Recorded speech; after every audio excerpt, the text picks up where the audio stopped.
Good afternoon. It's Sunday. I apologise for not streaming yesterday, but I took, and I don't know quite why my mic is not picking up properly. Maybe if I'm a bit closer to it. So, I apologise yesterday for no stream. But I took the time to do some cross stitch and to pretend to be a potato on the couch. And I did very little, but I definitely feel a bit calmer right here, right now, anyway. Although I sense a migraine lurking. I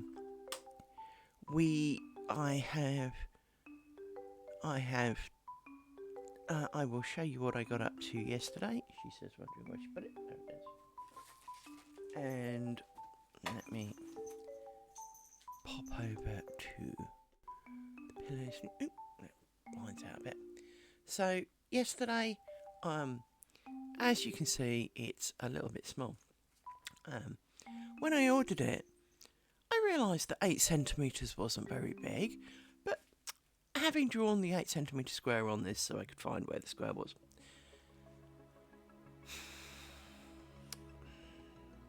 I looked at that and thought, that's not a bad size. It's a biscorno. You're going to fold those ends over, so it's actually only like this size, which is frankly pointless, but I'm enjoying making it. There's a lot of detail which you possibly can't see very well. Good morning. Afternoon. Yeah, it's afternoon. So yeah, there's a fair bit of detail in it, and it's you can see it like that. I can see it on the screen. It is. Anyway, I did that yesterday. Well, I worked on that. To be fair, I did a lot of that yesterday, so I'm quite pleased with the progress I made on that. I'll be pleased when I'm done with it too. Because then I can go and do Pooh Bear, who's not at 25 count and is not the size of a thumbtack, and it'll be a bit kind of more relaxing, frankly. So here we are. This is where we're at. I have moved the light and the camera marginally, hence a slightly different view. It's not a lot that different if you didn't notice. It is a slightly different view, so that should I need to lean forward, I'm less likely to headbutt it. Was the key reason for doing that. So it's at a slight angle now, meaning that I should be able to lean forward without headbutting it. Although headbutting the mic looks quite optional at the moment. But never mind. How are you?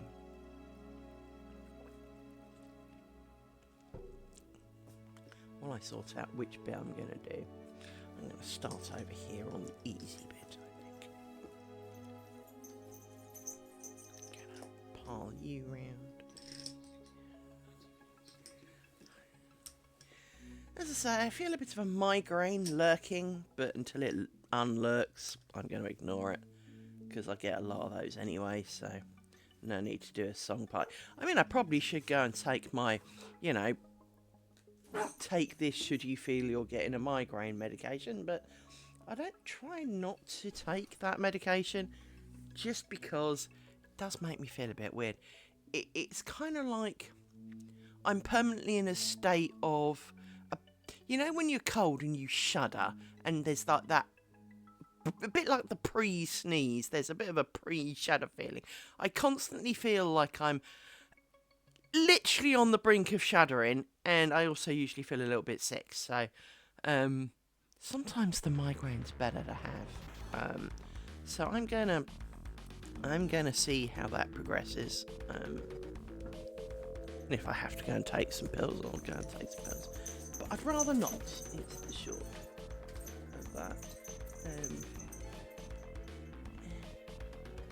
do wish I could see some of these things better. Right, 1, 2, 3, 4, 5. Is that the right number, or should there be more? Where's my magic chart? Because I don't want to So this is where which end am I? Number 11. I should have 5. This is good. I have a chart for how many bobbins I should have at these bits because I keep self-doubting and I keep just winding myself up with it. So I have a chart where I've mapped out the whole, not the whole shape, but the gist of the shape, and so I at any point can look at my chart and go, because obviously sometimes you add one and pin, sometimes you pin and add one later, sometimes you pin and then take one away, and you know, all those kind of things. I thought it'd be good to have it written down so that when my brain goes, I'm not sure that's right now, that I can just look at it and go, yes, or no, grab it. So that's where we're at with that. I'm going to do this bit of cloth stitch today. I'm going to start here and see how we do. So,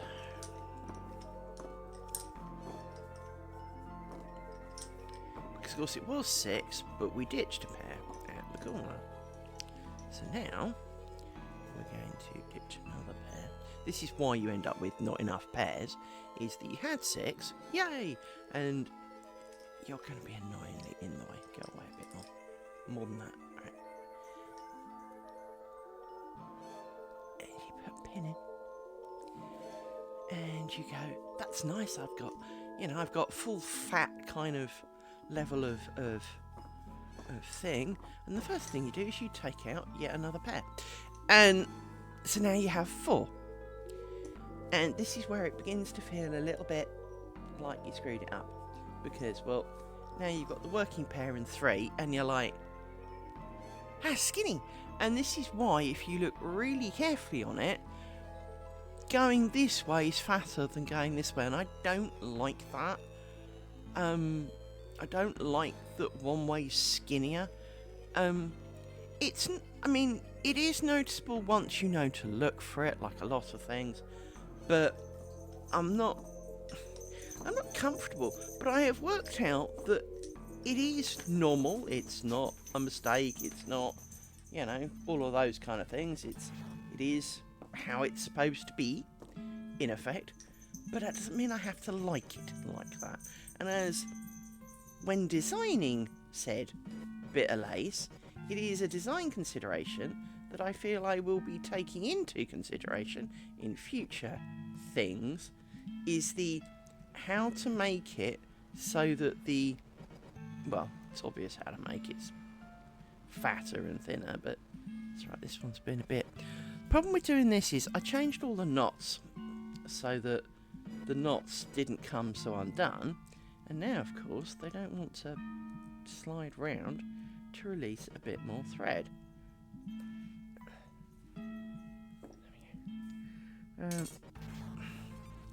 So yes, I will make it part of the consideration as to how to make it fatter coming down. These bobbins are going to be annoying, aren't they? Oh. Let's see what we can do. So yes, I spent a lot of time just watching crappy stuff on Netflix and YouTube and doing all of those kind of things, and doing some cross stitch, and then swearing because I'd got a knot or but it was different. It was a good distraction for the brain cell, and that was part of the reason that between the triangles originally I intended to take a break, was so that my brain could do something completely different and kind of chill out and not forget the triangles, because well, that's not going to be a thing now, is it? Not with this many of them. But the idea being that we just kind of that we put it slightly further down the memory lane, and that we get that chance to come at it slightly afresh. And well, I've obviously, for the most part, I've done kind of like 2 week stream and had a day off, 2 week stream and had a day off. So I don't think that's a bad thing. I just need to kind of... But the thing is, of course, is you need to take the time off when you need to take the time off. You don't necessarily want to say every other Thursday I'll not stream, because it's not like I've got another event on that's fixed. It is purely kind of as required, for want of a better phrase. And so I do kind of want to I do want to stream every day. I want to do some of this every day because it will get it done. And that's not I want to get it over and done with kind of it will get it done. It is it will get it done because, well, you'll be working on it. And I want to get to the end and see the final result because, well, that's the whole point. So from that point of view, I'm still sucking at this knot. From that point of view, I therefore want to get on and do some of it. It's not the, oh my god, I'm sick of this already, I just need to get it over and done with, so I can do something else. Because I'm already planning, my brain's already kind of going, I want to do Netcat number 2. I have ideas, I have plans, and it's kind of like, yeah, but, so we're, it is a pleasant enough thing. So I have plans. I do have an experiment I need to do with the finishing technique of the square before I get to the end of the square. But as I'm not even halfway around yet, I've still got plenty of time from that because it's not like it's going to be tomorrow. So from that point of view, I'm still good. But I will do that, and I will probably do that on stream. Or maybe I won't. I haven't decided, but I think doing it on stream could be interesting. But it would be a lot of me kind of trying to go blind, sticking needle in stupid hole, and probably swearing a lot, because that seems to come along with the frustrations. And I'm not sure that will be the best viewing. It could be interesting, but it could also be really, really done. As people may recall, I am one of the things that I quite like that came out in the internet from the 90s was Badger, and I am contemplating making a lace version of it. Well, it would be a me lace version of it, because obviously I shout stick every time I do one of these, right? It's kind of an autistic, childish thing.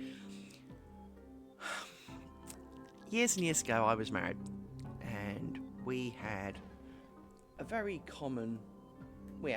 common love for Formula 1, and we'd go and watch the Formula 1 when it was in the UK, and we'd drive over there and we'd do that. And of course, you set off at stupid o'clock in the morning. It's like 2 o'clock in the morning. It's ridiculous. Anyway, I have this problem when I see bunnies, because they're cute. I want to go, bunny! This is not funny at 2 o'clock in the morning when you're driving, apparently. Who would have known, right? So I tested his patience quite a lot on the journeys, because of course, it wasn't even sunrise, because we'd watch sunrise over the Formula 1, so it was driving along, bunny! You can kind of almost see the back slap coming, right? It's not how to win your friends, right? And I had the same problem with the sticks. I can't seem to not do it. So there we go. So hence stick is a thing. And so I was thinking of pin it. So obviously, for those who don't know, it's like badger, mushroom, badger. And then they do a few of those, and then there's kind of like an extra bit, and it goes, it's a snake. So I was thinking along the lines of pin it. And I was going to swear, so it was kind of like, fuck it, as you do it wrong. Pin it. It's a stick. That's kind of how my brain's working at the moment. And I'm sorry, well, that's kind of what's on a loop in my head. Perhaps I should turn some music on for me so that my brain gets distracted from this. Although, talking of distractions, I have a routine on my Alexa device, formerly known as Bitchface, mainly because she keeps waking up every time we talk about her, so we call her Bitchface so she doesn't wake up. And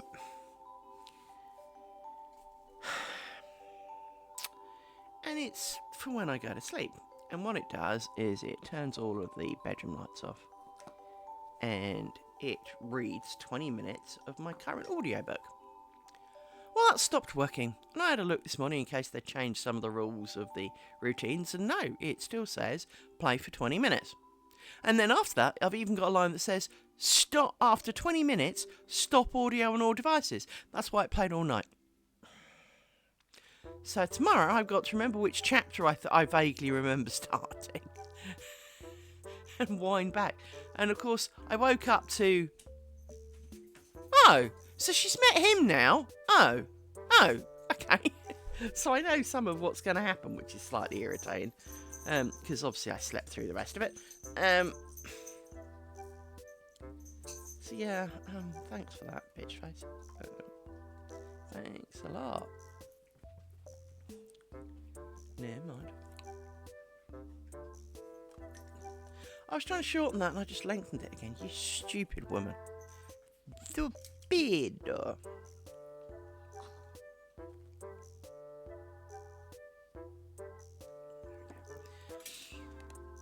And what were you doing? Dogs.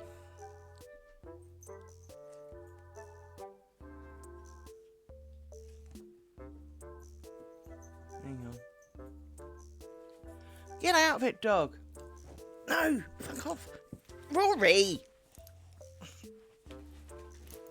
Either lie down or shut up. You cannot do that. That's naughty. Why have I only got... Because if I throw a pair out now I'll only have two. I don't have enough. How in the name of mercy have I gone wrong already? We were right a minute ago. Ah, it's because there's two there.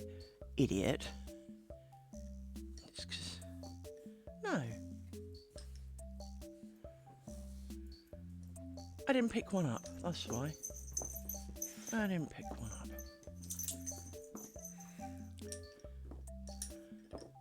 I've moved the lace cushion a hair, so it is slightly closer to me when I'm sitting here like this. So now my arm easily reaches over there. This, of course, it helps in the lack of strain that I require to do when doing it, which should hopefully mean that I can do this more comfortably for longer and sit in more comfortable positions.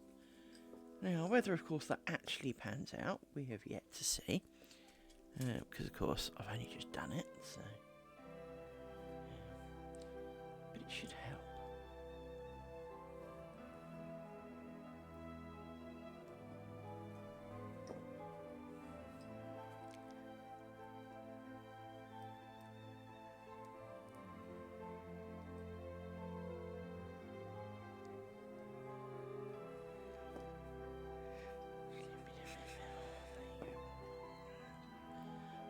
You over there where I can see you.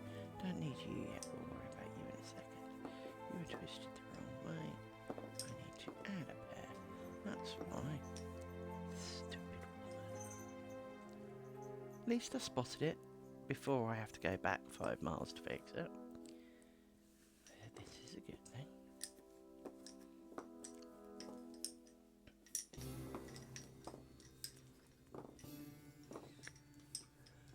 I didn't do my pin message. Never mind. Let's not worry about that. There are worse things in life.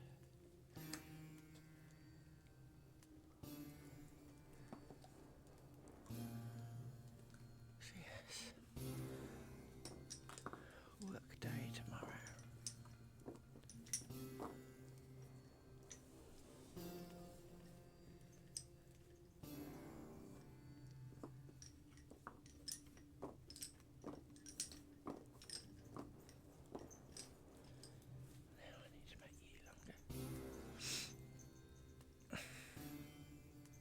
We also had more fireworks here yesterday, and the dogs got a little bit crabby about it. To be honest, not unrightfully so. The people were trying to, blow up a small part of the country, so they got a little bit shouty and vocal about it. Oh, because of course you can't really explain to them that people are stupid and are blowing up small parts of the UK to celebrate the fact that somebody failed to blow up the Houses of Parliament, because, well, it doesn't make any sense in the first place. So I remember asking as a child, so we celebrate the fact that he failed? Yes, Liz. Right. Well, people fail at crap all the time, so what made him special? I mean, don't get me wrong, it was a mighty good plan. God, the guy had a good plan. He wasn't entirely wrong, let's truly be honest.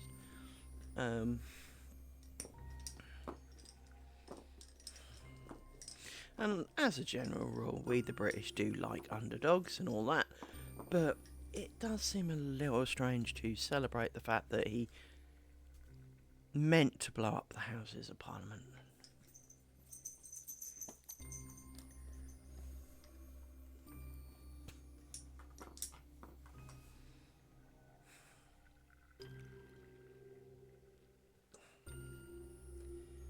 Only weird to celebrate that.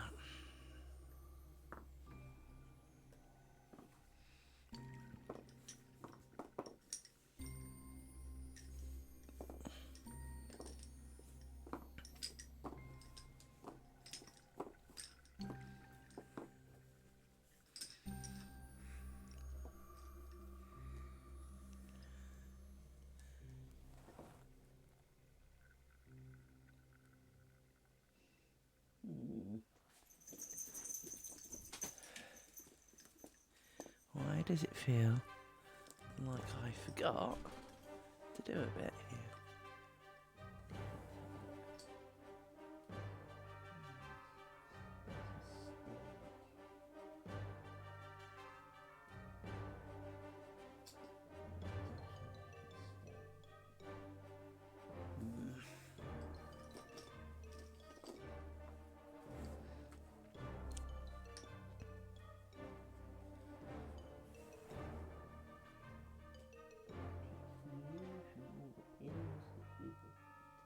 Yourselves up with.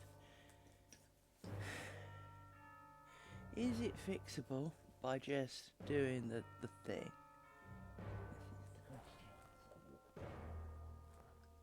I don't think so. So, here we need 2.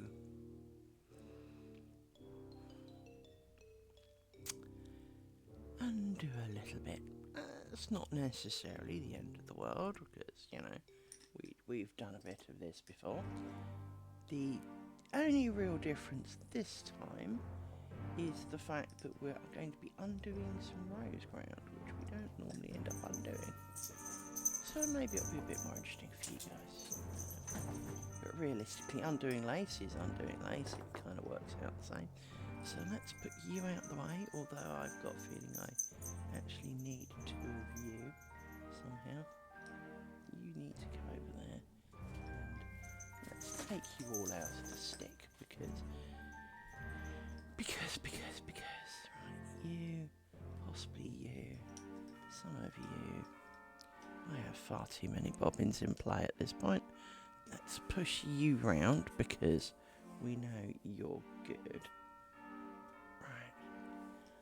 So, you are the mistake pair. This lot is all tangled up. You go under there, and you should not be on your own. But we're undoing it, so it doesn't really matter that we're potentially undoing some of this.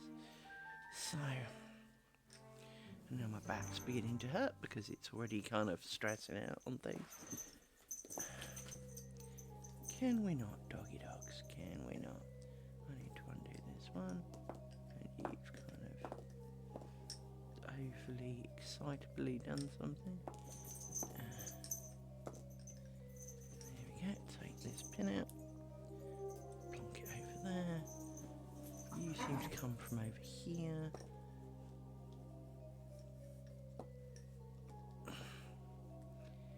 See, this is the problem. Sometimes they just seem to kind of pass over a lot, but they don't, but they do. This is why we're undoing a load of it. We're going to undo this bit. So that's at that point. Wondering if I can only half undo it. Shut up, dog. No, I do need to do the whole thing because I need the one on top.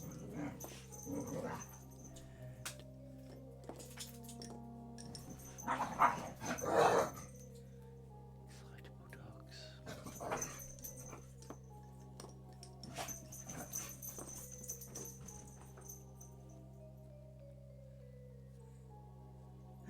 That was an extra pin I didn't need. I'm forever doing this when trying to put that aim.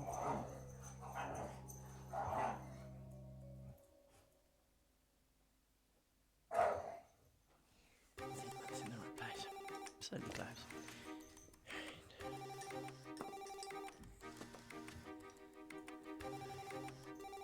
You come out of there like that. That's right.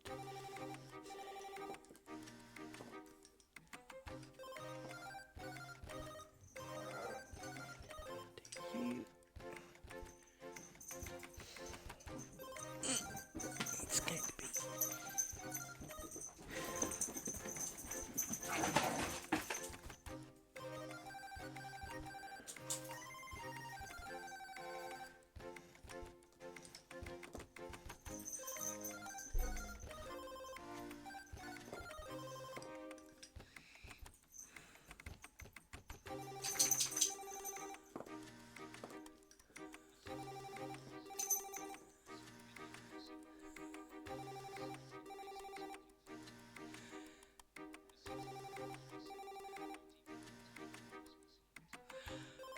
If it's any consolation, I'm no good at untangling Christmas lights either.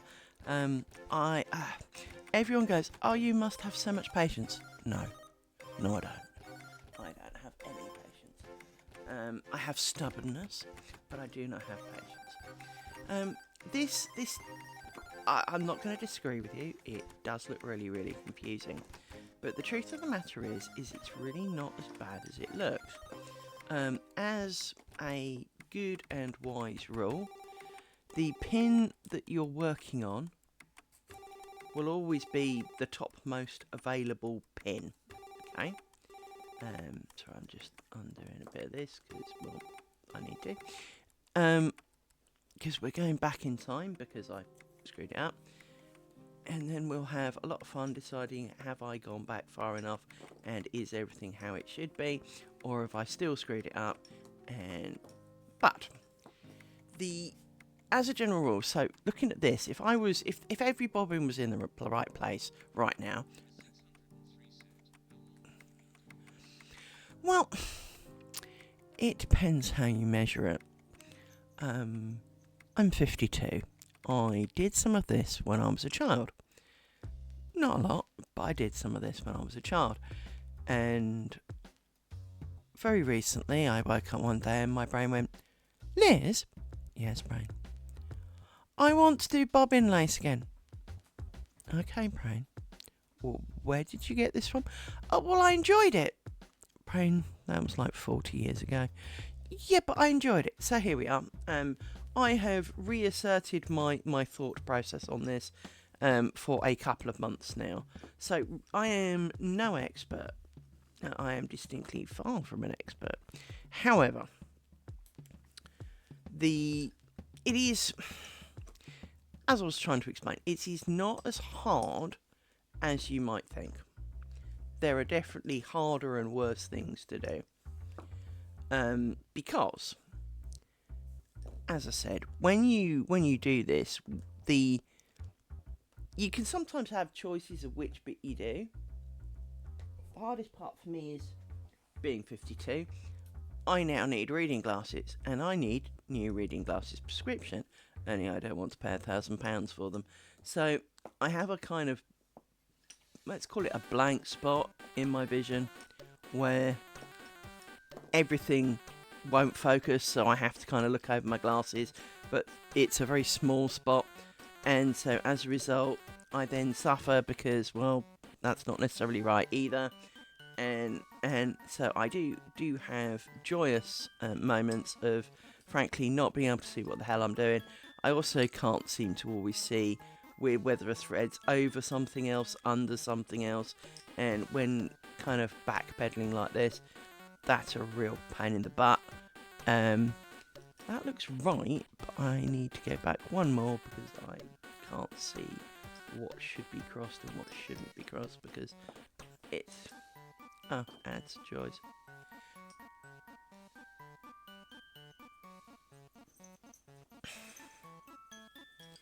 So you come out of there as expected. You come out of there as expected.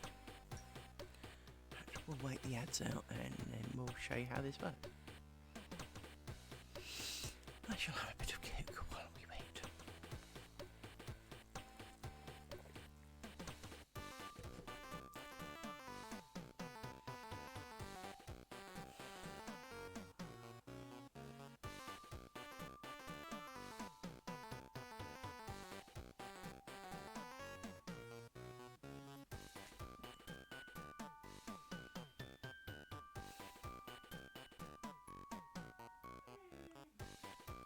And now we have Whiny Dog.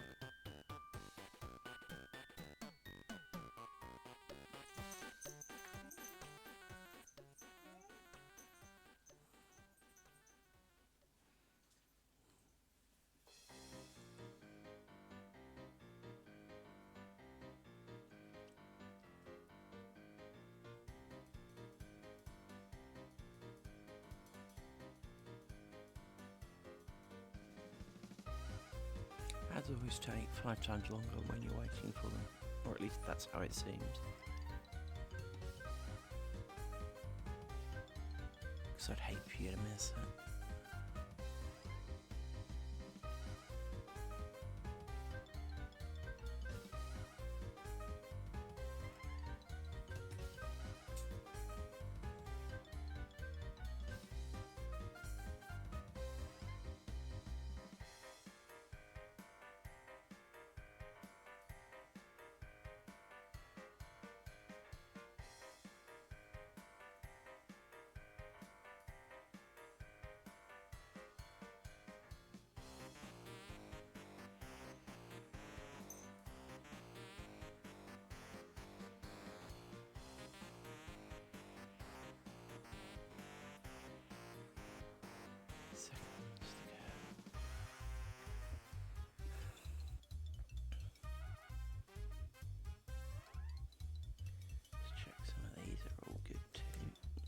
Good. You are possibly slightly less good. I think you're alright, you just look a little bit triangular. Possibly lean. Yeah, you don't look right either.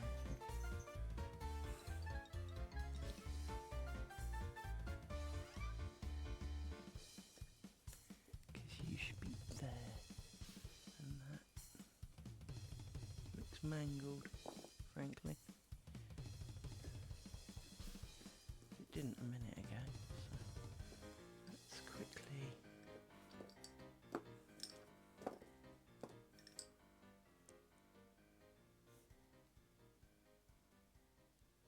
yeah, this is weird. I know why it is. It's because there isn't this one, I think, coming into it. We will have to see when we get there. But I don't no. No, it should be right. This isn't right either then. So you are not right somehow. So let's undo you, because that clearly is a thing. I think I used the wrong pairs and it's because I put the pin back in the wrong place, I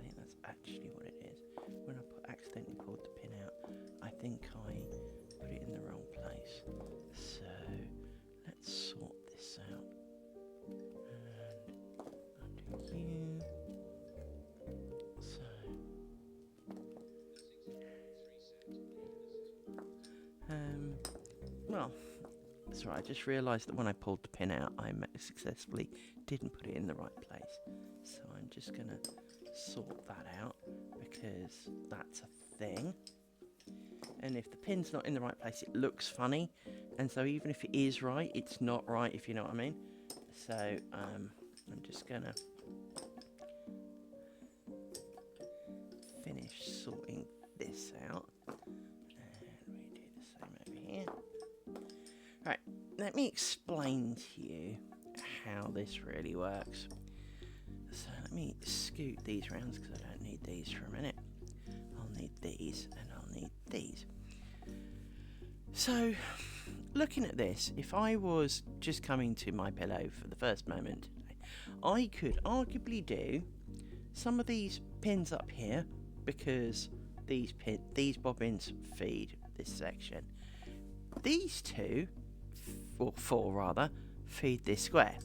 These two come in this direction, so feed this.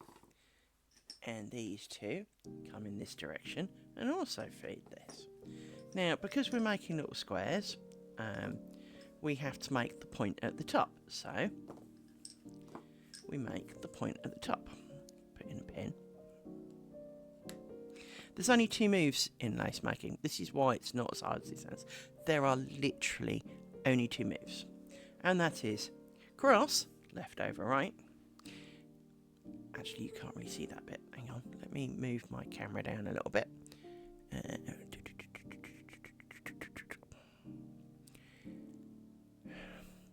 Can't really move it up much more than that. Let me scoot back just a bit more. So you have cross, left, over right, and twist. I'm going to do 2 at a time, but right, over left. That's it. Those are the only 2 moves you need. So as a result, it is not as hard as it sounds. So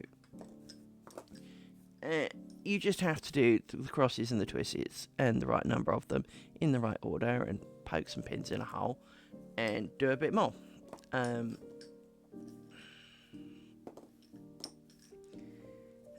it makes pretty patterns, and you follow the piece of paper underneath.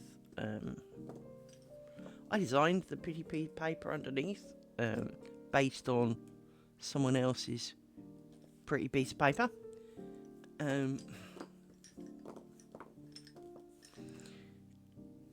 But realistically, it's, you know, you just follow the piece of paper. And now we're back, ready to do the next one. I've got 4 bobbins each side, and we do it all again.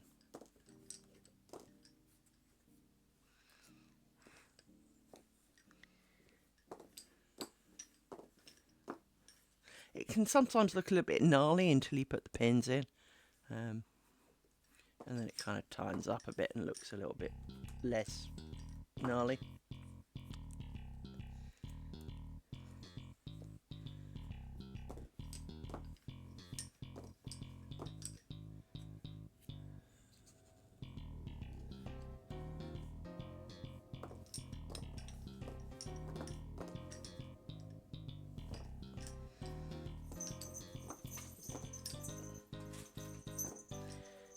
Ready to do the last one. So it's I mean, obviously, like knitting, crochet and everything else, there is an like knitting and crochet though, there are many ways to poke, many ways to wrap and many ways to pull. And depending on what you do, you get either a big gnarly mess or you get what you wanted. I am under no pretense that I'm a genius and a master of this. For I make a lot of mistakes, and they're not beginner mistakes. I think sometimes things like this, you watch someone doing it and it does look like a big pile of voodoo, right? Because it does. But I think it's one of those things is if you do it yourself and you just blindly follow the instruction. To start with, you just sit there and just blindly go, it says do this, so I did, right? it's surprising how it all works out. And I think, to a large extent, that is a lot of how this kind of goes, is that sometimes you just kind of need to go with it, even though it looks a little bit funky, and maybe you're really convinced you've messed it up.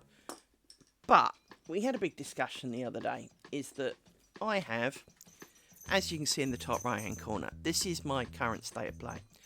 I am currently working on the leftmost triangle in the second square. I have a lot of squares to go, a lot of triangles to go.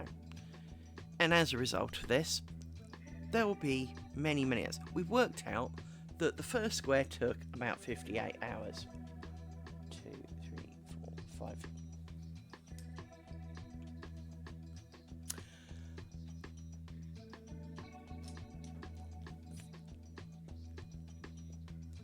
Yep, 58 goddamn long, annoying hours for a singular square, which I was just about to grab it and show you. It's not that one, it's that one. Okay. Hang on. The short answer is, the square is, if only it was, my friend. No, the square is, let me put a cloth over so you get to see it a little more clearly. Hang on.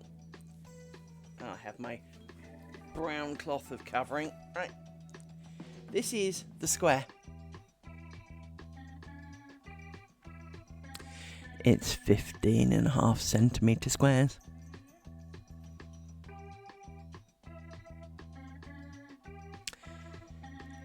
This took me 58 hours. And apparently, this is not a bad time for it. This is a reasonable time. It's not like it took a really long time.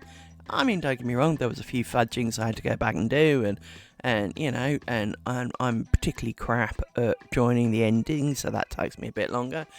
But that took, well, I believe it was 58 hours.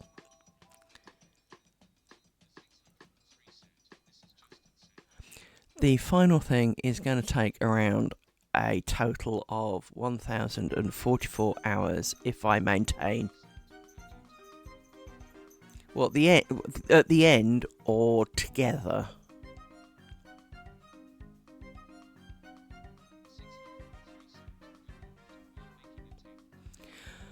I'm making a net curtain. Originally, they were designed for a tablecloth. You were right in that respect. The original square, which I also have, hang on, it's in my little pot of keepingness.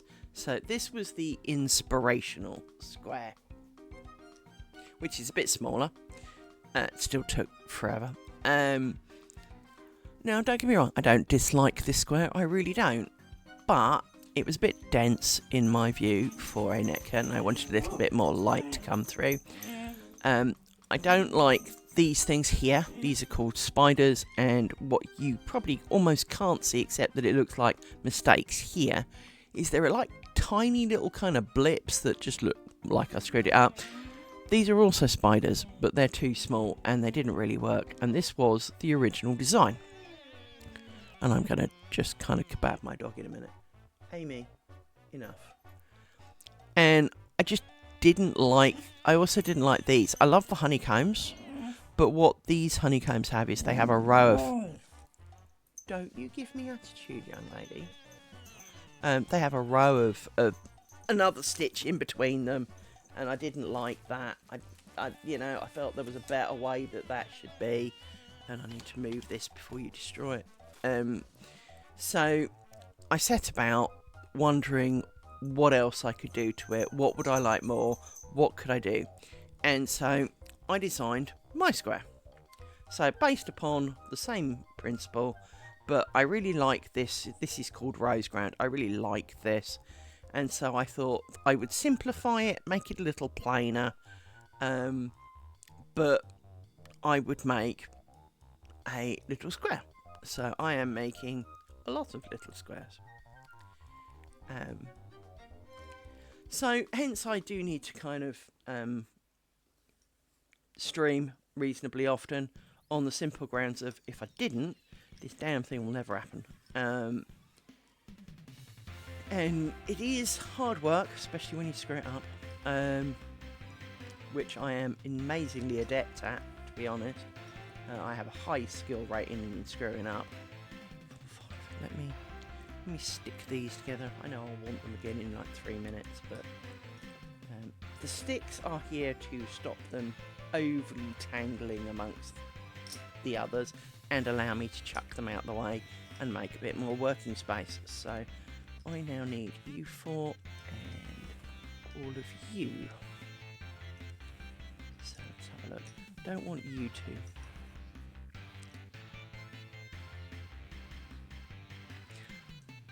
The answer is a lot more than is visible, because when I did the first square, I put around 2 meters of thread on every pair of bobbins, and not all bobbins get used equally. Obviously, the ones right here in the middle do like 1/2 centimetre or nothing. The ones on the outside have the full journey, but also, for example, this pair, which is why they're wound significantly more, because they're doing all the little zigzags along here all the way around, get through a lot more. And the 2 meters, I swear I did 2 meters on all of them. Clearly the short answer is apparently not, because I was about this point in the first triangle of the first square and one pair already ran out, and it was like, oh shit, because you can join pairs, blah blah blah, but obviously you kind of don't want to, because, well, you're joining a pair. So, and potentially it will show, and you don't want it to show, and you were trying to do it right, and it was just kind of disheartening. So I put on, potentially this time round, way too much.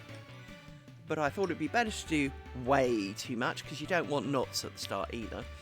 I thought it would be better to have too much than too little. So there's potentially going to be a horrendous amount of waste this time round. But I've got about 10 kilometres of string, and I can always buy some more. And yeah, to be honest, I'm pretty sure there's no way I'll need 10 kilometres. I'm pretty sure of that. Although, winding this much on these bobbins did seriously deplete the spool of choice. She says, wondering where it went. There it is. This was really quite fat when I started, and now it's quite skinny, to the point I definitely overdid it. So there'll be quite a bit of waste from this one. A few of them I will be able to resurrect into maybe some of the ones from the middle. I will resurrect into pairs of bobbins for the middle for the next one, by spreading them about a bit, but and not having a join, but like taking half the contents off one, putting it on another one, and miraculously having sort of 2 pairs of bobbins from an original pair, because, well, I had too much. But some of them I don't expect that to happen. And these ones I really hope I've overloaded like nobody else, just so there are no joins this time round. But then you're supposed to be able to use it. Oh, it'll be 3 times as long for this, and it'll be like twice as long for that. Apparently not. Because obviously 15.5 centimetres times 4 is, you know, best part of 61 centimetres. Therefore 2 metres should have been enough. Well, it wasn't. So it clearly didn't work out quite the way I planned. But by the 18th one, I bet I've really got the length of string down. So there is quite a bit of waste, which is disconcerting, because obviously you don't really want there to be waste at the end of it. And this is one of the annoying things, a bit like weaving and other things. Whereas knitting and crochet you use as you go along, and then if you stop, you stop. Because you've got to chop it and wind it onto bobbins, it can be horrendously wasteful. So I'm not looking forward to that aspect of it. But it could be worse. She says, going back to what she was doing originally. It could be a lot worse. But it's the way it is.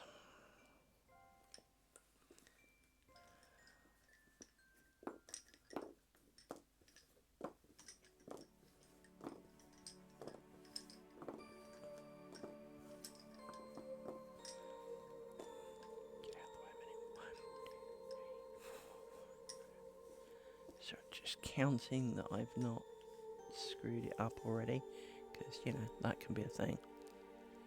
It would be interesting to know the actual length of string. And to be honest, one of the good things about... I have set myself the challenge that I will not work on this off stream, right? So the total time of streams. Now, obviously, not every stream is 100% actual work, but it is a reasonable approximation. So it is the ability then to reflect on how long it took and all of those kind of things, because my brain has a bit of a habit of kind of wanting to do big gnarly projects that are just absolutely ludicrous, and this is not the first time it's done this kind of, hey, let's do something really stupid. And to be honest, its brain cell thought really was, I want to make a net curtain, I want to make a net curtain, I want to make a net curtain, I want to make a net curtain, I want to make a net curtain. And it's kind of like, okay, brain, we will make a net curtain, we can do this. And as I say, it's not the first time it's kind of had these thoughts. Originally, it wanted to make a net curtain, well, it wanted to make a curtain for my bedroom, which is what I would describe as a 3-panel window, i.e. 3 windows kind of joined together. The net curtain I'm making is purely for one pane, right? It's for one window. And my brain wanted to make a double knitted curtain out of thread, frankly not much fatter than this. So that it would have, you know, almost thousands of stitches just for the short side. And as a result, it's been fighting this thought. I've been fighting this thought for a really long time. So I am kind of hoping that the net curtain will appease this curtain fixation that my brain has.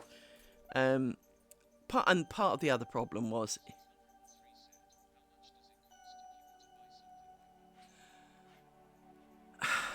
What, the finished product?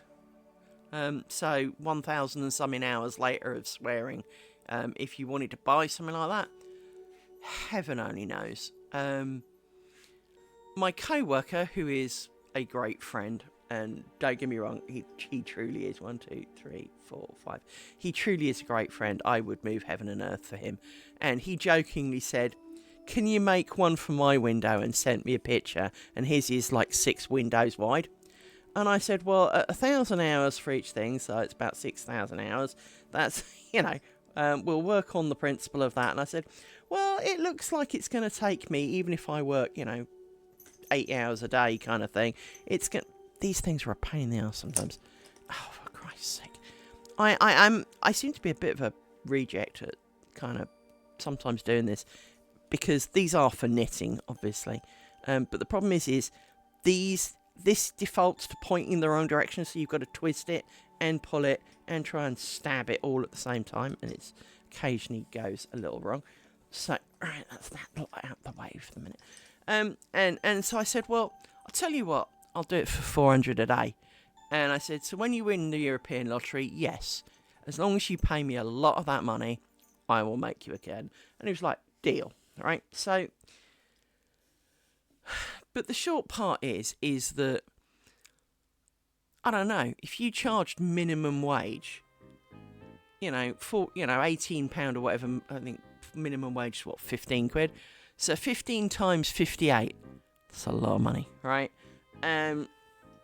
Plus, of course, you know, normally you pay more for a skilled job and all of that kind of crap. So I don't know how much it would cost for the final product. I am making this for myself.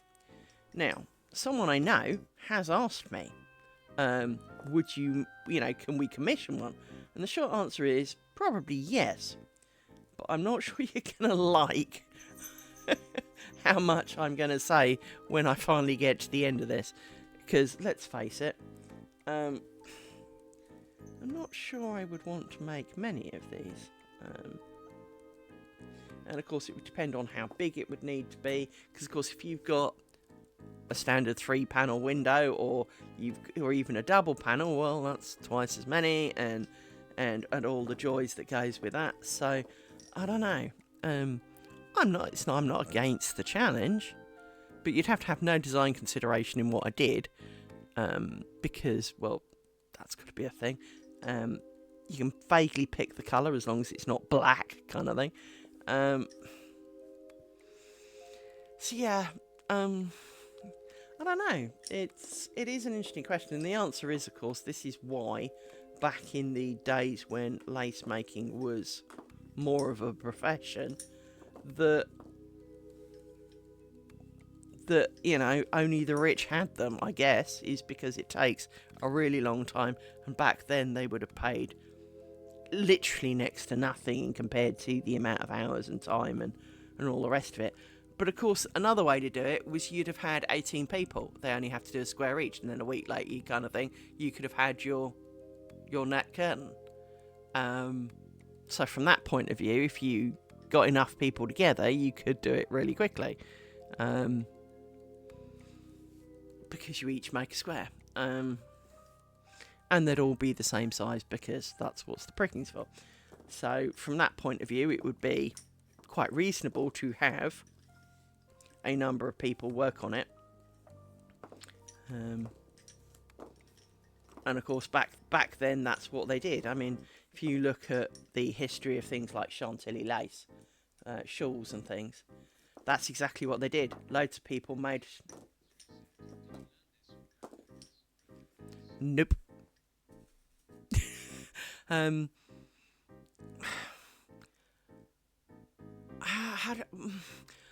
I learned this from a book. Originally, my cousin. The story goes, my cousin, when she's a few years younger than me, but my cousin came round to visit my gran, and I was there. Her mother, my aunt, bought this book that the kid was working from. I don't know whether she was just working from the book or was having lessons, but there was a book, and in it was kind of a strip of, you know, thin, weedy strip of next to nothing, and she was making a bit of that, and I went, oh, what are you making? And the kid had kind of sodded off, and she was not coming back. She was not interested at all. And so her aunt explained that it was lace making and that Rosemary was working on it, and that, you know, all these kind of things. And I kind of went, oh, that's fun. Can I have a go? Because, you know, it's new. I don't know what it is. I haven't tried this before. I'll give anything a go usually. And so I did a bit, and well, it wasn't that hard. I mean, as I said, it's 2 moves, cross and twist, and this particular strip was exactly the same thing over and over and over and over and over and over and over.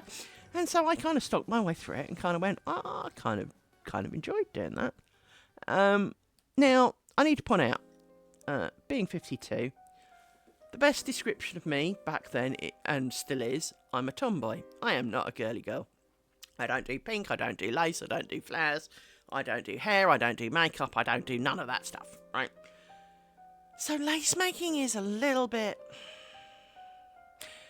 on the fringe of usefulness for me, because, well, what would I do with it? I'm not a lacy person. I'm not going to wear any of it.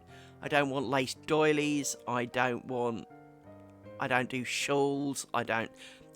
What would I do with it? And so the net curtain was the most plausible thing. I also don't have a fancy table to put a tablecloth on. That's right, I'm just pushing this down a little bit. Not the pins. I know it's a pin pusher, but I'm pushing it down so that it sits flatter against the piece of paper. So yeah, a net curtain was the only thing I could think of that I would use, so hence net curtain it is. And as I said, I do realise that, I mean, ideally I would have made it in one piece, but I didn't have a pillow big enough. Technically I now do. Well, actually, no, I definitely now do. I've got one that's 27 inches wide, and it's a bolster cushion, so it's a big round kind of pill-shaped thing. But in doing that, you can't do turning it round. So when I've done this triangle, I just turn it around and start the next one, right? Can't do, well, you can do that with a bolster cushion, but obviously when it's lengthways, you don't really have the width to work on, and because it's round, it doesn't really suit this style of making something round. It makes something flat, and it makes like a long lace bit really well, right? It's very good for ribbons, and obviously, technically, you could argue a net curtain is just a really fat, long ribbon. And that's what I do with it, hence net curtain number 2 is currently wafting around my brain cells as a thing to be doing. So I'm just having to re-knot this bobbin because it completely came undone. And this new knot that I'm trying, because this woman goes, "Hey, my knots never come undone." Yeah, well, they do for me. By me.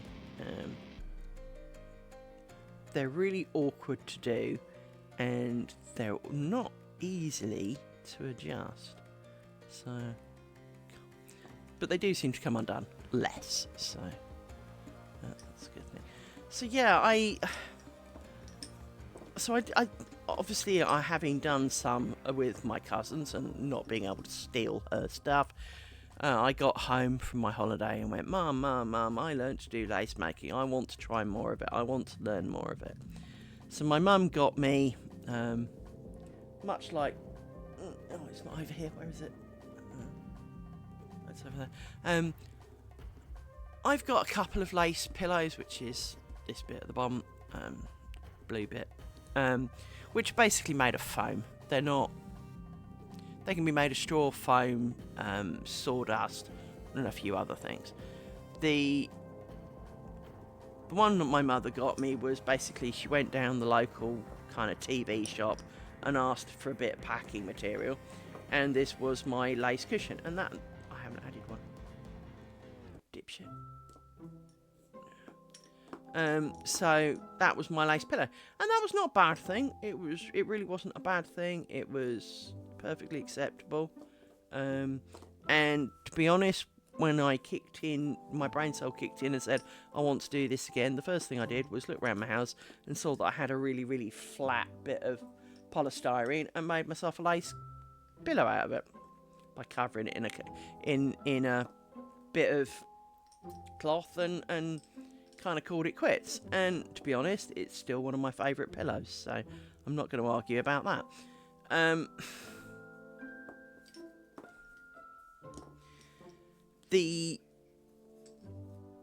I then bought this because this is designed exactly for making squares like this. So the idea is that, as you can see, this moves. You can then move this square up and down.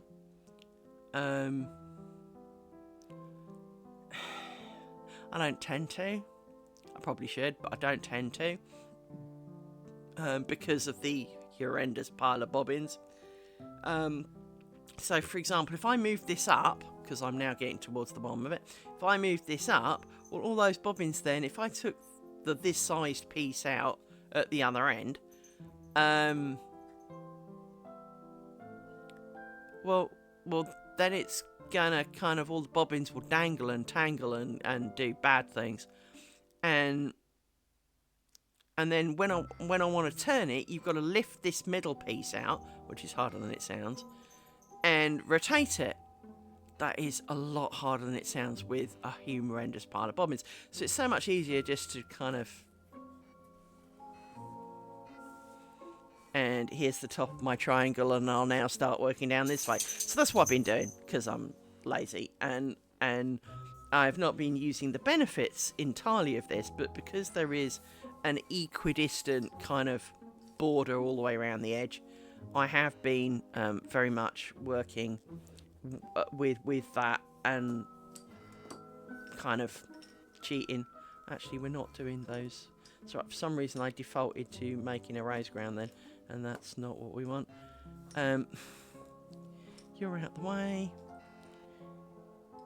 You're also out the way, but we'll take you out of your stick because the stick will get in the way then. Right, so I I need to twist you and work through you lot.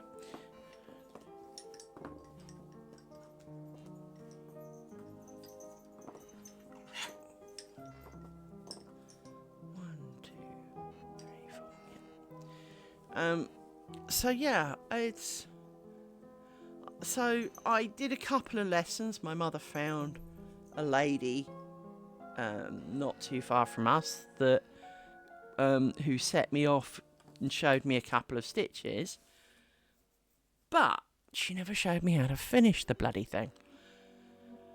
And to be fair, I still struggle with that because no, I have never watched a human being finish. I've watched videos. And they all kind of go, oh, well, you just do this kind of thing. And you look at it and go, okay, so you tie a knot on it. Mm-hmm. But yours don't show. When I do it, it shows. So let me show you what I mean by that. So if I show you, if I put, I need a dark cloth. Where's the dark cloth? You'll need a dark background for this. Hang on. If I cover this up so you can have a better look. And we will need to zoom in. So let me zoom in. I know I'm zooming in on a piece of cloth, but bear with me.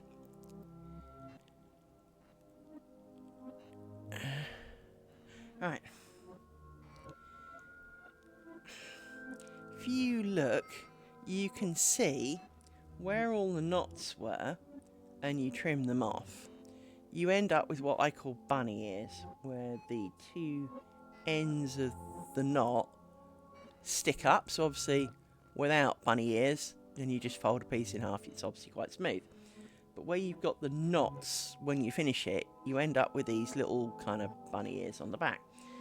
And it's not bad. I mean, I've seen worse. But it is not bad. But at the same time, it's not ideal. And so obviously, you know, I'd like to learn how to do it better. And so I am waiting, an inordinate amount of time, I need to point out, but I am waiting because I ordered some DVDs, funnily enough, only available in America, but done by a British lady. How does that work? You can't find them here in the UK. That one of the DVDs is purely finishing. And so, being my nemesis, I thought that would be a very great DVD to get. And while I was ordering them, because of the horrendous amount of postage and the fact that you can add a few more for, you know, like an extra 10p kind of thing, I bought some other ones, which are, there are many styles of lace. Now, realistically, lace is still lace, but what they do is obviously different regions, different people, you know, when they tried to copy some of, you know, when lace was first kind of invented, and someone found that if you took... Well, it is, and I don't know a lot of the history, but I do know that, obviously, because there was no internet, that back in the day, every region kind of effectively invented its own version. It's a bit like language, I guess, in that it's not like there is this one kind of underlying common language and we only have a few accents and a little bit of difference. I mean, obviously that's semi-true with, say, between the UK and America, in that we share, quote, English, but, and I won't say it was a highly educated that went to America, but they came up with their own spellings of some things and their own slight pronunciations, and the fact that they call trousers pants and then pounce are jocks and then and all this kind of stuff just fries your brain. But we share a common language. But for example, we don't with France, Germany, Poland, Spain, Italy, Switzerland, Belgium, you know, all these other places have kind of got their own. And lace was very much the same, is that they have their own way of doing it.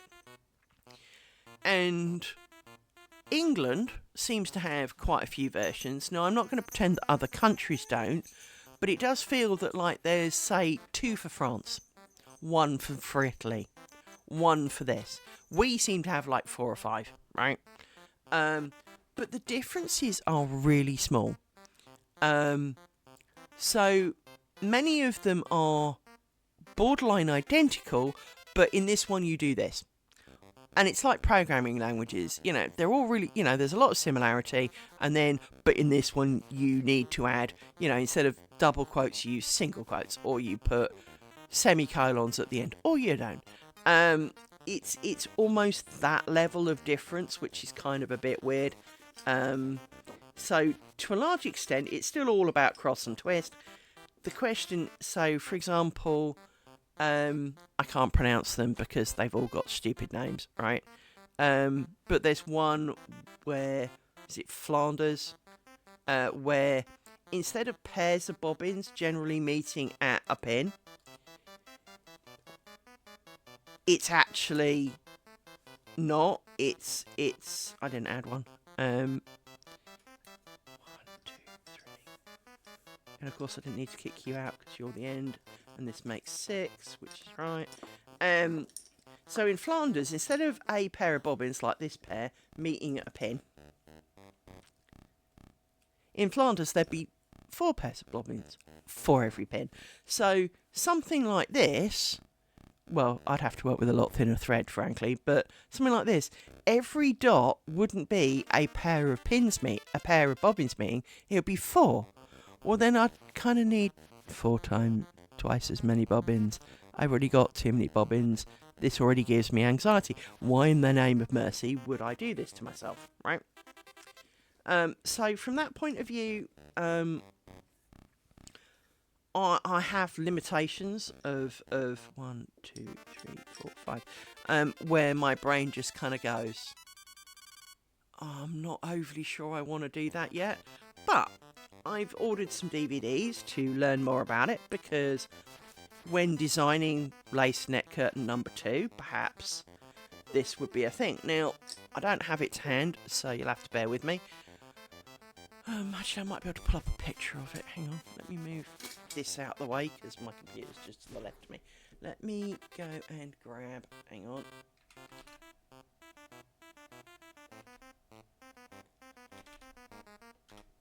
Let me go here, and let me dredge through my stuff. Back here, oh there it is, that's one I wanted. Now it's not the best picture, before I show you, it is distinctly not the best picture in the history of the world, but this, if I was to make it again, there is so much I'd do different, but this is really complicated to look at. Things that I liked about it is the fact that it only uses 6 pairs of bobbins. Which, if you think about my anxiety of lots of bobbins, this is a glorious thing. What I didn't like about this is really hard to explain without the pattern, but you don't work it as one piece. Which, of course, is the whole point of a Celtic knot, is it's supposed to be one piece. What you do is, let's say, if you look at that kind of bunny ears at the top in the middle of the kind of internal square, you start, say, in the middle and at kind of the lower point, roughly where the bunny's nose would be. You start there, you work round to the right, you turn around and you come back, but then you need a piece to go over the top of that. So, well, now you start another bit, and you work that bit and go around, and then you can come back to do the other bit, because the first bit that you were doing goes over that bit, so you have to work that bit again, and then when you get round, you join it back to where you started, and your brain's going. So there's lots of joins, which of course I suck at, but all the joins happen almost in the hardest places it can join.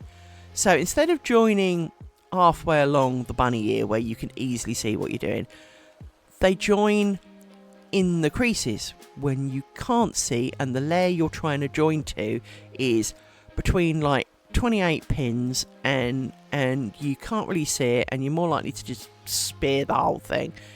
And so knowing this now, I would definitely do a few differences. There are things you can do called magic loops, which I haven't done with this square. I may do at some point. But the idea of the magic loop is you put some threads through it and hang them on a pin. right, for every loop that you start. Now, obviously, with this, there's something like 40-something pairs. That's a lot of loops, right? But what it does mean is at the end, when you come round to needing to join the loops, you've already got a loop, you just pass a bobbin through it, give it a yank, and, well, it gets pulled through the hole, and ta-da, you just slip your other bobbin through and magic has happened.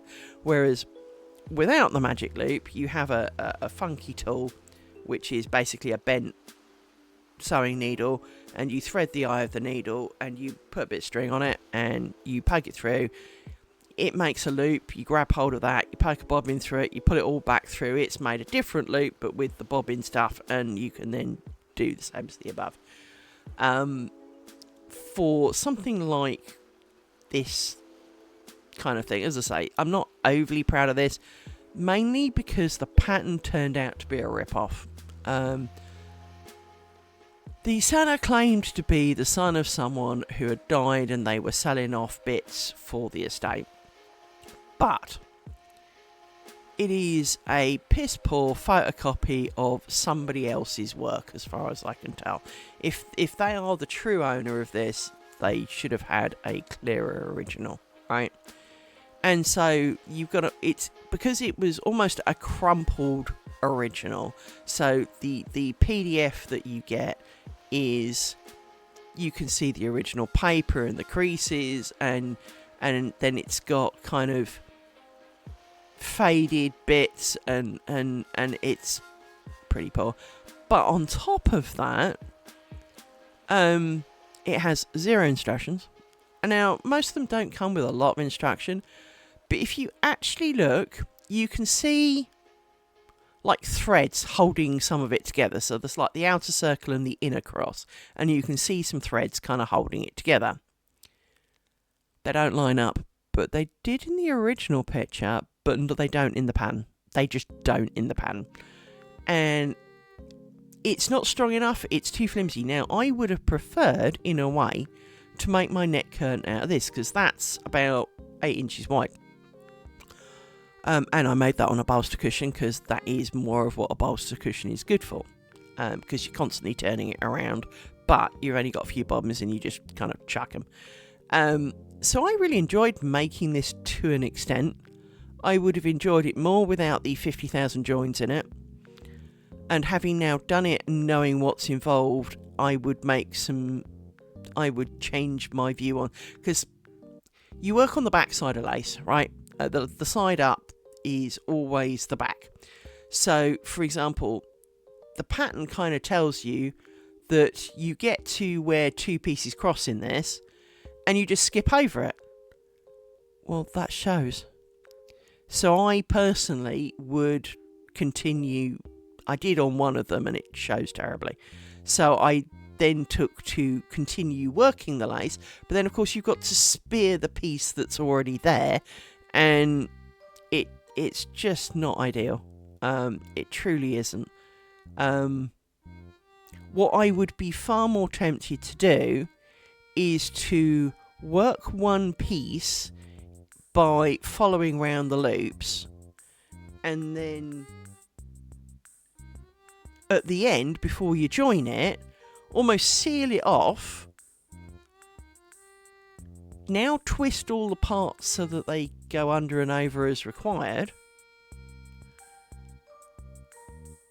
and because it's pre-bent to be in the right places, but go under and over and intertwine them all and then join them, so you've only got one. Now that would be horrendous to an extent, but it, I think, would give a far better result in the long run.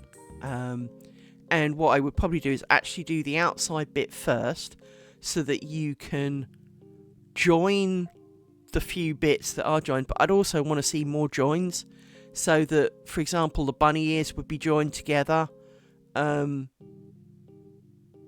If I was going to do it in a bit more of the original style, I'd certainly want to see a few more joins, because if you pick that up, it's almost like a baby's mobile, in that bits twist, and I don't know what the fuck you're supposed to do with that, because it's too... You couldn't use it as a coaster. You couldn't, I mean, it's a bit big for that, but you couldn't really use it as a coaster. The only thing you could really do is mount it in the wall. What's the point of that? It's not really a purposeful thing, but the principle was kind of fun. I enjoyed the principle of making it, and I like Celtic knots, so I really did enjoy making it to that point of view. But I definitely think there's better ways of doing that, and well, as I say, there were definite mistakes in the pattern, and it was clearly a rip-off of someone else's. So I almost certainly won't be doing that one again in a hurry. But I might do something like it. I might try and make my own variety. But if I was going to, when I do Net Curtain 2, something a little more in that vein is quite an idea. There's another one where you do kind of like I'm doing now, but you do almost like a spiral. So you're constantly connecting to the piece you've already got, but you're continuing on. So you work out and you make and you do it as a spiral. And I thought that could work quite nicely for a net curtain. And then obviously you could make some bands at the bottom to make it more rectangular, or make two spirals and join them together.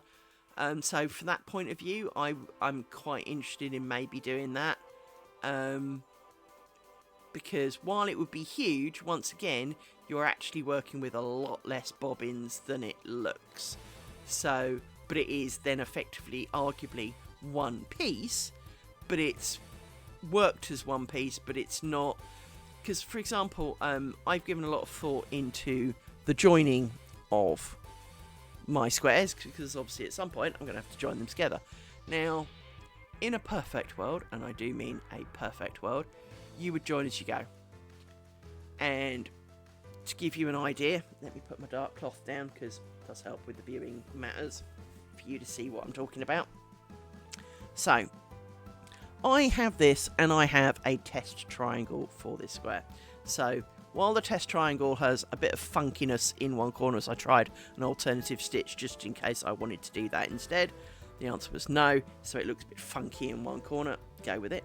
So if I have this square, and I want to join, square number 2 to it, what I could do is, now obviously, some squares will have one join, some squares will have two, and work it directly on the pillow, so join as I go.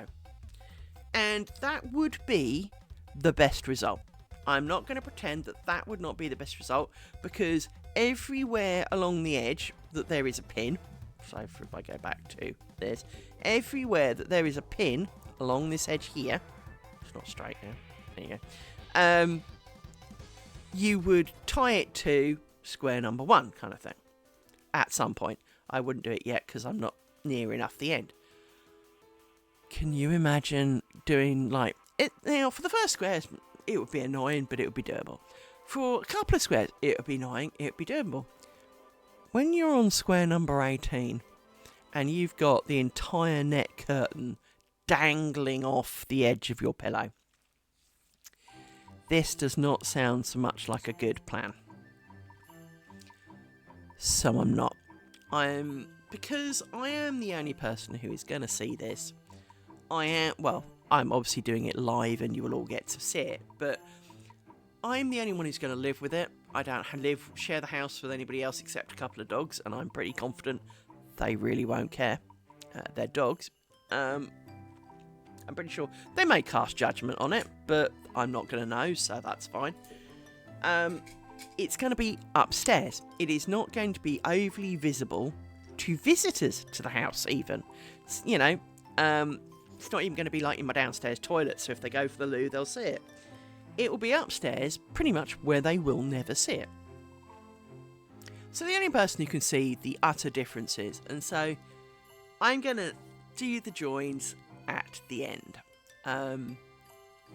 Because it'll be much easier to stitch them together, sitting on your couch, watching TV kind of thing, than I think to try and join as you go. But join as you go is clearly the better option. If I was making this for the King of England, No. But if I was making it for another person, I was being paid good money to do it, that would be the best way of doing it. And like I discussed the other day about making mistakes, right? We're human, mistakes happen. And we have to accept that mistakes happen because, well, we're human, we will do them. We're not intentionally doing them, we don't want to do them, we don't like it when we have. But I know that this is not perfect. I can show you umpteen minor little mistakes, and they're really...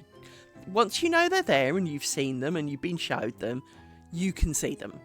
But if you just glanced at it while dangling in a window, you would not see it. They're all that level of tiny mistakes. In short, 9 times out of 10, they are a pair of bobbins that I should have crossed and didn't. So you might have 2 parallel threads instead of a crossed pair of threads. So they are visible, but not that visible. And I really want these to be longer so they off that direction, really. Never mind. So yeah, I definitely have, you know, there are better ways to be doing things, but sanity is a key part of this, and because I'm the only one that's going to see it, it makes no sense to be... Oh, ads are on their way, okay. Got 3 minutes for ads. So from that point of view, much as I want to... Why is there only one bobbin there? You're crossed, you shouldn't be. You are crossed and shouldn't be. Sort you all out. Right. That's the order of you. Where's your friend? It's round the pin, isn't it? That's what usually happens.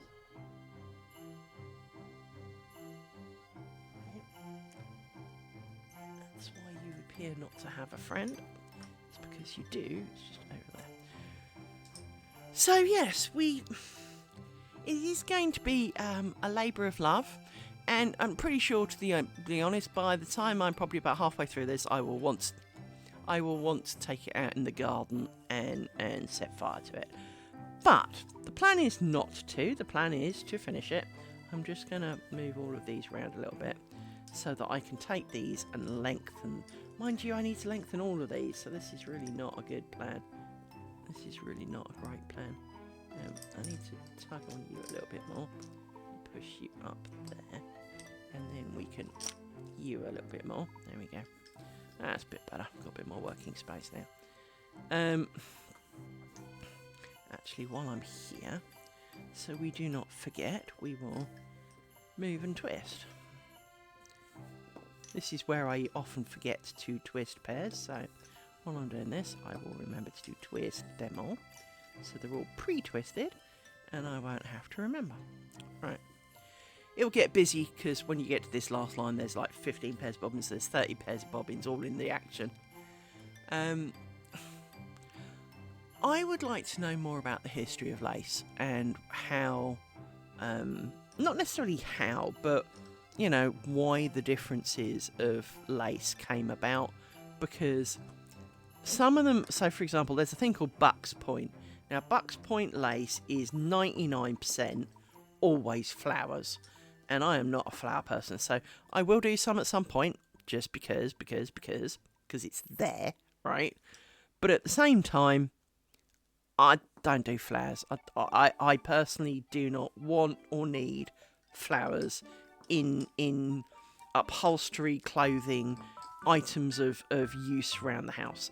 So I have no desire for a floral thing in my house. And so I will do one to prove I can. And they do a lot of things called picos, which are little kind of roundy, sticky out bits. And I don't like those. Again, why? Why would you do that? One thing I am tempted to do, and net curtain number 2 may involve some of that, is beads. I think that having the right glass beads in it could be quite pretty to catch the light and make it sparkle. So that could be a thing. I'm not against some of that. Sequins, no. The sequins were very 70s. We're not doing sequins. But beads, little glass beads, could be a thing. The problem is I have this desire to want, and I've always had this problem with crafting, is my desire to make far exceeds my desire to and need to use. And look, ads.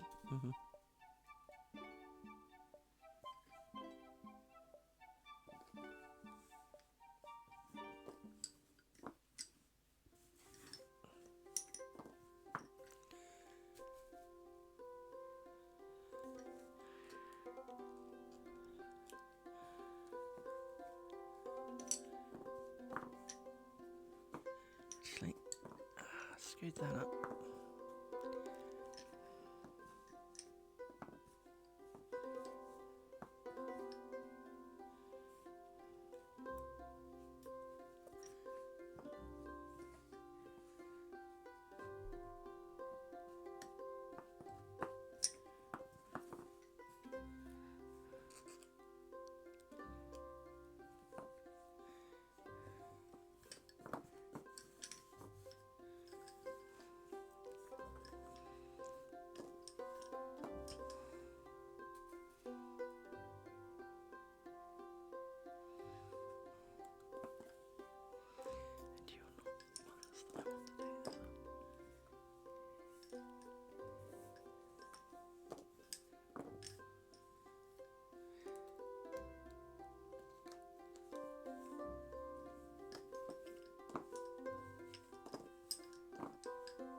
Hey Jay-Z, are you out there? Are you alive? Or are you lurking?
shorter.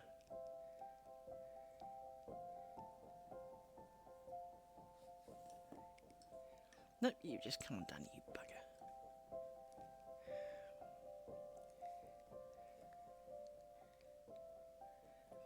This knot is really annoying.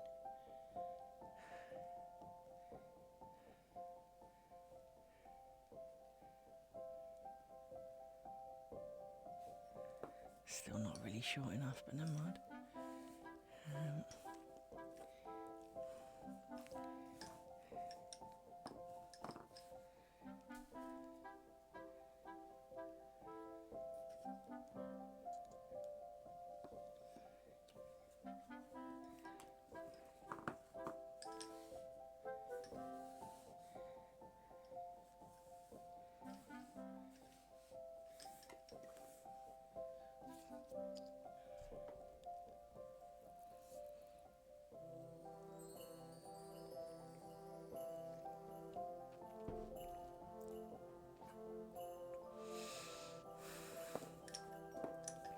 Yes, I've forgotten what we were talking about before the outbreak now.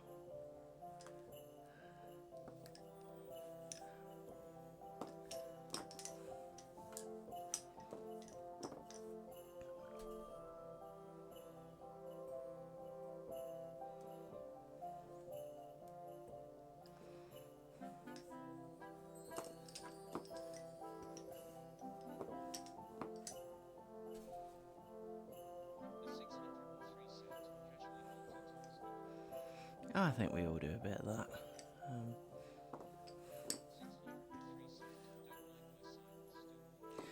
That's okay. Lurking is very, very acceptable. Quite a few crafting streams, people craft alongside, so they it's kind of a bit like what would have been, and I did go to a few of these as a child with my mother. They used to do like knitting circles, but it wasn't compulsory to knit. But loads of women would meet up at the church hall kind of thing, and like every Tuesday, and do some knitting, stroke, whatever the hell they were doing, right? But it was a way to be sociable and crafty at the same time. And so a number of I've seen quite a few streams where it's kind of like craft along, do your thing, and just kind of feel part of a bigger community and know that you're not on your own doing your own thing, even if you are on your own doing your own thing, but feel that there are people kind of virtually beside you, and you're able to have a kind of conversation with them in some form, and so you're not entirely alone doing your crafting, but at the same time you've got kind of the blessing and the curse of it, in that you're doing your thing and you can concentrate on it. And, for example, if I'm whittering on and it's annoying you, well, you can just mute it. And it, if you kind of need a bit of distraction, you can sit and watch me do my thing while you take a break from yours. And so from that point of view, it's kind of nice. I've done a bit of that. I've been doing some cross stitch recently as a slight distraction from this, to calm the brain cells, and watching other people stitch away the reason I'm doing cross stitch is because I was watching other people and they were cross stitching, and my brain went, that'd be a good distraction. It's completely different, but it's still crafting, and it still fulfills that need to make something. And so because I found a thing to make a pin cushion. Hello, have you not seen how many pins? This is made out of oak wood. I like these especially because of it. Now, normally, she says, looking around her table, because I know it's here somewhere. Hang on. I am a woman of many piles. Lots of things in my world lives in piles of things. And occasionally they all get jumbled up, and I move things, and then I can't see them for other things because they're in a pile. It should be around here somewhere. It can't be that far away. There it is. Now, normally, this kind of lace is done with a bobbin called a Midlands bobbin. And they look like this. small sticks of nothingness, which is great because you can fit more of them on your pillow. Hurrah! Except for this bit. This bit is it's called a spangle. Spangles are evil. Spangles are the biggest frustration in the history of the entire universe. In fact, spangles such as this one are the real reason why I have a triangle of this that I never finished.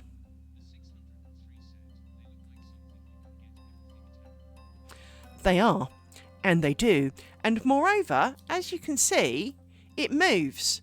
Well, when you pick up your bobbin, and it goes from being flat on a table like this, and then dangles down, and you put it down, and now the bobbin doesn't sit properly, and then it moves, and then it mates with its friends, and so the spangles tangle on each other. They will also tangle on, frankly, anything. So I don't like spangles. I hate spangles. And I don't hate many things, but I absolutely hate spangles. So the problem was, the whole reason that this tiny little triangle, it took forever because of the spangles. Because as you do the twisty thing, so let me put my pin in, right? As you do the twisty thing like this, so you do this, that's probably not so bad.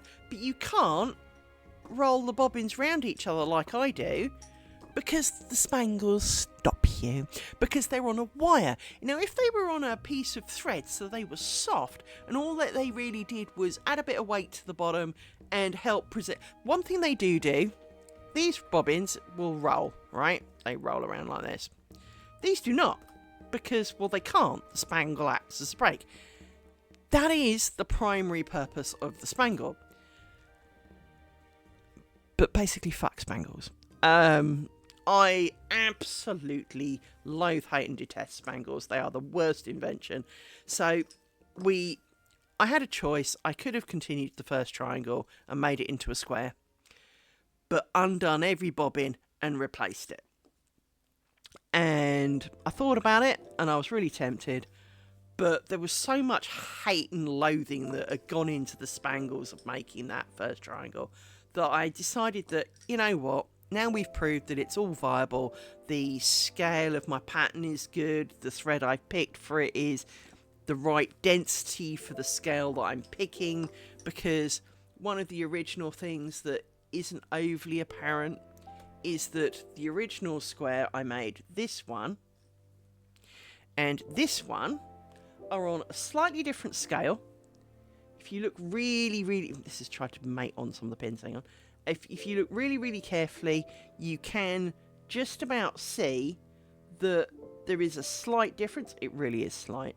So the gaps between here, if you look, these are a hair bigger, and it really is a hair bigger. The thread is also a hair thinner. It is a hair thinner. So this is slightly more open. This, not that it's stiff, but if I do this, it drapes, right? But I'm also not supporting from here to here, and it's quite solid. Whereas if I do the same with this one, it wilts more. There's much more wilt factor to it. So this feels softer. This feels much more malleable. And so I wanted that in my... I mean, drape is not really a thing in a neck curtain. But you also want it to be lighter. And so it just has that more movement to it. And so I felt that was better. And so I made it slightly bigger. You know, as I say, the difference between the two threads really is crap all of nothing. I'd have to look it up. I think it's 1 or 2 wraps per centimetre out of like 30. So I think one's like 27, one's 29. It really is literally next to nothing. But it is... I'm really happy with my choices. This is exactly kind of... I mean, yes, arguably, there are thinner threads I could use. And you could go jump off a bridge. These are thin enough, thank you. These threads are already perfectly snappable and tangleable. And it's hard enough to see what they're doing. So I do not need it to be considerably thinner. I mean, again, you know, if I was making it for the king or something, yes, you would certainly, almost certainly do thinner thread and a smaller, you know, and a smaller gauge because it is considerably thinner thread, and you know, all of that kind of stuff. But I'm making it for me. This is exactly what I wanted, so this is cool. I do have thinner thread. I really, really do. I use it on my Lazy Susan, which is this thing here. And if you look, this is 2 layers of this thread, and it's still not equal to this one. I do have some really arse-numbingly thin thread. And should you make lace with it, I'm sure it would be really, really, really, really pretty. But if you think that it's kind of, say, half the width of this, well then, this many bobbins would make half the size of the square. So I'd need 4 squares to equal this square. No, I'm not making the best part of 70-something squares. No. Do not need to be making 72 squares. No. And clearly, obviously, 4 times as many triangles. Just no. I'm sure it would look great. I'm sure it would be a thing of beauty. And I would be blind. I would be... And it would still probably take 58 hours to make one. So, no. That's where that went. I will make something with infinitely small threads at some point, but it'll be a bookmark. It'll be small. It will not be a neck curtain. Unless, of course, I end up retired from work on a big pile of money and I can sit around doing what I want and I'll have all the hours of the world to do things and maybe the health to do it with, then maybe, yeah, fine. I'll do a neck curtain in the smallest thread I can humanly find and drive myself insane. I'd have to buy a hell of a lot more bobbins, though, because that would probably be a thing. So yeah, probably not in a hurry. Not a neck curtain, anyway. But you see, this is my problem. My brain kind of likes making big things. But as I don't wear shawls, I don't wear scarves particularly, and a lace scarf, I mean, that's not going to keep you warm. What's the point of that? So, none of those things would be a good choice. Bedspread, yeah, I've got dogs who are little tornadoes. That wouldn't be a thing. So there is a bit of you that kind of boils it down to, well, what can I make that I would use? And the answer was neck curtain. So hence neck curtain it is.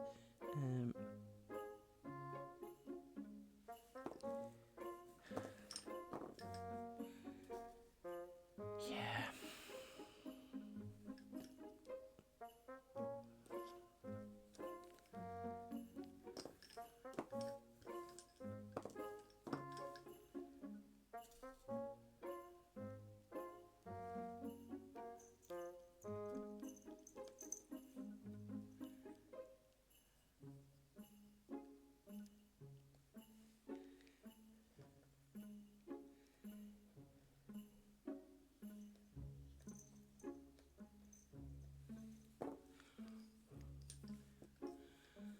So yeah. I mean, don't get me wrong. Would I like to make one of those, like, infinitely sheer kind of curtainy things? I keep looking at my patio doors, which are distinctly wider. I'm not going to go and measure them, but they're distinctly wider than 43 centimetres for starters. And clearly, obviously, they're 6 foot odd in length. It would be really nice to make, let's call it binch, because I don't know how you pronounce it, but it's B-I-N-C-H-E, going with binch, where they tend to make pictures with their lace. And it would be nice to kind of, I don't know, couple of birds, few clouds kind of thing, right? That'd be cool. And have them on my patio doors. Mainly to stop the birds flying into them, to be honest. Because we haven't had so much of that at the end of this year. But last year we had a hell of a lot of bird death because they'd fly into the window and die. And that makes me sad. because, well, first of all, I've got to rescue them before the dogs eat them, but they don't die immediately, and it's just horrific. So, and you know, obviously then the magpies come and eat them, and let's truly not.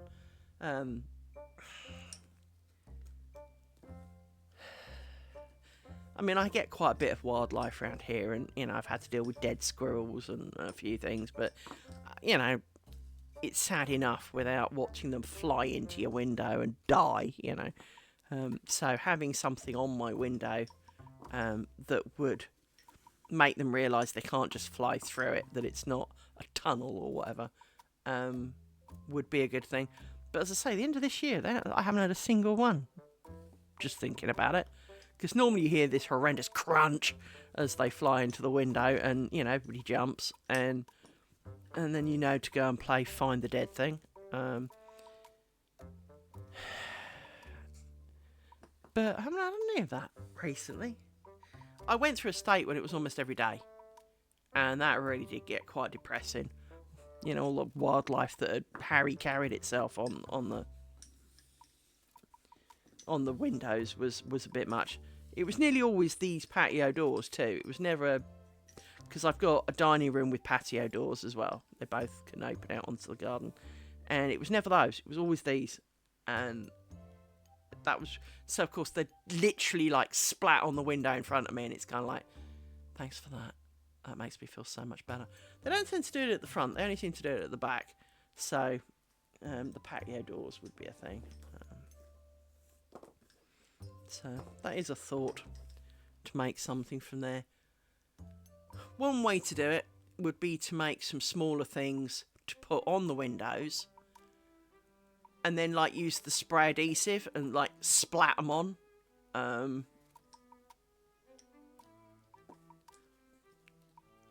Make something like that, or make some kind of strips, thin strips, and, you know, put some of those on the windows, so at least it looks like there is something there, and they won't think they can fly through it.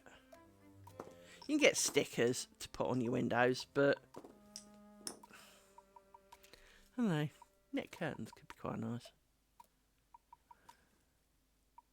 I don't like my net curtains ruffled. I like them flat, and I can't explain it. I like them flat. I like them so they're kind of flat against the window, not, you know, all bunched up. So you don't need like 3 meters to cover a half meter a window. You only need half a meter to cover a half window thing. So maybe it's the frugal part of me that does it, but I much prefer my net curtains to be flat. And you put a thing through the top as you would normally, but you also put a thing through the bottom, so they're held top and bottom against the window. So they purely are against the window. They're not flapping around in the wind.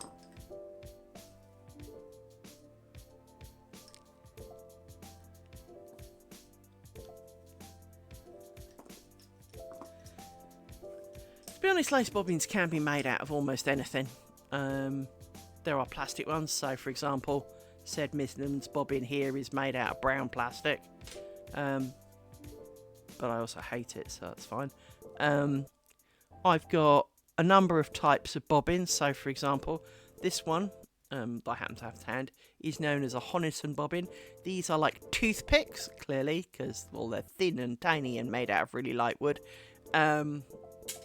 The only problem with those is that they roll around like these do, but they're also really, really, really, really thin. So it's really hard to see, because obviously, as you can see from these, it keeps the threads fairly well apart.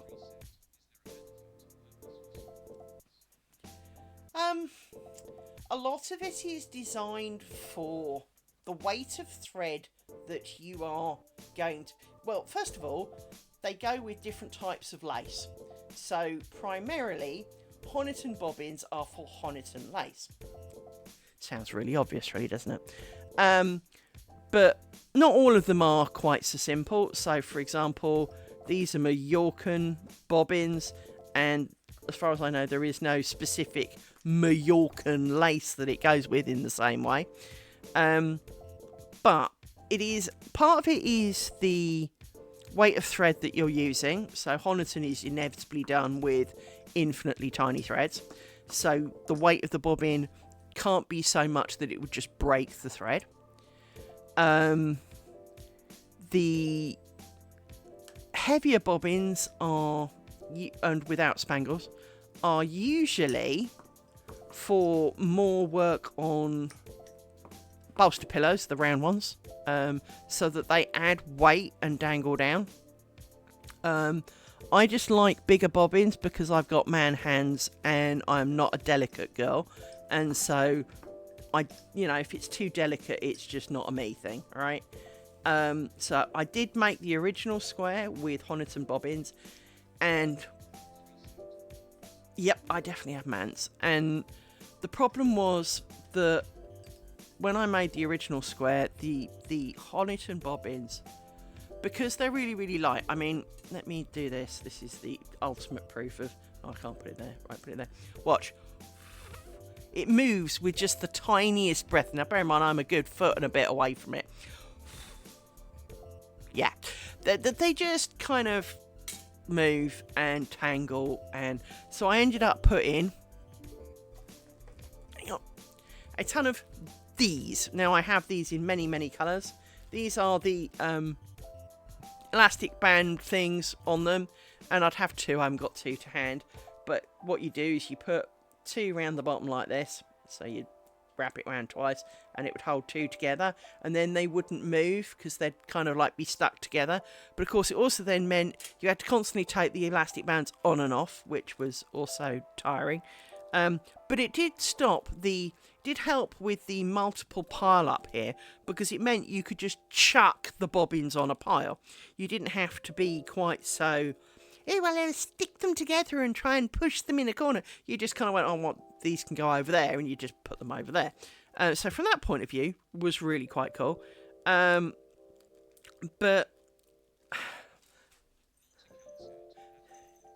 hey, Nautical, nice to see you. How are you? Hey, Nautical, let me show you my... I know I took a day off yesterday, but I did do good thing, look. I did do good thing. I worked on my thing. Yeah. I did do quite a lot of that yesterday, actually. Let me quickly look. Stop asking me if I want to do it with dark mode. I'm in dark mode. It's called manners, to honour my settings. I have done, let me count them. That'll be easier to count. So that's 130. 8. I've done 900 and 30, so 81 stitches.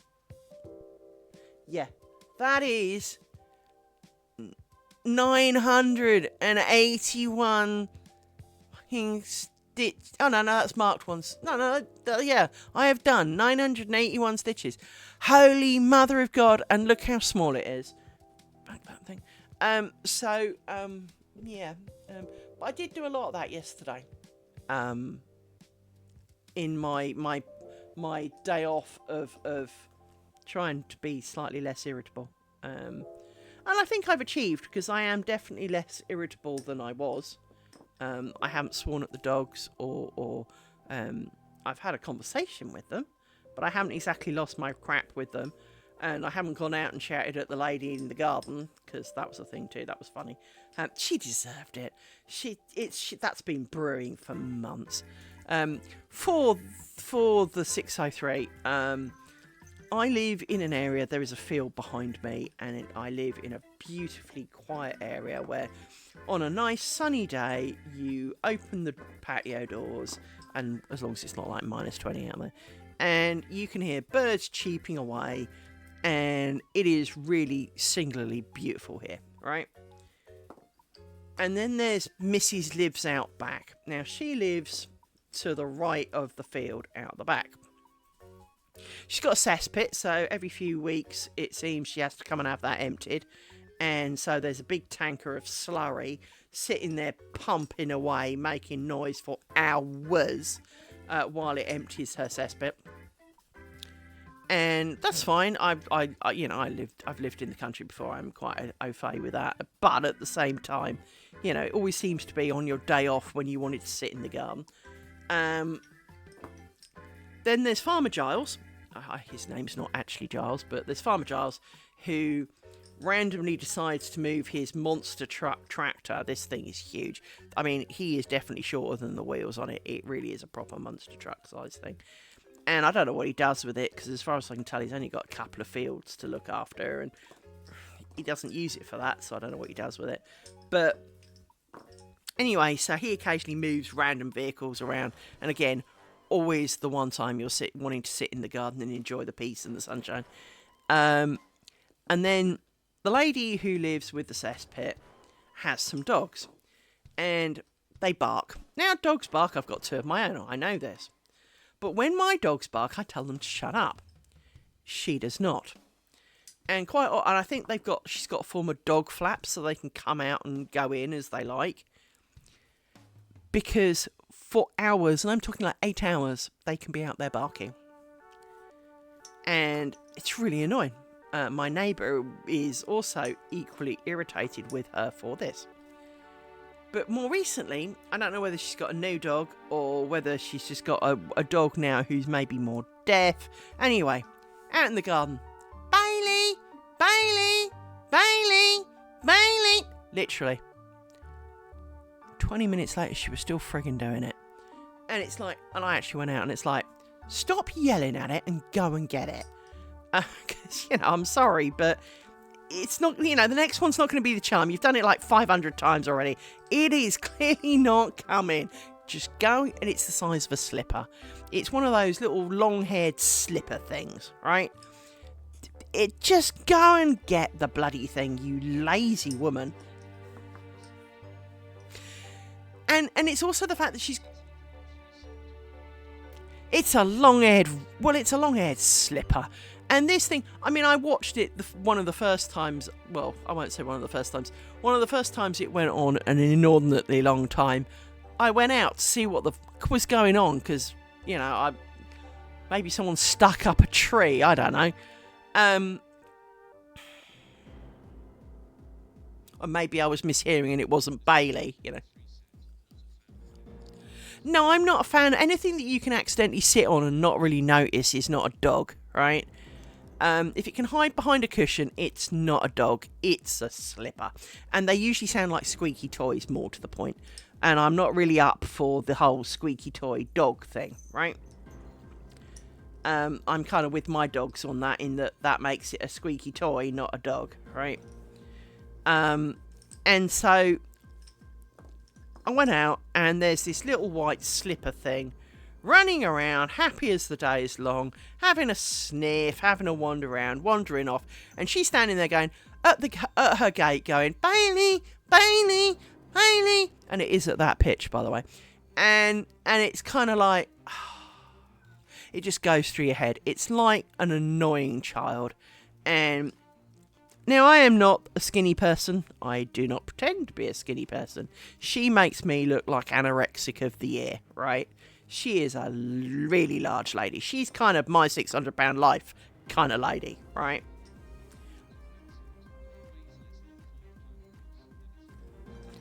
Pretty much. And she just stands on her gate, leaning on it, yelling for this bloody thing. And I'm not going to pretend that I know that, we all know that we have gun laws in the UK, but we can still talk about it, right? And me and my neighbour have discussed which of us should be shooting her, because, it turns out we're both really good with guns. So, we both did a lot of shooting in our former years, and well, round here, that's actually quite likely. Well, this is the thing. Me and my neighbour both have dogs, and in fact, she got a dog because I had dogs. She always wanted one. She met mine, and she was like, "Oh, I really want a dog," so she went and got a dog. Right? And my neighbours are wonderful people, and they have a little French bulldog thing. It is just rounder than it is long. But, you know, their dog is really quite cool. You do occasionally hear it, and I encourage her to tell them all about it. So, but, like me, the moment the dog's barking in the gun, it's shut up, stop annoying other people, get indoors, shut up, leave it alone, whatever it is, ignore it, stop. Whereas 8 hours, this woman's dogs can go. She's got some bigger dogs, so she's got an Alsatian's one of them, but I think she's got 4 dogs. She's now got 5, and Bailey's a new one, right? But she's got 3 or 4 dogs, and ranging in size. And because a lot of people walk through the field behind us, they bark at the people walking through the field behind us. And as I say, 8 hours of it can be a bit much. Now, annoyingly, she's cut down the big tree that was in her garden, and that used to have a buzzard in it. Probably because the buzzard was eyeing up her dog. Because I'd have cheered the buzzard on, to be fair. I'd have, if you could give buzzards a round of applause, that would be a thing. There's also hope that the little thing will try swimming in the pond and drown. Not that I wish it on the dog, but it would get over and done with. There's also a stream for it to fall in and get washed away. That would work. I mean, as I say, I really love dogs, but 8 hours of barking, and I'm not up for the dog. When I went for my black belt grading, it was horrendous. So we went for assessment, and I drove and I drove another lady, and we got there nice and early, and we went down McDonald's for a coffee to chill out. Well, and that's the thing. Dogs bark, we know that. But once you've barked at it for a couple of seconds, that's plenty, right? You can be done now. Yes, you have alerted me that there is like an ant in Nova Scotia. That's fine. But after that, come indoors and talk to me. Don't stand out in the garden screaming about it. And this woman's dogs literally bark. Back to the story of my black belt grading. So, on the day of grading, one thing that is incredibly important is you must not be late. If they have closed the doors, you cannot join. So even though there was a 20-mile tailback on the motorway, doesn't matter, there are no exceptions made. Once the door's shut, you cannot grade today. And we were already worked up to hell, and we got stuck in a traffic jam, and obviously we're listening to the radio, and it turns out there's a dog loose on the main net. Now obviously originally it's like, oh, poor dog, I wish I was nearer the front, I'd go and get it. After an hour of sitting on the motorway, bear in mind we'd left to get there an hour early so that we could have eventualities, but we had not planned a 20-mile tailback at the weekend, right? Run the thing over, just get it over and done with, someone shoot it, someone, just we need this thing out the way, this just has got to go, this has got to be the end of this, please can we get rid of this dog? And I'm so not like that, but at the same time it's kind of like, I've been sitting in this traffic jam for like over an hour now. We haven't moved 1 inch. And all I know is that somewhere out front they'd even called a dog catcher and he hadn't managed to catch it. It's like, Christ's sake, I was always the dog catcher at school. So every time.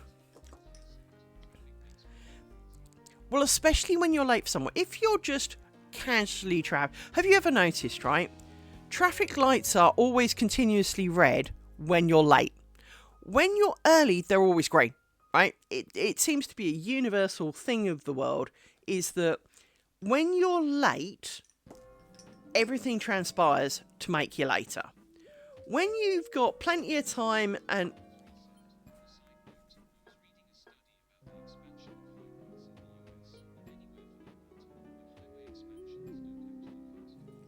No, they don't.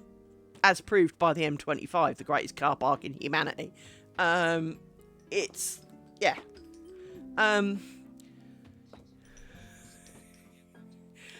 Yeah. I mean, I don't know quite what the driving rules are in America. I'd assume they're similar to our own, which is you're supposed to stick to the inside lane unless you are overtaking, right? And the UK more recently had to enforce more rules about this because we have what are known as middle lane hoggers who, despite doing like 65 mile an hour and 70, are still in the middle lane just being annoying, right? They are. People suck. And so from that point of view, you know, it's not too surprising that we have to make rules about it because, I mean, don't get me wrong, when you're driving at 2 o'clock in the morning and you're the only idiot on the motorway, driving down the middle lane is actually the safer place because should something spring out of the darkness, you've got more options, right? However, when the motorway's got other users on it, and you can, because at night you can see them coming, obviously. Well, you bloody hope so, they should have the lights on. But, you know, working on the presumption you would see other users on your side of the motorway.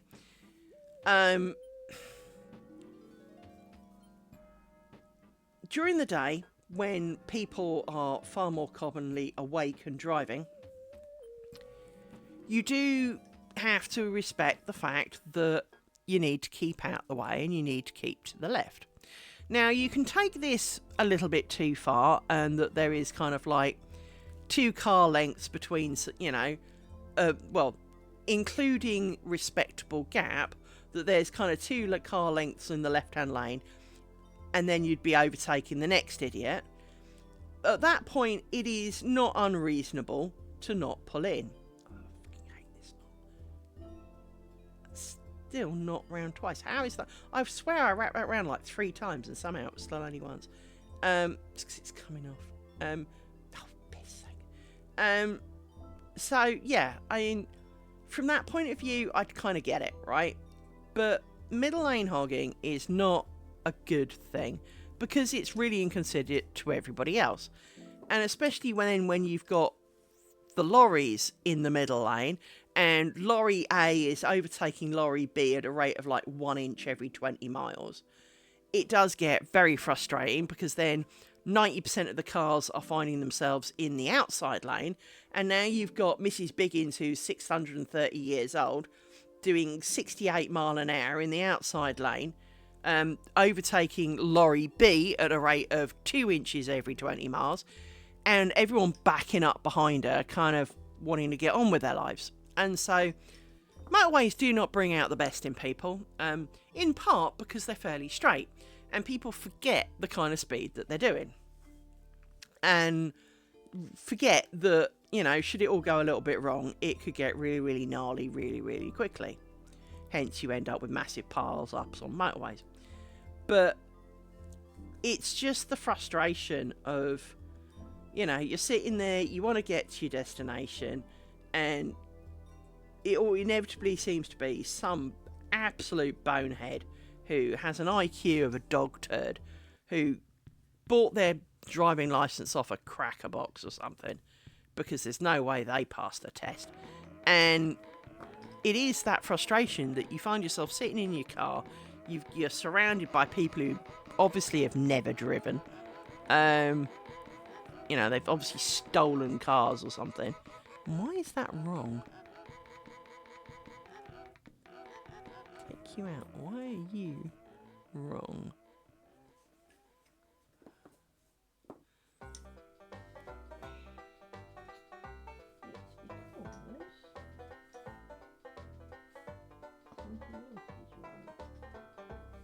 You wasn't wrong. It was just wrong because the pin was holding it in the wrong place. There we go. So yeah, we get lots of idiots over here. I'm sure every country has their own breed of idiot and their own speciality of idiot. I'm sure, you know, because obviously some driving rules are different in different places, but the number of people who, frankly, who should be banned from driving seems quite high, to be honest. This definitely doesn't right. Let's go back a bit. We screwed up somewhere.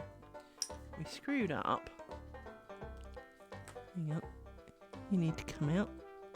Yoink. And we undo you.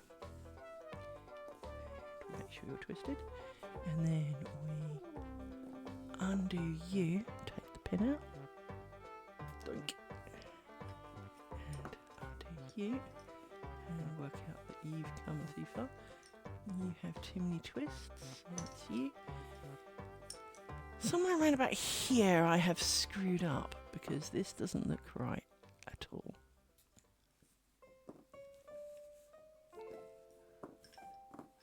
For some reason this does not look right. So let's do this again.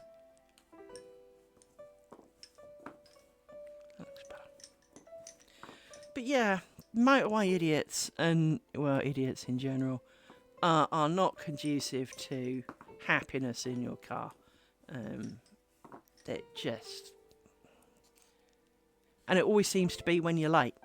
It's never when you've got all the time in the world to wait for Mrs. Biggins doing 20 in the 60. You know, it's always when you're already late. I remember going to one interview, I set off so that I should have been 30 minutes early so that I could, A, not find the place for a bit and all those usual situations. And an hour later, I hadn't moved much more than a mile from my house. And it was kind of because there was a traffic jam and there was obviously... there's a level crossing not far from me. I mean, well, it's about a mile away, actually. And the level crossing just constantly going off, whether it was a fault or otherwise. But because it's like 100 yards from a main road, well, the main road stops because, well, the car's turning off to pass over the level crossing, then block the main road. So everybody grinds to a halt. And an hour later, I hadn't moved, and I had to call the people and say, "I'm sorry, but you know, there's a traffic jam, and I haven't even left frigging where I live yet, and there's nothing I can do about it because I can't really turn around because, well, it's blocked both ways, and so yeah." And they were kind of like, "Oh, it's okay." Funnily enough, I didn't get the job, but it was only supposed to be a half-hour drive from here. It really was. But that didn't work out. So yeah, you only ever seem to run into shit when you're already late. Your car only ever breaks down when it's raining, right? It never breaks down on a blissfully sunny day in a beautiful area where you can sit down and almost read a book while you wait for the man to come, right? No. It breaks down in the arse end of nowhere where you have no idea of the... Because the first thing they always ask you is, "And what village are you near?" I'm sorry, I'm on a motorway. I'm between junction A and B, heading in this direction. "Oh, I need the village." I don't know what village it is. It's on the motorway. I've just pinpointed... I mean, I broke down once on the M3, right under the flyover for the M25. I was heading into London. That gives you a spate of about 4 metres square. This apparently was not precise enough for her. She needed to know the village. Well, how was I supposed to know that we were in Egham? I thought Egham was about 2 junctions down on the motorway. She got really crabby about it as well, and you're kind of like, "I'm sorry, I broke down. I do not have the exact map or geo-reference for you, and even if I do, you want to get pissy about it." Yeah. Breaking down is not fun. But again, it only ever seems to happen when you're late. On this occasion, I was as sick as a parrot, and the whole reason I was going home when I was because I was sick as a parrot, and I'd had to go up to my boss and say, "Boss, I'm too sick, I need to go home." And they'd said, "Yeah, actually, you look pretty deathly, please go home." And that was great, except for the fact that, you know, it then took me 2 hours to go home because my car broke down. I need to make these longer. I need to make these a lot longer. And this is not an easy thing to make them longer with. Not so bad if it goes a bit loose, because then you can make them longer. But they're not good at getting longer.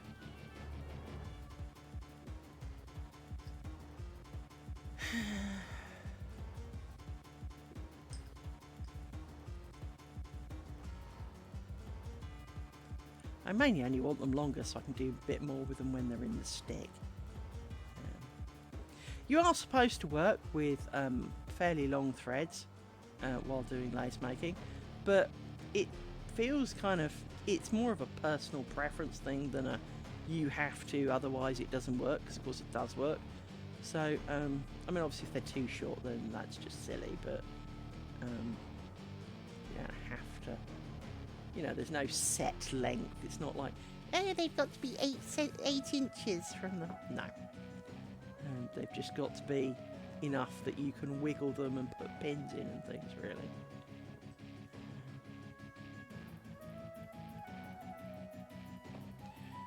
That's 1, 2, 3, 4, 5. That's right. I'm getting really good at visibly guessing it's 5 pairs. So that's one thing that I will be a master of by the end of it, is playing guess the bobbin count, I think. Right, so that now gives those a much better chance of going all the way back there and not being hugely annoying. Let's do the same for these. Problem is I can't have them too long, because then they fall off the cushion, so. And then I'll have to shorten them next time, so I don't want to be doing that particularly.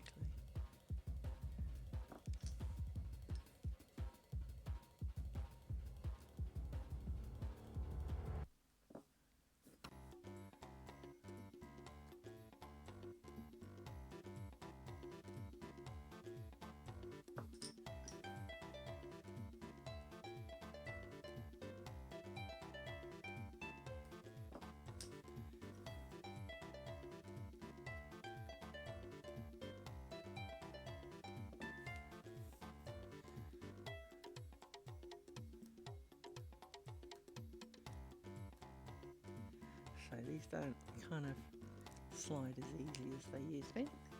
But in not sliding, they do tend to not come undone, so you win some, you lose some.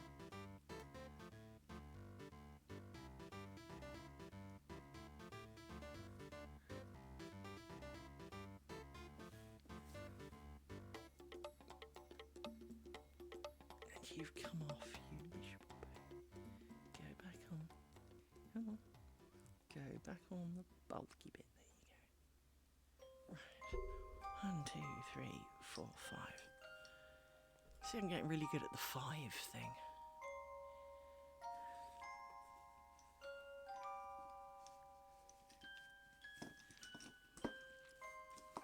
I still hear Mambo number 5 in my head, but you know, there are worse things in life. Pile you back up there. That reminds me, what did I do with that? I got a special little thing made. And you're going to understand why I'm thinking of it. Which is, how do I best describe it?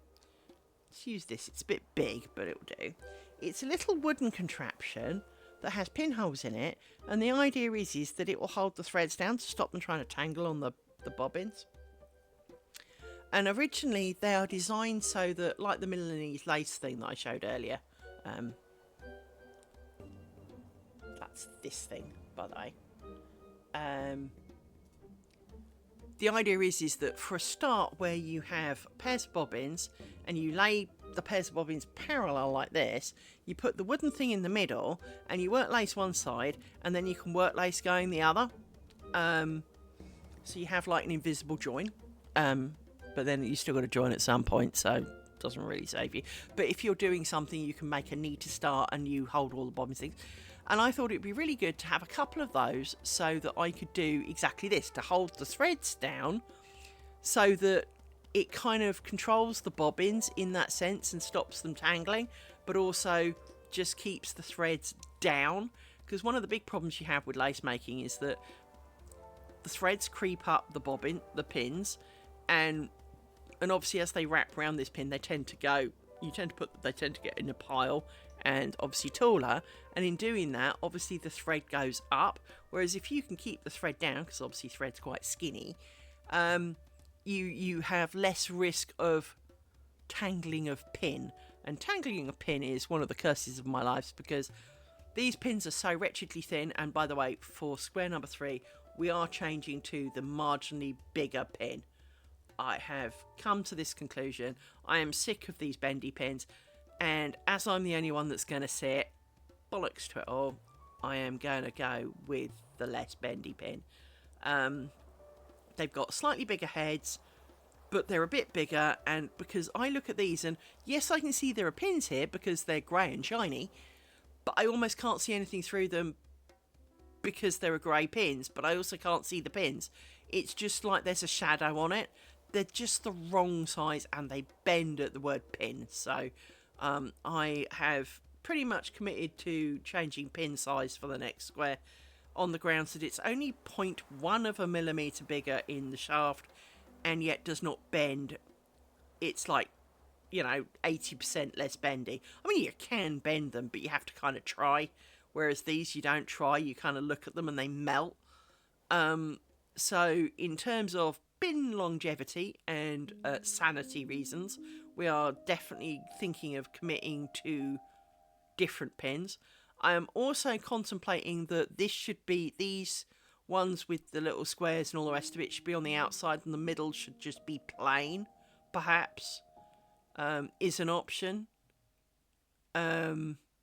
Perhaps we've still got a long way to go, because, well, I'll have to make, if there's 18 things and there's only 4 in the middle, then I need to make 14 external squares, so we've still got quite a way before we actually have to commit to the middle or not, because it's only 4 after all.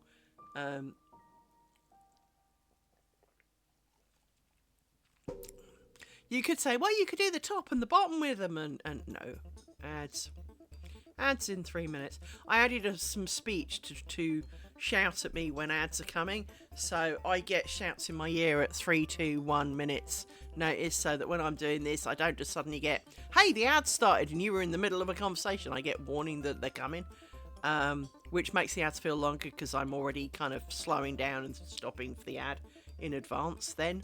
But that's kind of working out. I'm quite pleased that I did that. Reminds me.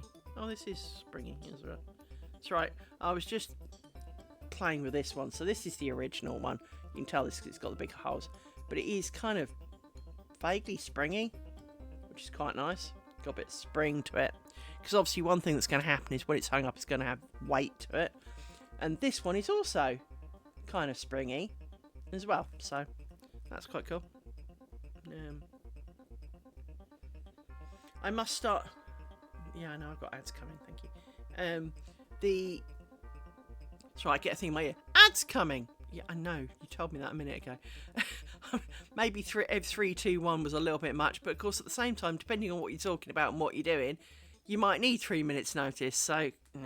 Anyway, let's finish putting some of these bobbins away. Or at least back into captivity, and decide what we're going to do next. If we lengthen all of these and we pile them over there, we can do this bit of cloth stitch, I think, next. Because I could do this bit of cloth stitch, because I'm kind of out that set of bobbins. Either is vaguely plausible. I have the bobbins for both. And this is for the 603, this is the kind of time when you do... It is less clear as to which one you would actually pick, because the answer is you can do either, it's personal preference. And so that is a thing. Many of the time it's not really a choice, because you need the bobbins to do it, so you can't do that bit yet. But at this point I do have a couple of sections I could do, and absolutely makes no odds of which one I do first. So, I wonder which one I will pick. Should I do this one because I'm nearest to it? That's not right, because you haven't got 2 roundy bits. Roundy bit again.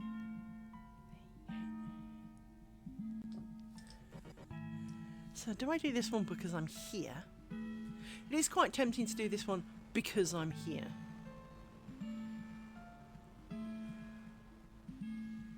No, I'm going to stick to my original plan. I'm going to stick to the original plan. Although she says as she pulls out the bobbins that start the... You know what? Fuck it. Let's do this bit because we're here. And, well, it's a thing. So let's find the rest of these. and you and you and you. You've got round a pin. I feel you around the pin. So, you're twisted and you shouldn't be. Quit it. You can go over there for a minute. So, let's check everybody. Where you supposed to be. You're right. You are. 1, 2, 3, 4, 5, 6. Ad starting.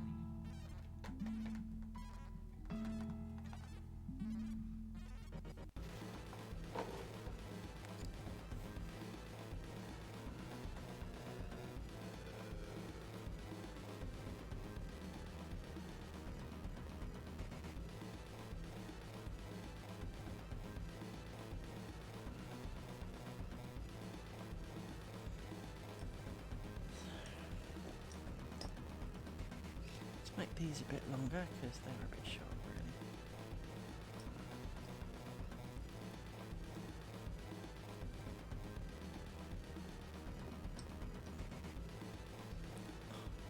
Making a dog whimper, but it's not the whimper I'm in pain. It's the I'm just not comfortable.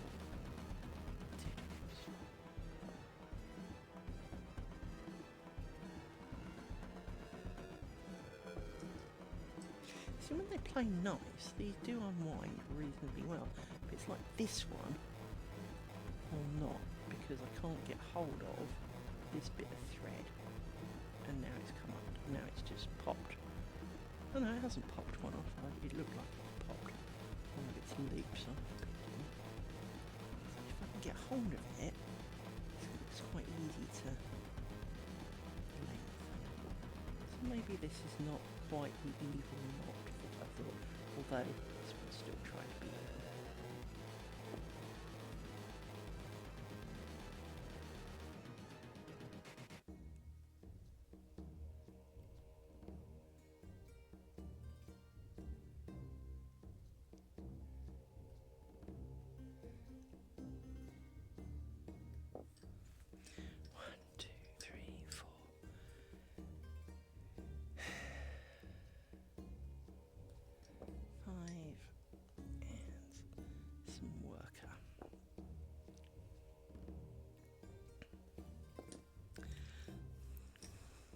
One thing I am still really tempted by is to do some coloured workers. Make them silver or something. Why does that look like it's in the wrong hole? No, it's just a different angle. That's okay, we can cope with that. I'm going to use that as my pokey stick because I can, and it was the first thing I had to have. Here we go. So.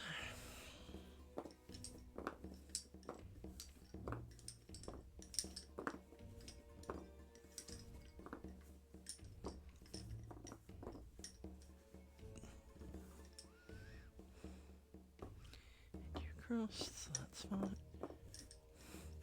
You come out because we don't need you.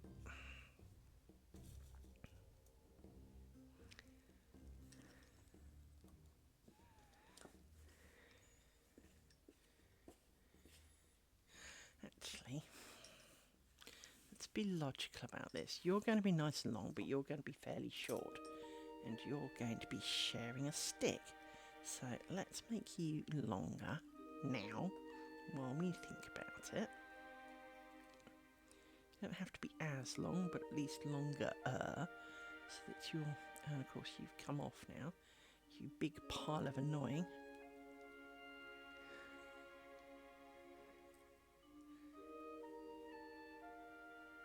And I suppose you'll want to go back on, yeah. You did. Well done! Maybe I'll forgive you then. For your transgressions. You're still a bit longer. No, I can't get the end.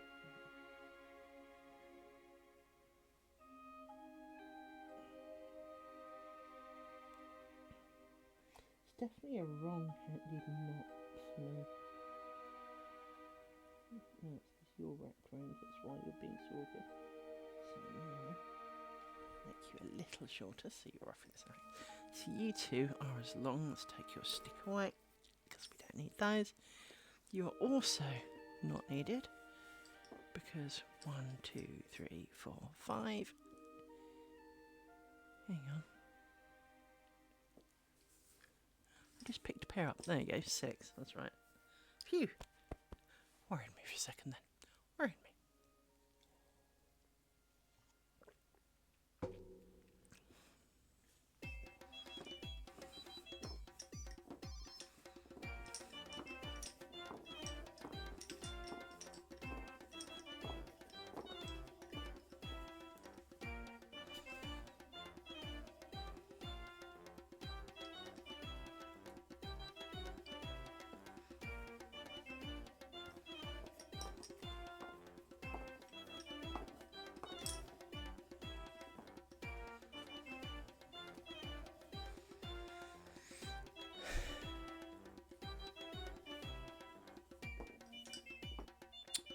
I saw that.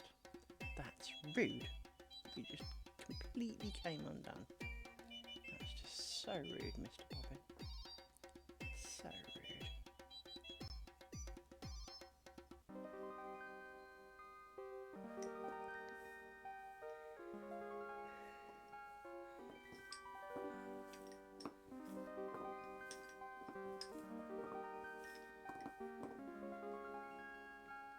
I need to stop sitting on the dog ball.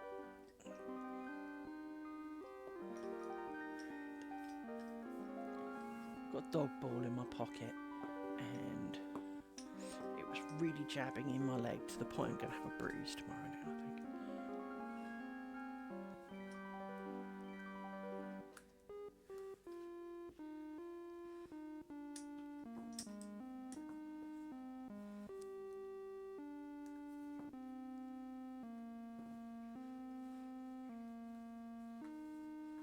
Stop mating round that pin.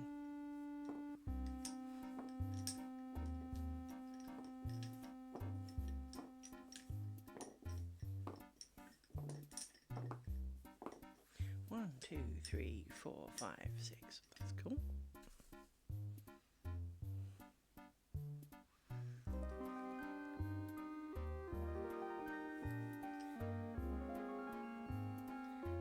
Because if you remember I said about how it's fatter going one way than the other, if you remember, as you work this way, which is the direction I've just gone, go on this side, you only have to go over 3 bobbins. On this way I go over 5.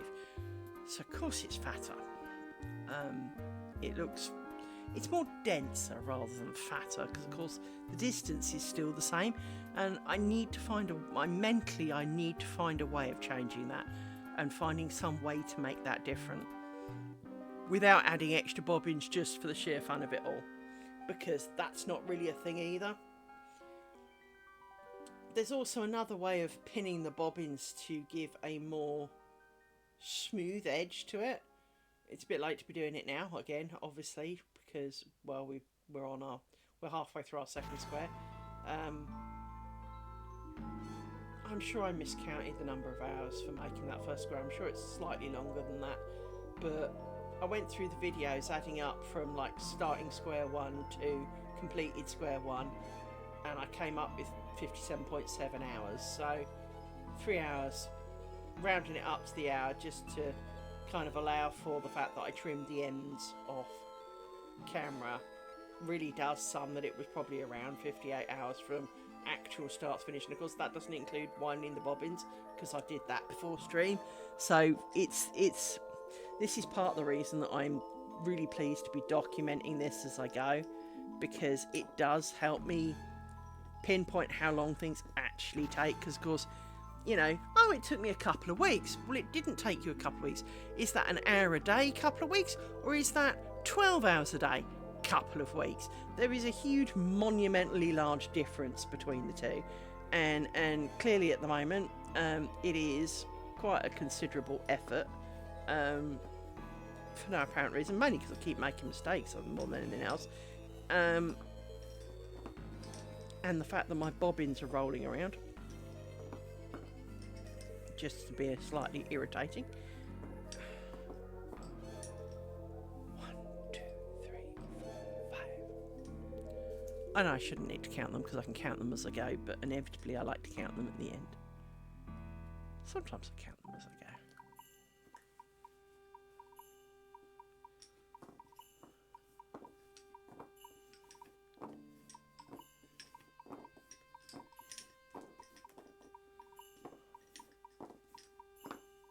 I tend to count them as I go more when I'm going to add at the end to check that I've not gained some too early. So I tend to count more as I go, going the other way. Whereas this one you add and then come back. Don't know. It's a habit more than anything else, I think.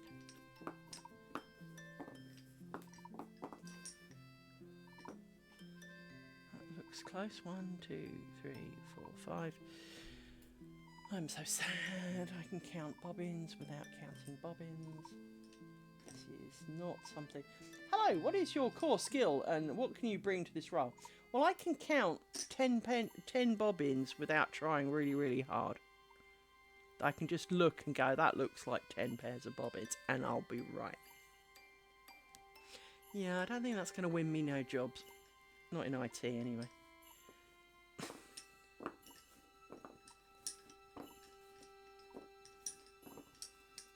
And part of the reason it works is also it's the width of the amount of bobbins. So from that point of view, if I was using different bobbins, I probably would be more wrong. Because it's a different number of bobbins.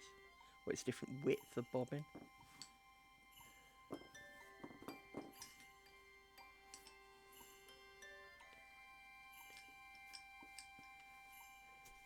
I still count them though.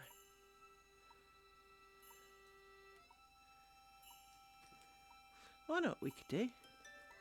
As a slight side detract, we can push down some of the pins, and then, because we like pushing down pins, because it helps us see.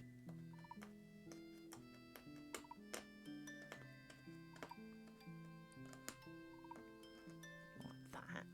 And then we can do my ultimately favourite thing of pulling out some of these pins. And looking back and going, oh, look at all the mistakes I made. Because this is when we find them. I don't usually find them until I pull the pins out and go, oh, look, there's a screaming, raging mistake. I think my biggest fear is getting to the end of one of the squares and discovering something I just can't live with.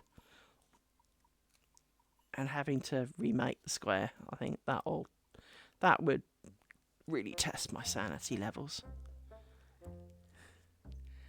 because making 18 of these squares is already going to be a bit of a try, because, well, it is, and there's something funky here.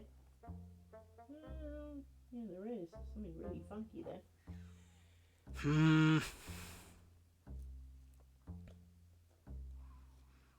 I'm not going back that far. Rule of thumb is by the time I get around to pulling pins, I am not going back that far. So let's have a look at the funky mistakes in that section. Where's a good poking device? There's a good pointing device. Right. So, seriously funky, strange bit here. Let's do a good zoom in on all of this for you. Hang on. Dunk. And then we need to go over and we need to get up. Oops. Maybe down a little bit. There we go. So, right. Funkiness. Severe funkiness there. Although it'll be near a join. Probably will get away with it. This looks a little funky. That looks skinnier than it should. But at the same time, doesn't look wrong either. Other than that,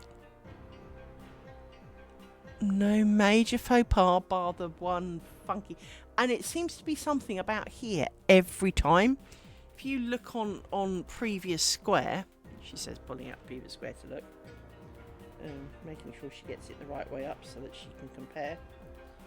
It seems to be, I know I've made odd mistakes in a similar position previously. It's just looking and not seeing them, of course.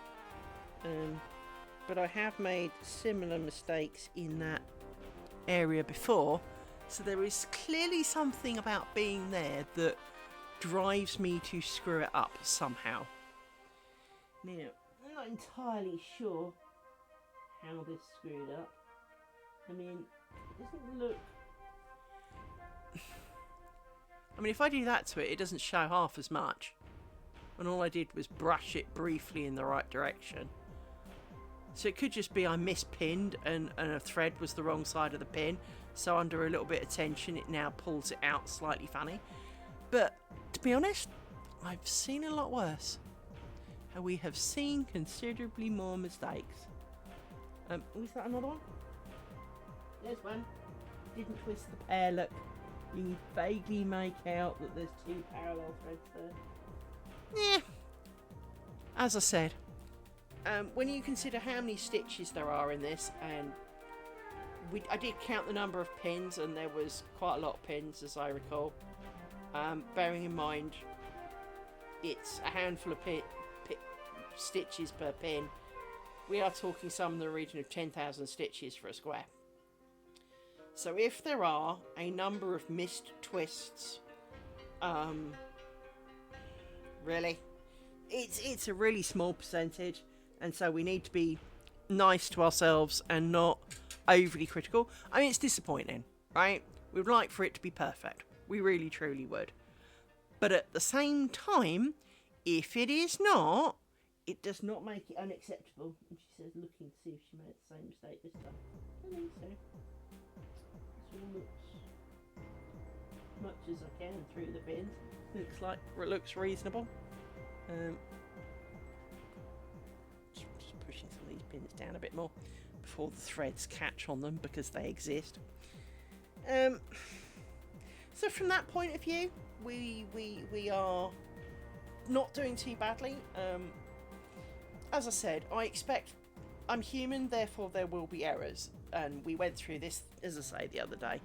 The question is are the errors that visible from a distance? If the answer is no, and there aren't that many of them, I mean, if you completely fudged a whole area, it would show, right? Let's put us back to the beginning. If I fudged the whole beginning, and we moved down a bit, didn't we, before, so you could see these lower bobbins. Hang on. I should just move the camera, shouldn't I? That would be easier, wouldn't it? Let me point that up and just grab the camera and junk it up a little bit. There you go. Because I moved the light, so it is a slightly different thing. The truth of all of this is then that, if there's less than 1% errors in the entire thing, it is still perfectly well made. It's not perfect, and we strive for perfection. But sanity and logic state that there is only so much you can do before you start making that not happen. Because like we were saying the last couple of days, I was making mistakes, and then I'd go back and fix them, only to make a new and annoying mistake for it, right? And that is when you know you're putting too much on yourself. Because for each mistake you fix, you are making more. You're not going to win, right? It's not a winning time, which is why I took a little bit of time off to let my brain chill out a little bit and forgive itself and, well, screw up something else for a change. Because don't get me wrong, there was some of that. But it does mean that you're in a position then to come back a little bit more fresh. And while we've made a couple of mistakes today that we've noticed and we've gone back and fixed them, they were really small and we noticed really quickly, whereas before we weren't noticing. And so clearly brain was, elsewhere and not doing its best thing. And hence, as I said, originally the cross stitch was a plan for the between times. Whereas obviously it didn't work out that way because I finished on a Thursday night and my Friday stream needed me to, is the one day of the week I guarantee to stream. Therefore, skipping it really would have been kind of wrong. So I started this square a little earlier than mentally I meant to took a couple of days off doing something else, anything else, or even just a day off. So it does look like I'm averaging 1 day off every couple of weeks. I don't feel that's a bad thing. Ox, it's not that bad. I know, obviously, you have things in your head that buzz around and get all excitable, and clearly that's a thing. But the reality is that you generally work on the highest pin that you have bobbins for, and bobbins come in normally at a 45-degree angle. So, for example, when I've done this, hang on, chonk, chonk, chonk, chonk, this pair of bobbins here, which I no longer require, feeds into this pin because it just naturally falls in that direction.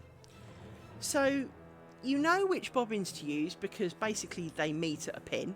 Now this section is slightly different because I'm working towards this pin over here, but you get to you look around and you go, there is a pin, I have all the bobbins to work that pin. So for example, I can't just pick this pinhole here because while I've got one pair of bobbins for it, the pair that come from this pin isn't here. But then it's a bit like working on your beetle. If you have lots of choices of where you can go, but you can't do some things until you've done other things. And this is kind of the same, is there are lots of things, but realistically, you have to at least have done this bit and this bit before you can do that bit. So you boil back to the first bit you can do. And in this case, I picked this bit of cloth stitch. I could have picked, I know it's hiding under here, but there's another bit of cloth stitch hiding under here. I could have done either, and absolutely either I could have done. But I chose to do this one because I was piling the bobbins up, and I got to having all of these bobbins in front of me, and it's like I'd be stupid to walk past all of these and go and do the other one. I might as well do these, they're in front of me. So this is where we're at. Other than that, it's crossy twisty, crossy twisty, crossy twisty, and randomly checking you've got the right number of bobbins where you started.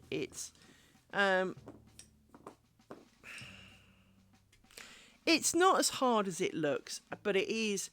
But because there are so many bobbins, and hence I put them in sticks because they're not part of the game at the moment. So these ones are kind of out the way, but these are the only active bobbins. All of these ones are kind of dormant and, you know, potential to use later bobbins. And so because you can't completely get rid of them, I mean, if you could dangle them all the way off the pillow and kind of cover them up, it would feel a lot easier.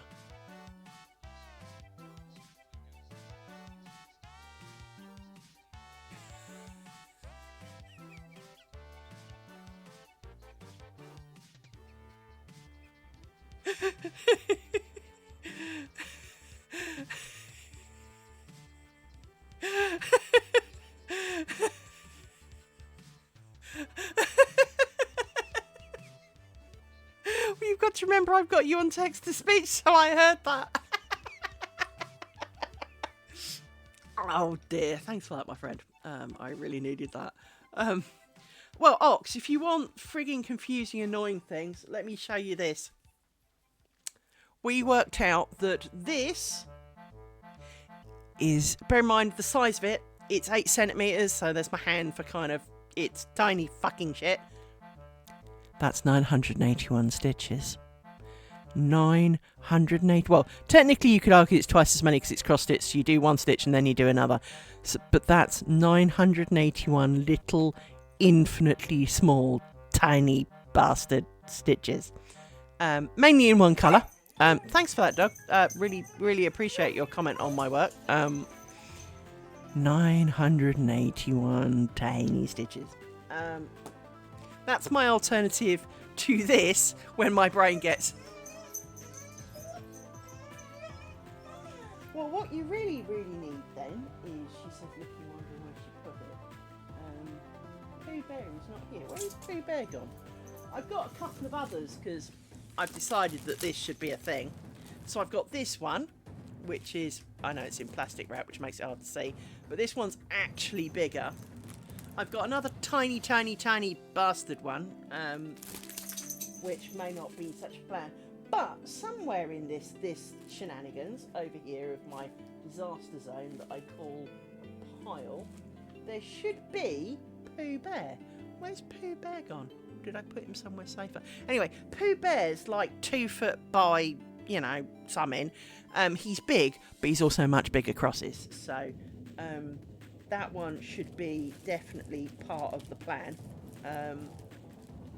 But I can't see him for the moment. Why can I not see Pooh Bear?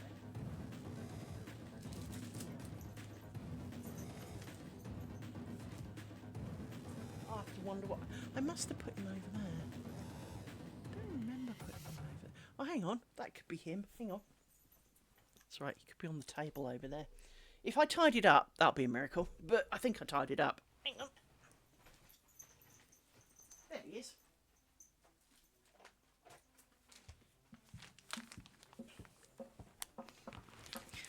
So this one is Pooh Bear. Now this one is distinctly different. Where's the picture it's supposed to look like? Where's the front? So it's the wrong way round in the packet, which doesn't help. Hang on. But this is the picture, so it's huge. It's 54 centimetres by 27, and there is the cross-stitch diagram there. But one thing that is really cool about this one, and I'm just trying to pull it out a bit so I can show you, hang on, it's stuck on the magic join of the thing, is that if you look, it's also much bigger, because this is 10 stitches by 10 stitches. If you look back to this one, this is 10 stitches wide, right? So this is a centimetre, this is 25 stitches to the inch, this is distinctly not. But it's also printed. Now, admittedly, the colours are different. You have to pick the colours out of things. So Pooh obviously does not have pink feet, right? But you can work from here. You don't have to count them all. You don't have to go completely insane to do it. And they're distinctly bigger. So this is the kind of kit that you want. 11 count. So this is 11 stitches per inch, right? This is far more sane, shall we call it, than the one I started on. But there is something about the tiny stitches, because they're tiny stitches. It's like pixels on a screen. The smaller the stitches, the better the picture looks in the long run, right? Is the truth of everything. It's got more detail. It's just generally betters. But yeah, cross stitch is definitely a thing you could do. I heard you go beep. Hang on, let me quickly look. Boop. Well, that wouldn't be too bad. Does it say what size? Anything about the size of it that I can help you pass judgment on it? Looks like fairly small stitches on that one, to be honest. But the size of the stitch is not the end of everything. Because of course you could make it on bigger cloth, bigger pixel size, so that it can hang on your wall and it won't be like 1 inch square, right? But it doesn't say what it's designed for, I don't think. It's only 60 stitches wide, so I don't know. If it's only... Yeah, it's definitely a bag or a jacket size kind of patch, for want of a better word. That would be really quite cool. I agree, that is quite cool. And at 60 wide, obviously, for example, if you did it on this shit, at 60 wide, that would make it 6 centimetres wide, which would be about right, to be honest. So I'm going to guess that the one in your picture is also on 25 count. As I say, that means 25 stitches to the inch kind of thing, so kind of reasonable. They call it count, but then it's stitches per inch, so it wouldn't be that hard, because again, it's kind of, while there are more colours than you would expect, so obviously the blue in the shade, for example, is going to be a different blue to the blue. Well, here's the thing. Let me grab one of my ones from this.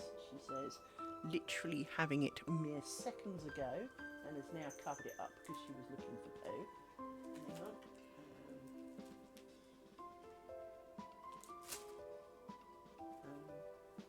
Where's the thing gone? Where's the... Move the thing. Oh, there it is. Right. So, when you get like a kit like this, but it doesn't matter whether you get a kit,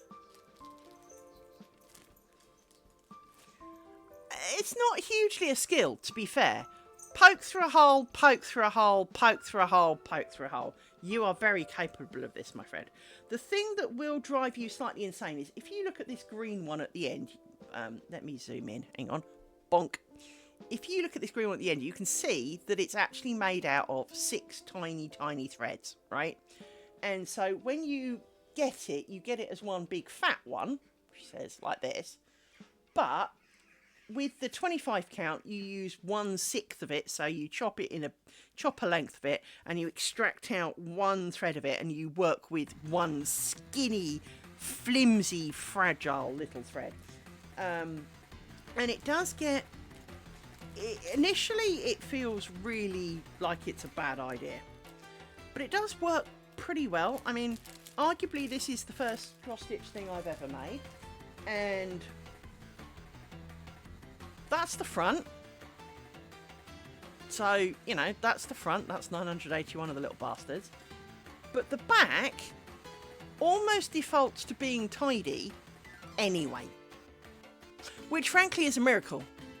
But 981 nasty little tiny stitches. So it is a thing, and it is, I won't say relaxing, but it's not stressful. It's just something a bit like you said, like the little gem things. You pick a spot, because you can start and do any bit you like, to be honest, but it's easier to start in a corner rather than the middle, as they often suggest. But you start in a corner and you kind of go for it. And like with Pooh's foot or whatever, your thing, it's not a thing called full coverage where you must fill every square. It is, you only do the pattern bit. You start at one point and you pick a colour that starts in that point, and you do the bits in that colour.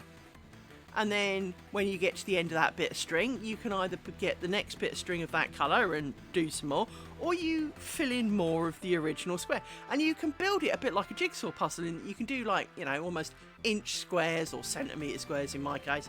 You know, you can do it, I'm doing mine almost centimetre by centimetre, but I wanted to fill in the little pinky kind of flowery bits as landmarks, because I've got to do some grey bits on the other side, and it would be just easier if the pink flowers are already there rather than trying to count them all. But that's the advantage of the Pooh Bear one, because it's already printed on the sheet. I don't have to count anything. If it's the same colour, I can just go for it. Cross stitch is not hard, my friend.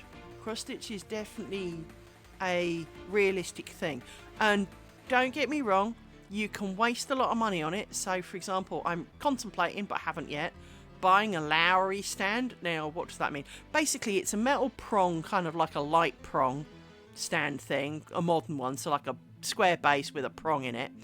And then there's a bit sticking out of it that you can adjust the height of, which has got a clamp on the end that you can clamp round the little squarey thing that I put on here.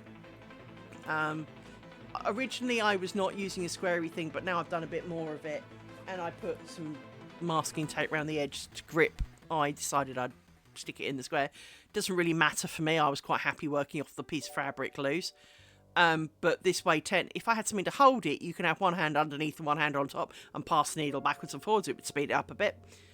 Yeah, but it's 200 and something quid for this stand with a clamp on it. And there's a bit of you going, I'm sorry, what? It's a prong of metal with a metal clampy bit on it. What do you mean, for the sake of all that's holy, that cost me 200 and something quid? because there's a table one, and I was like, oh great, it's like £87, thinking that's fucking expensive. Turns out, no, that's only for the prongy bit. There is no clamp. You have to buy the clamp separately. I'm sorry. You want £100 for a clampy bit? Well, here's the thing. I've got a bobbin winder, so it's got a handle and a turny bit and gears and things that clamps to my desk. That was only £25. So the clampy bit is quite cheap. A prongy bit, I'm pretty sure, well, prongy bits aren't expensive. I mean, for example, the mic stand that I've got is a clamp on the desk one, and it's got an adjustable thing and a direction, and I could have, all I need is a clamp on the end of it. What do you mean £200? No, can't be doing with that. That's just ridiculous. So I haven't done that just because it's £200. If it was in the more socially acceptable price range, we would probably have done that by now, because that would be good to have a more accessible and holding thing, because then I would arguably be able to do it on stream, because it could be kind of held here, the camera would look at it, and rather than me pulling it into my face and you wouldn't see shit. So it would be good for everybody. No, I've missed a hole. I can tell that's too far away. That's the hole. You see, crisis averted. Hurrah! So yes, I am somewhat, but I'm glad I took yesterday off to do some of that. That was a definitely good plan. My brain has definitely severely charged down, because yesterday that tiny mistake would have driven me, Friday that tiny mistake would have driven me over the wall. So I have clearly, my brain has sorted its fingers and toes out a little bit more, which is what we needed, because I was quite stressful and irritable, hence taking some time off, really. To be honest, I'm going to make Pooh Bear for Trev. It's not for me. I might see if I can find a French bulldog and see if I do one for my neighbour for her birthday. But I'd probably take too long, because it'll have like 9 million different colours in it. The only problem I have with like a lot of these things is it's a bit like painters when they paint like a picture of a person and start using green, and you're going, there is no green in that. Nobody's green. They're not aliens. But it works out, and it is right, because it looks right when it's done, but from your own kind of perspective, it shouldn't have green in it, and it doesn't seem to make any sense. And I find that with some of these cross-stitch things is the sense of they do that, but they also then, instead of having, a French bulldog with, say, grey and tan, and having, 5 greys to allow for a bit of shading and a couple of tans. No. There'll be green and pink and purple and blue and black, and the black you can get because you'd have an outline or something, but the colours, hence the cartoony kind of ones seem to be a bit more my thing. The thing I'm making, which is called a biscornu, or something, I don't know how you pronounce it, but it looks like biscornu, so that's what I'm going with. Because that's a pin cushion and it's just a kind of motify kind of thing, I'm kind of okay with it. It doesn't not make sense, if you see what I mean, in the sense of it could be anything, so it's, it's not like it's supposed to be a well-known picture of anything.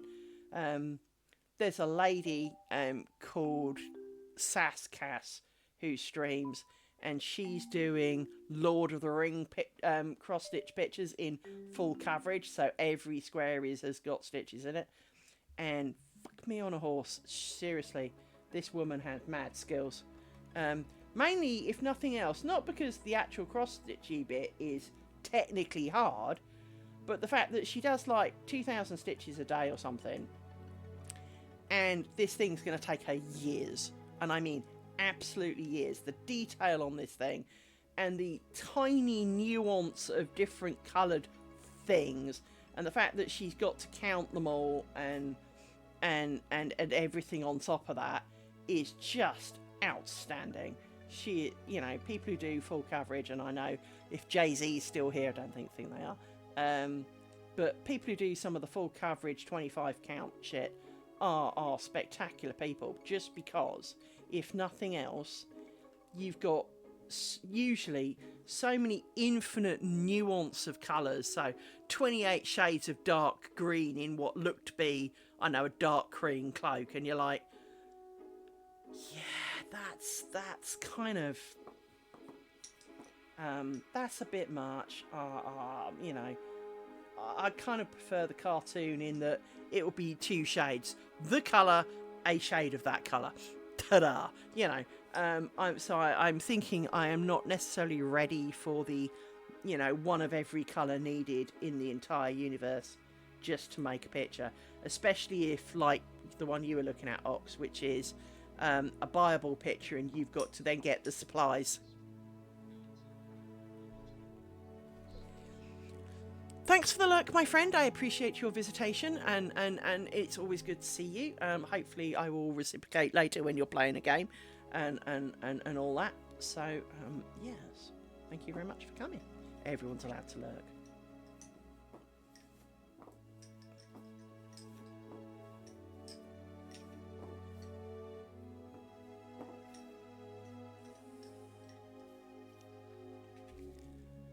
At least it's Sunday. Mind you, it's 4 o'clock on a Sunday. Got work tomorrow. Happy days.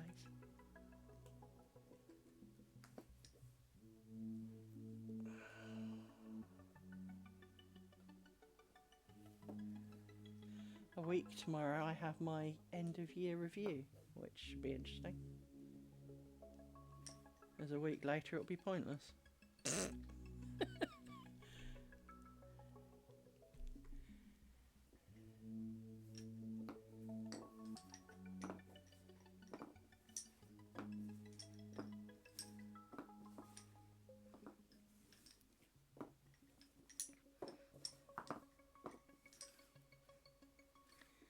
Looks like a stick's worth.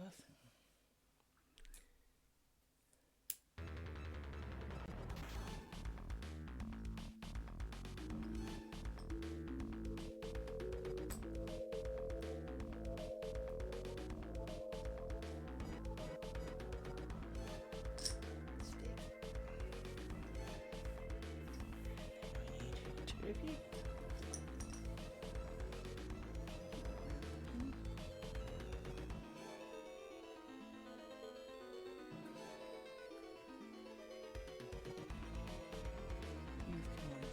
Felt that, thank you. Thank you for giving me mine. Okay. Nearing the corner.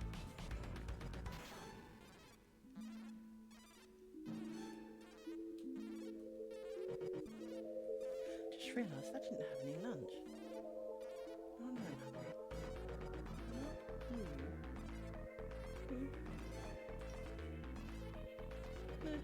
It's right. It just felt like these were those two, even though they're not. So really ignore the fact that they feel like those two.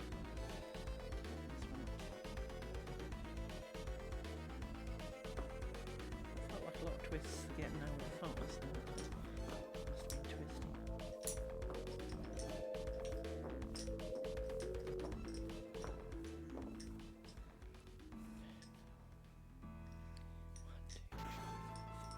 Just twisting. I haven't gained any by mistake.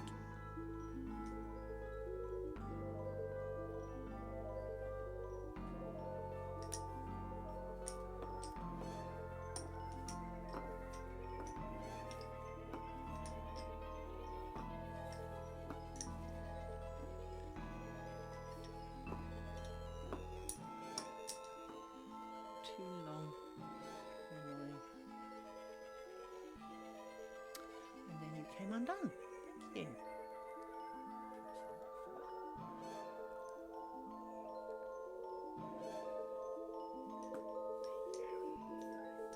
And then we need 2 of you.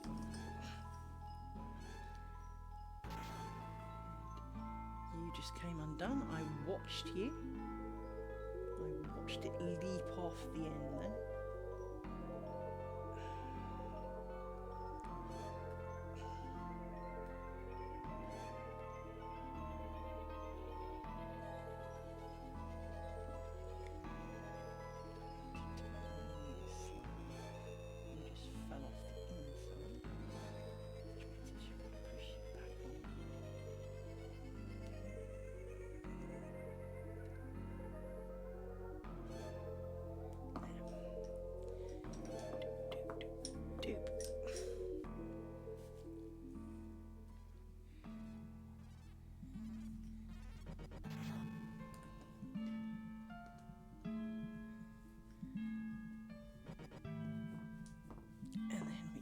This way, and you immediately come out again. Oh, stretch! Oh, how I got to stretch without a dog getting in the way. Quick, someone write that down. She's come to see what she missed out on, but too late. I've stretched. It happened. You were supposed to be out, so 1, 2, 3, 4. That's right. Pretty confident that's right. That's my chart of squares. And at this corner, number 19.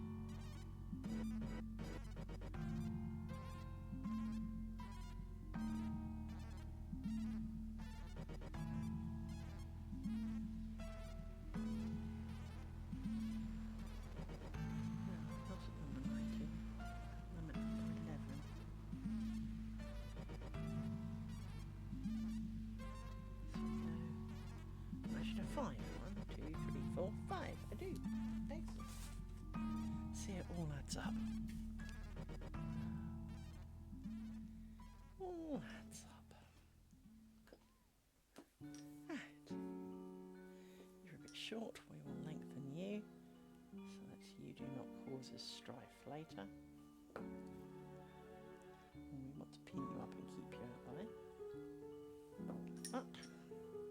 But you are far too tall, my friend. Get back down. Right. So, you go back in here. And I need another pair in here.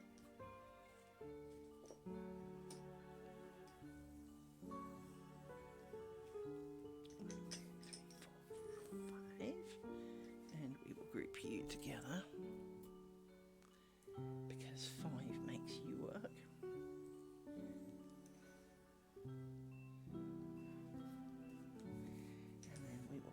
You round and chuck you on top because we won't be needing you for a minute. And then we don't need you for a minute. So you can come round and you can go up here like that. So this is where holding the strings down would be useful. And we don't need you for a minute. Well, for quite a while actually. Snug you all together. You're a little bit short for this, but you can go up in the pile like that. And I don't need you for a minute. But you have tangled muchly with pins, with tangling.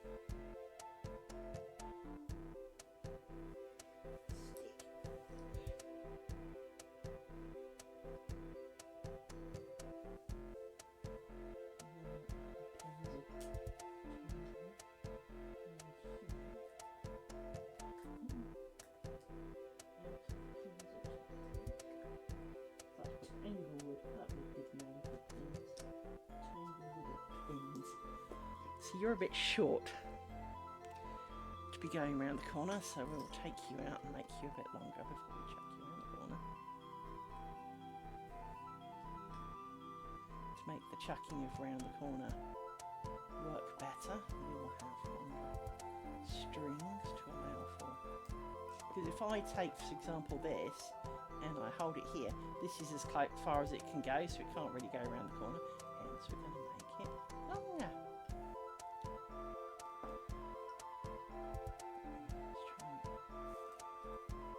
stick.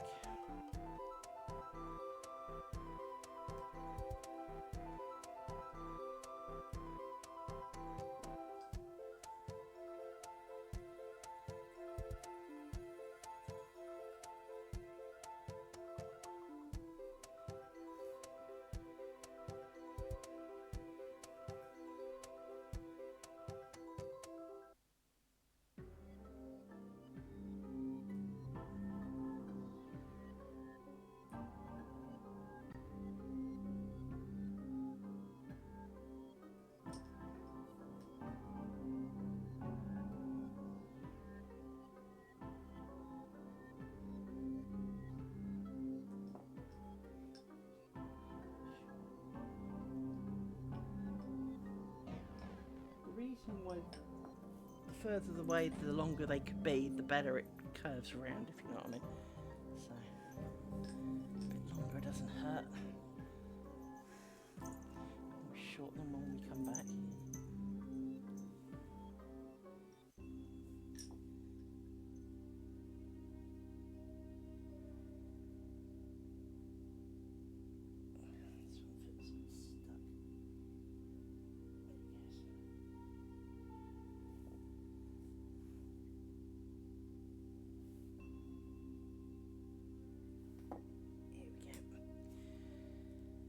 Now you see, when we put these on a stick,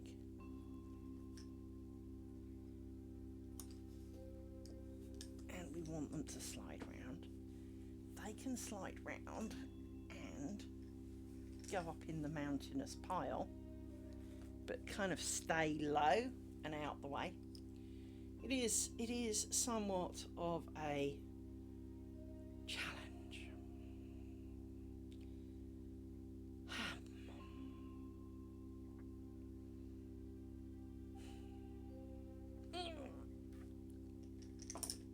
We will need you for this next portion. You are the bobbins to be. Well, so are some of those, but they are the most immediate next bobbins to be.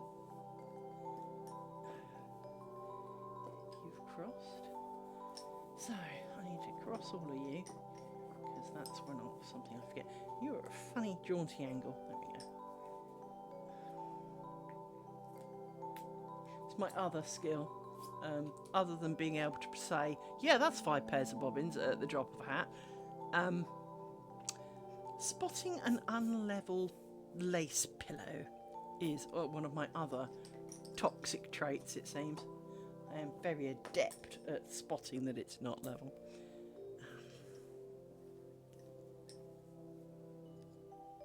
Never mind.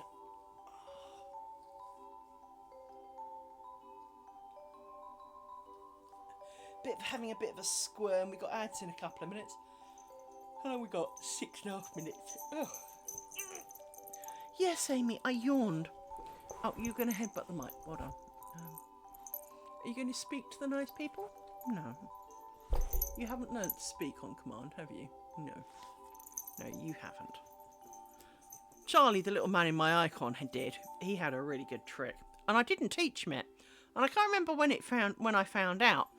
But when I did the diver's OK symbol, which of course is that, and don't ask, I am not a diver, but for some reason I did that. I was on the phone and I was saying I was okay, and Charlie barked, and I was kind of like, oh, that's a bit curious. And then, well, I did it again, and he barked again. And so literally, if you wanted the dog to bark and pretend that there was someone outside, you just kept doing that at him, and he was like, I've got to go. Something's bothering Charlie. There must be someone outside. I'll speak to you later. Get out of things. It was awesome. You haven't learnt to speak on demand. You do speak, though, quite a lot. Yes. And you have, like, earnests. Yes. Very earnest. Yes, you are. Oh. Amy, darling. Yes, you're kind of in the way. Yes. I mean, if you lean much further forward, you're going to be in camera. Yes. That's a light. Yes. Oh, eat out. You're treading on things that were not designed for that. I mean, to be honest, humans were not really overly designed to be stood on by dogs, but there are bits of us more designed for it than others. What? Actually, I know what she wants. I'm not stupid, and nor is she.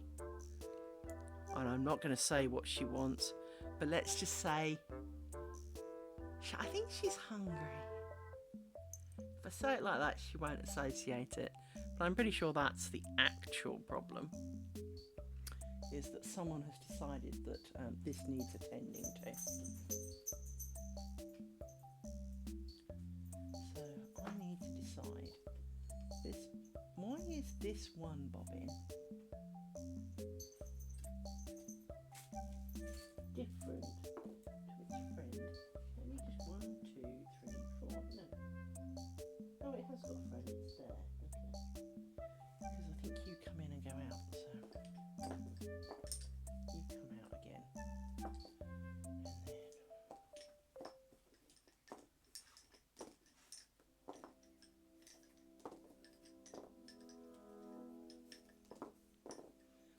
2, 3, 4.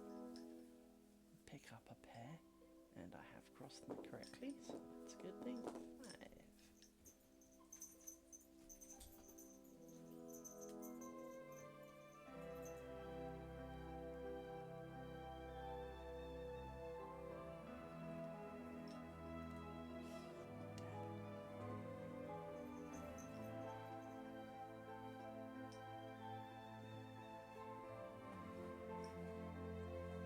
That doesn't seem right.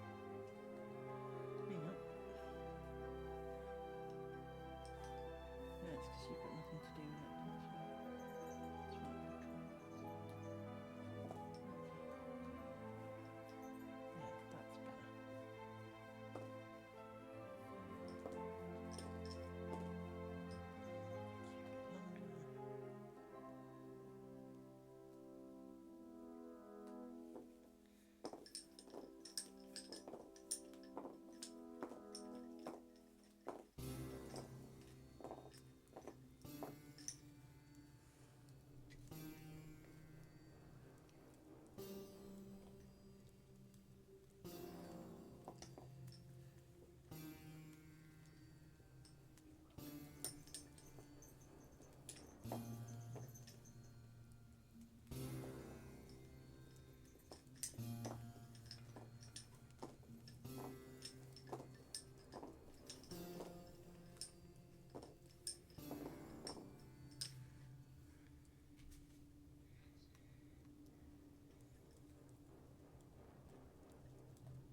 It's funny how the 3 minutes for the ads to come goes so much quicker than the actual 3 minutes of ads.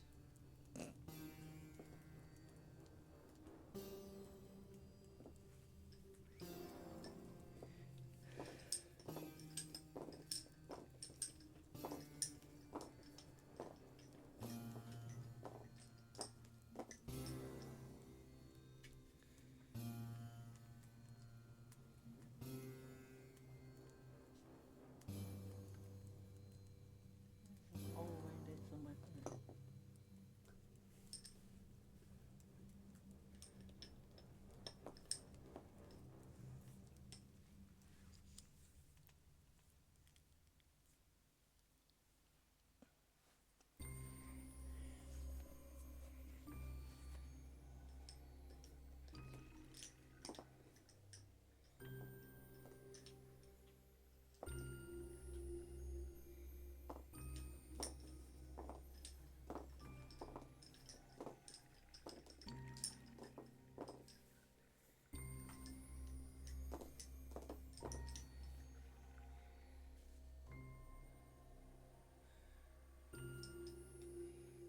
Seconds to ads.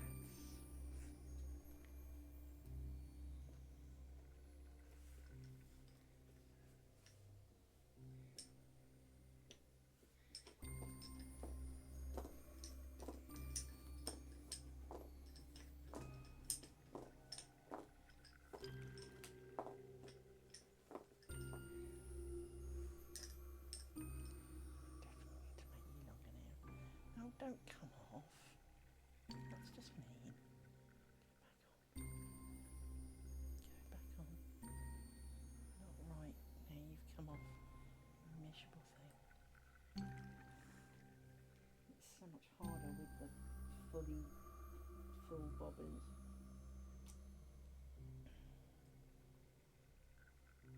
Because you can't see the loops and they kind of get tangled.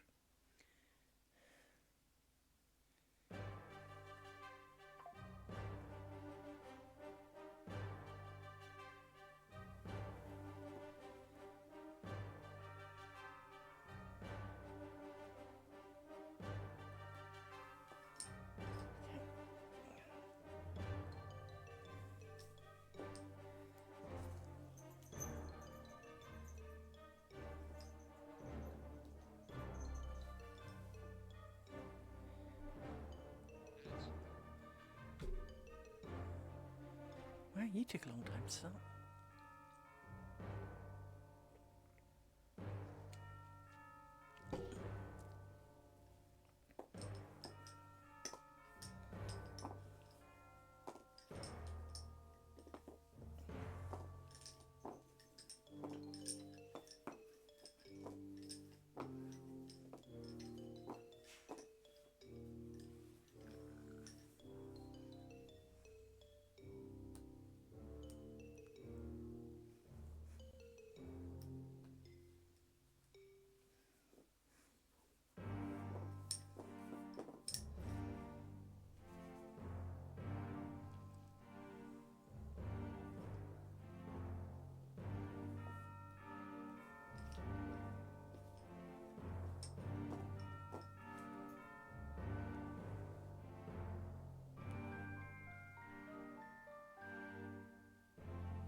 Need to clean my glasses a sec. Hang on.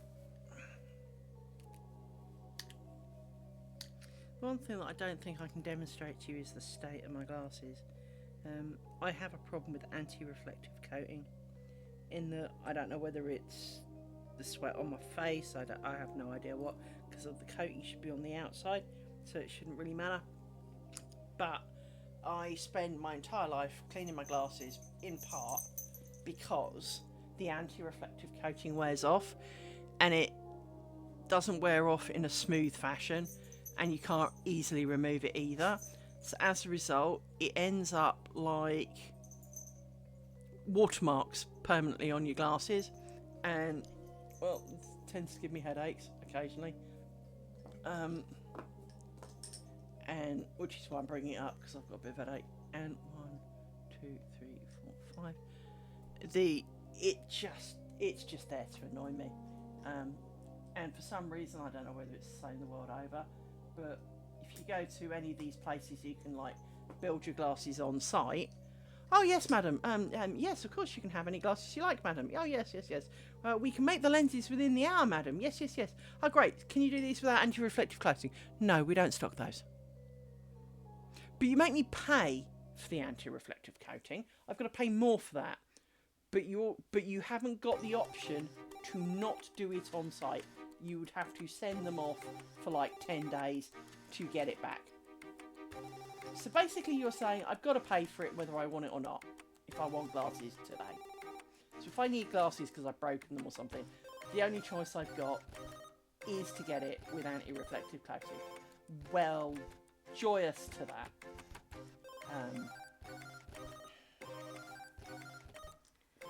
Very frustrating. Be made to pay for something you don't really want just because you need them today. And it will take them 10 days to get it. and then chances are it'll be wrong. There's a company here called Vision Express. I had issues with them many times. I went in and, well, first time I had issues with them, I'd had my car accident and I needed a new pair of glasses because my eyesight changed drastically after my car accident. I will point out the core prescription has not changed ever since that day. Not at all. It was like it jolted my brain and that was it. It was all over.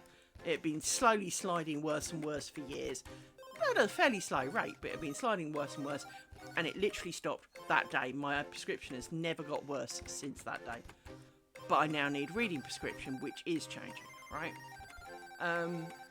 But I went in and I went to see them because I booked an appointment. I hadn't noticed that there were two well, I knew there was another opticians, but they were a stuffy lot, and I'd been to them a lot as a kid, and I thought, oh, I won't use those. Oh, Vision Express, they sound good. They can make them on site, even better. So I went in, and they use an electronic tester.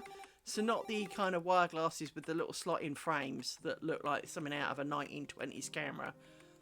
This is they put on like a mega pair of specs. They're like a metre wide, because obviously it's got a lot of different lenses lurking in the outer sections of it. And then so the whole thing is electronic. You're not actually looking at a single thing in the room. It's all electronically kind of sorted by this gadget. And my brain freaks out when I do that. And they do like better or worse, I don't know. Well, what do you mean? How can you not know? Well, when you flick it in, I naturally blink. And then, of course, by the time I'm opening my eyes, you're pressing another button to change it back to the first one, to the second one. So I blink again. So I don't know what it was, because I can't keep my eyes open because you made me blink. Can you do it slower? No. I can't do it. So you end up kind of lying and of course then you end up with the wrong prescription. But on the first time I did this, I didn't lie. I didn't think to lie because, well, anyway, went in and they were like, oh, your eyesight's terrible. Not terrible as in it's really short-sighted, but your eyesight's terrible. Because they couldn't get it to fixate on an answer, because, you know, they'd do something and I go, no, that's definitely worse. No, that's definitely worse. Or, no, that's definitely worse. And nothing was ever better. And they just kind of went, there's something wrong, you need to go down the hospital, there's something wrong with your eyes. So I spent 2 weeks going down the hospital for tests, and the hospital went, yeah, there's nothing wrong with you, you're just short-sighted. It was the electronic thing. But in the meantime, I'd needed a new pair of glasses, because as I was driving along, I could go, I can see out of this eye by closing one eye, close the other eye and open the first one, and it's like, now I can't. So I knew one lens needed updating, so I went to the opticians, obviously, and they had that story. But I still needed a new pair of glasses, so I wandered up the high street, kind of wondering, shit, what am I going to do? And came across this other opticians that I hadn't noticed before. Wandered in and explained, right, I've just been down these people, and they've got this electronic gadget, and it freaked my brain out a bit. But they can't do me glasses. They insist that I've got to have extra special, super dense shit costing, like 5 billion quid for a pair of glasses. And that, they're not happy with me. But I still need a pair of glasses. And he went, I can test your glasses. If we test your glasses, I can make them on site. Okay. So, went in and he kind of went, he had the old-fashioned, plonk a pair of wire frames on you, better, worse, And I said, you're doing the better, worse thing far too fast for my brain. I blink, and I don't blink quickly when you do it, because effectively, while your hand's there, I blink. So you need to put it in, let me look at it, and then take it out and put in the other one, so that I can have, I can mentally almost try and memorise the picture in front of me. And he was like, okay. And he did that, and he went, yeah. And it worked out that the lens that I couldn't see of needed to be stronger. The other one was fine. An hour later, I walked out with a working pair of glasses, and he was perfectly happy. So was I. And it cost me, it was next to nothing in comparison, because the new pair of glasses from the first lot were sort of looking to be £1,200, and I think I had change from 70 quid. Right? It was a big difference.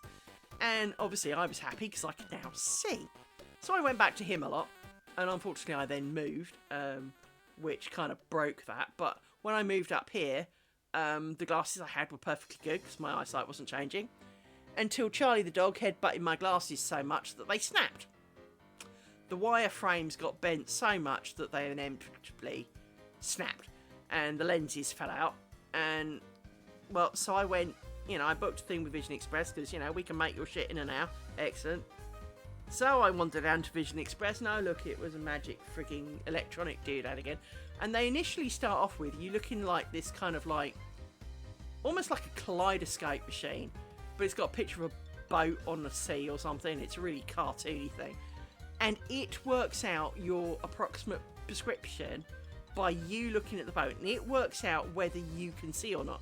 I assume it does some form of reverse thing where it tries to focus on the back of your eyeball, and depending on what it needs to do to focus on the back of your eyeball, that's going to be your prescription.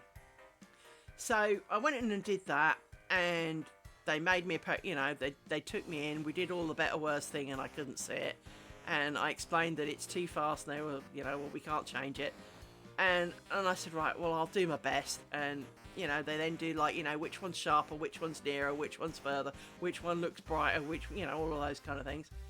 And they made me a pair of glasses. And I stood around blind as a bat because I had no glasses for an hour while they made them. And eventually, after an hour, I went back and they go, yeah, here you go, madam. I put them on and I looked down the length of the shop because the counter was at the back of the shop and I couldn't read a poster. And I said, I can't read the poster at the end of the shop. Oh, you'll get used to them, they said. I shouldn't have to get used to my glasses. You put them on, I should be able to see. I mean, I've been doing this for 20-something years at this point. Should be able to see. No, you'll get used to it. So, driving home, I could see, but I couldn't see clearly.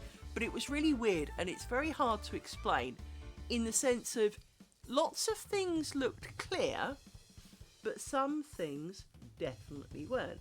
So, for example, you'd be driving around and the car in front of you would look perfectly clear.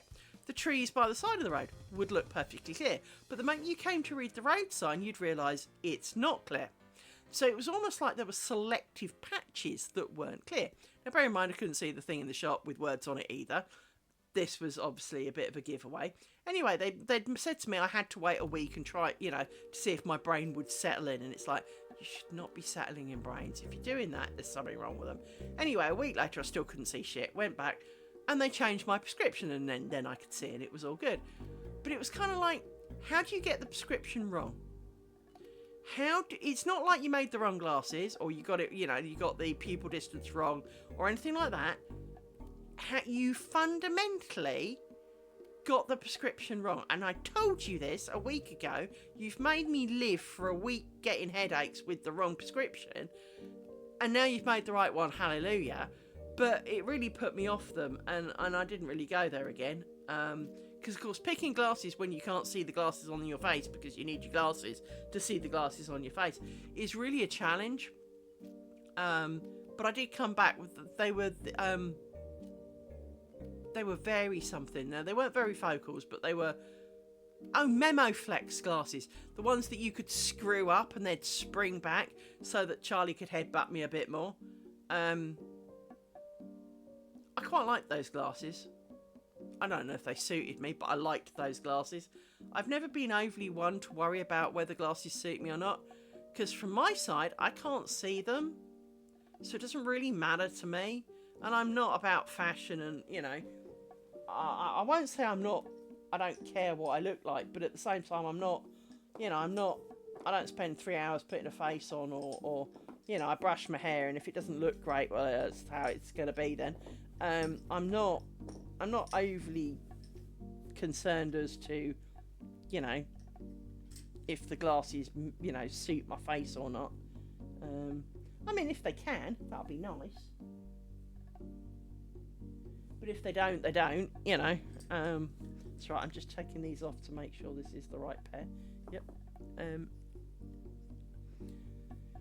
So yes, tales of woe and glasses. Glasses are far too expensive for something like it's not like... I mean, for people who choose to wear glasses that don't need them, fine, charge them a load of money because it is purely for vanity reasons. But when you literally can't see beyond your face without glasses, this is not a fashion statement. And the fact that you cannot have any pair of glasses free of charge that allows you to see and operate in the world in a reasonably humane manner seems a little bit wrong. Much like the women's period shit, you know, we don't choose to do that stuff. Believe me, we'd really choose rather not to, and I do. I take pills to prevent this problem because it's just a problem I don't need in life. And as I don't have a bloke, I kind of don't need the outcome. So I'm also 52, so let's not pretend that I'm going to be needing that in a hurry. So, but yeah, glasses. You should be able to buy a pair of glasses for a reasonable amount of money. Now, I'm really fortunate. In a sense, I can. Both my eyes have the same prescription, and I have a reasonably average pupil distance. So, from Amazon, I can go on and I can buy -6.5 glasses. There aren't many of those, but I can buy them. And I now have an emergency pair of glasses that don't have varifocals, sadly, but at least I could drive to the opticians in them. She says, wondering where they've gone, actually. It's always a good idea to know where your emergency glasses are. But, you know, it does at least mean then that should I break my glasses, I have a pair of glasses I could drive to the optician in to get a better functional pair of glasses.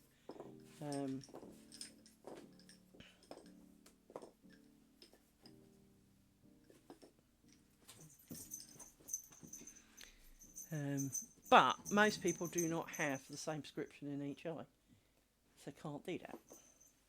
I mean, you can get close, and if you 0.25 out for most people, you won't notice, especially if you're blind enough. So from that point of view, you can, generally, but if they are considerably different, then that's not going to work for you at all. Unless you can work out how to pop lenses and buy 2 cheap pairs, because they are like 10 quid, so you can kind of afford to buy a couple of pair of glasses. And mix and match some of the lenses if you can get them in and out. But you also run the risk of, if you can't get them in and out, then, well, you're just going to break them, aren't you?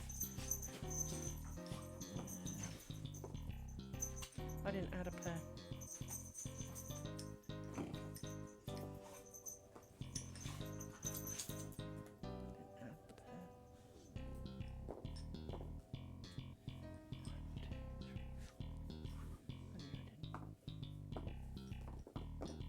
Now I'm not convinced they twist the last one. Didn't. Arsehole. I didn't twist them.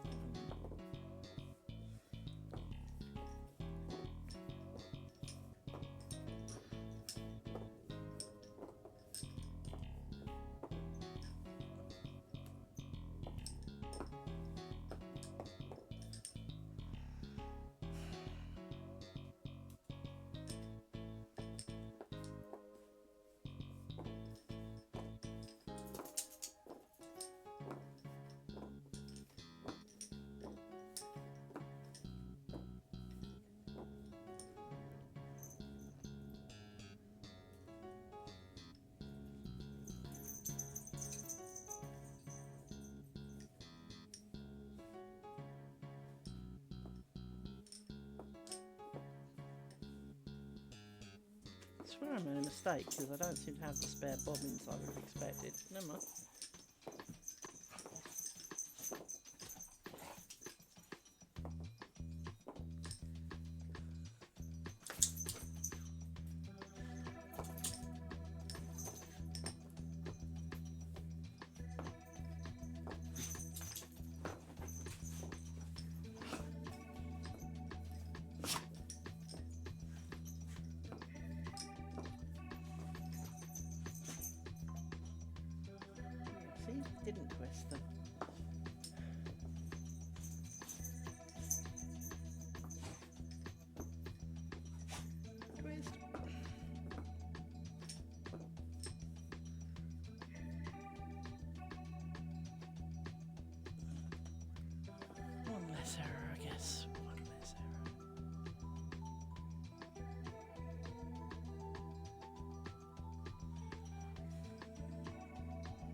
come off.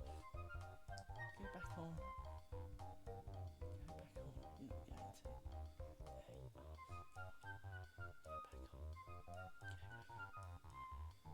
Nope, you're not going to. Not going to at all, are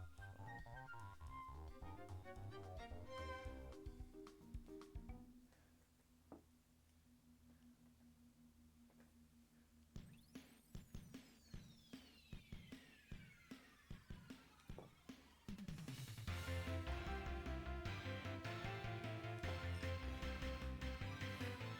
Pin.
Rory, please.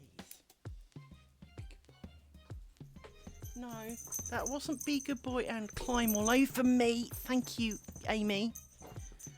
Amy, just stop being so skitty and annoying. Be gentler like Rory, or even though he's trying to climb in my lap and so are you. Oh! Dog!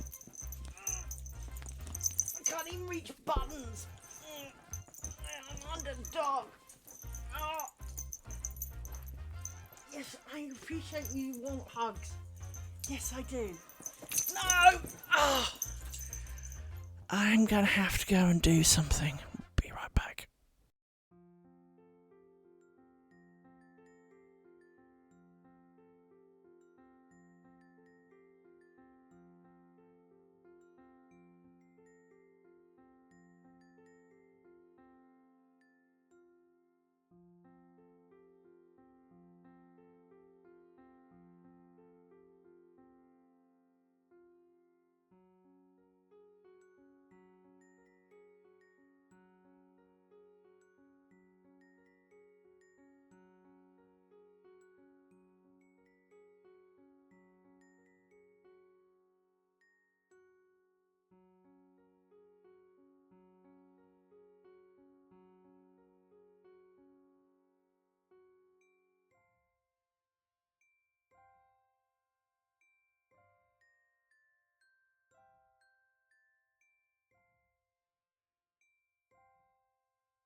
And I'm back again. Let me put my ear thing back in.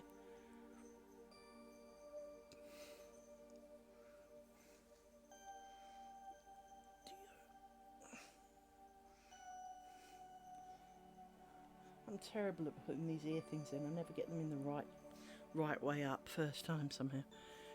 You'd think it'd be easy enough. Right. Let's stick you together.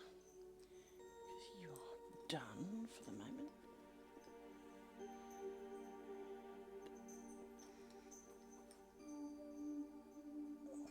Live without you guys for a minute. So you can go up there, out the way. And we're near the end, but let's push this down a bit.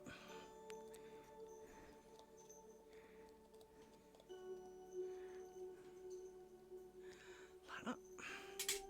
And we need a pair of you.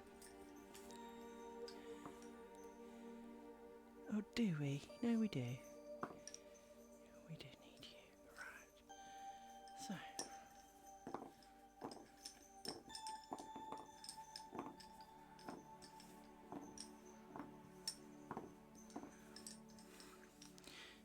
Do go in the corner in it again. The dogs are eating. They will come and tell me how much they love me in a minute.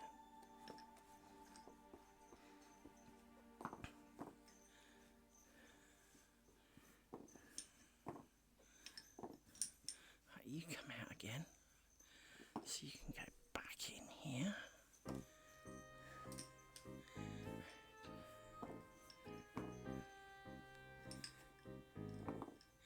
Doesn't look right at all. So let's undo you and you. So go like that.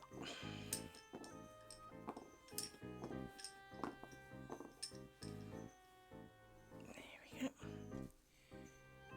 And we pin this bit. I am getting kind of hungry myself, I will admit. Because it is. Well, it has been 4 hours and I am kind of hungry, and I realised I didn't have any lunch. So, it has been 4 hours. So, which bit do we do next, children? Well, I don't think we've got a lot of choice, so let's stick you up out the way.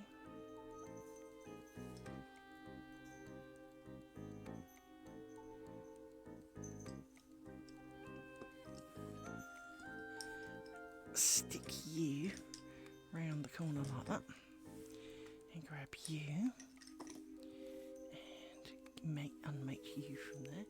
You're a little short, but we will stick you around the corner like that, and we'll take you, and you are definitely short, but that's the way things is. And we will try and stick you up there like that, because the more out of my way the better. And we will unmate you from there, and we will look at our joyous happy bobbins, and we will finally get round to these bobbins.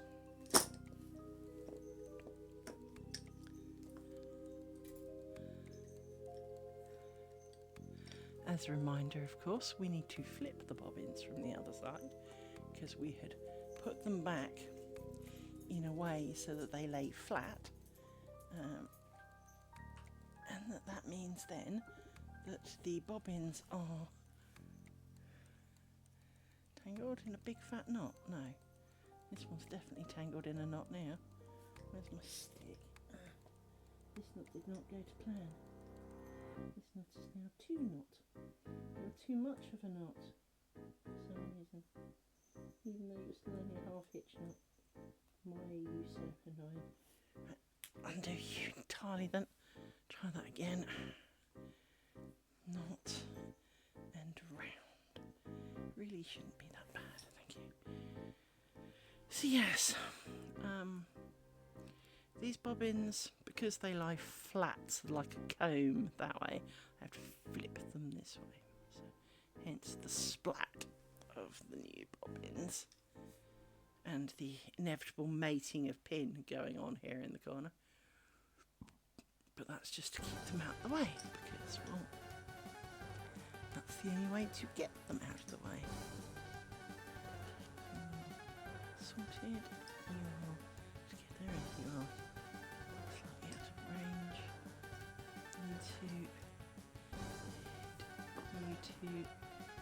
You don't have, you do have the new knot on. How do you both have the new knot on? How did that happen? Because I don't think you do. No, you don't. I thought only one of you had the new knot. You would have the new knot too. So you are not. You're distinctly not. So let's do you then.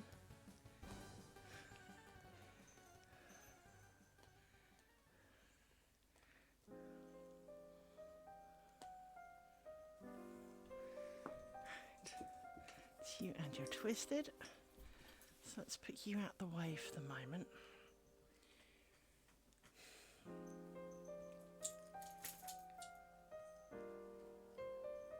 Of course, it's all dark outside now.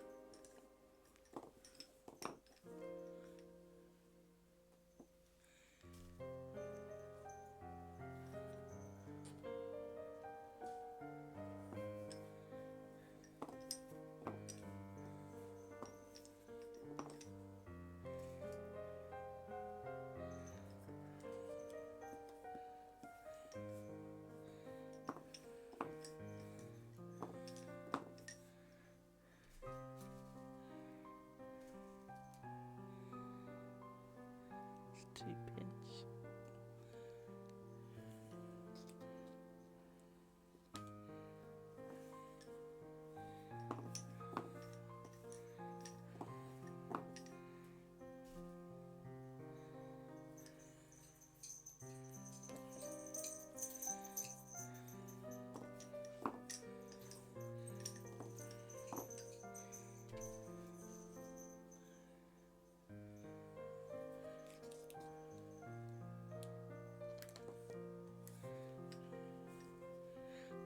Just pinned the thread rather than the hole. Squishy a bit there. Just using it to trap. Yeah, it's better. There we go. And now you're all wonky. Let's try that again. There you go.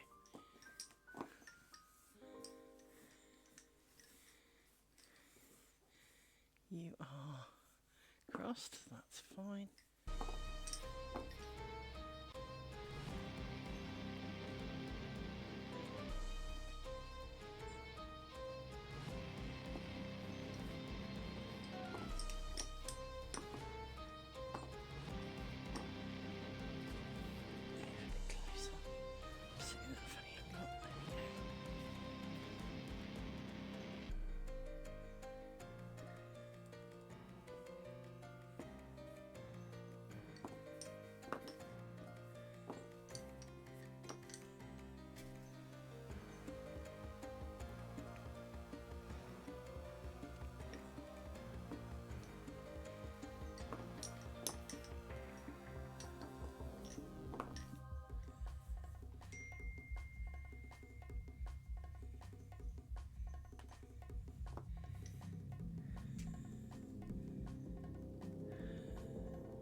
It's two bins. There you go.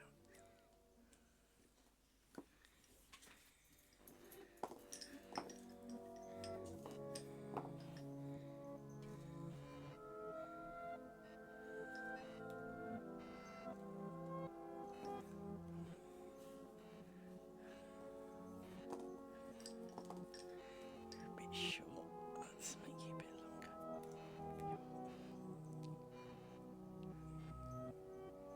Doesn't have to be much, just a bit.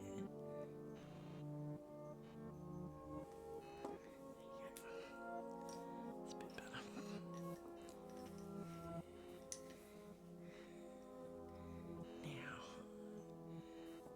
you've come undone, of course, because you're annoying.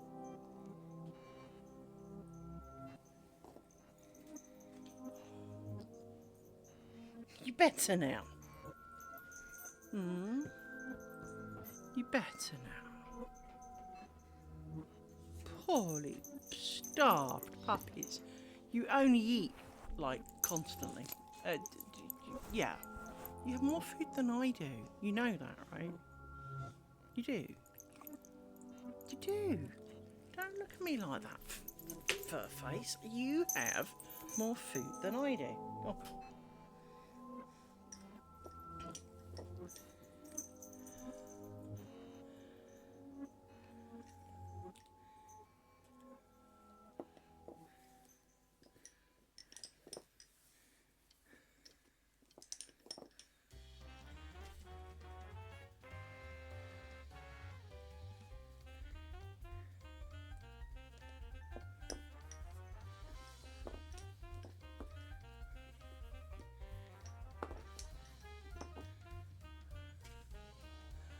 Definitely getting a headache though.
There's another one there somewhere. Maybe not.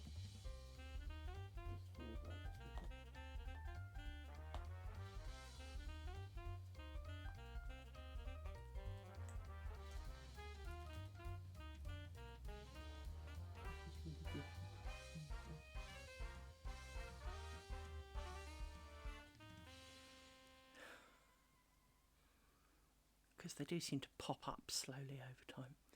Right. Each.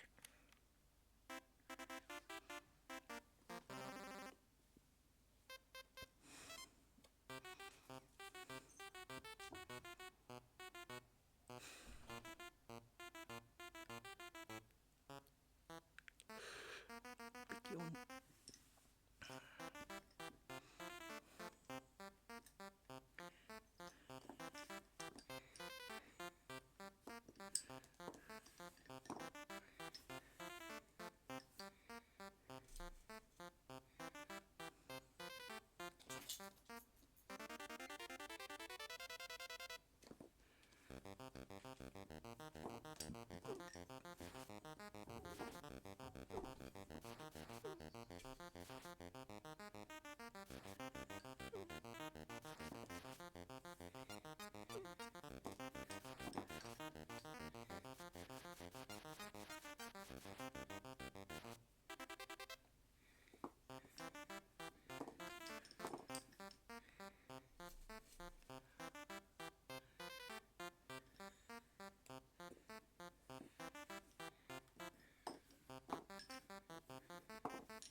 I snizzled.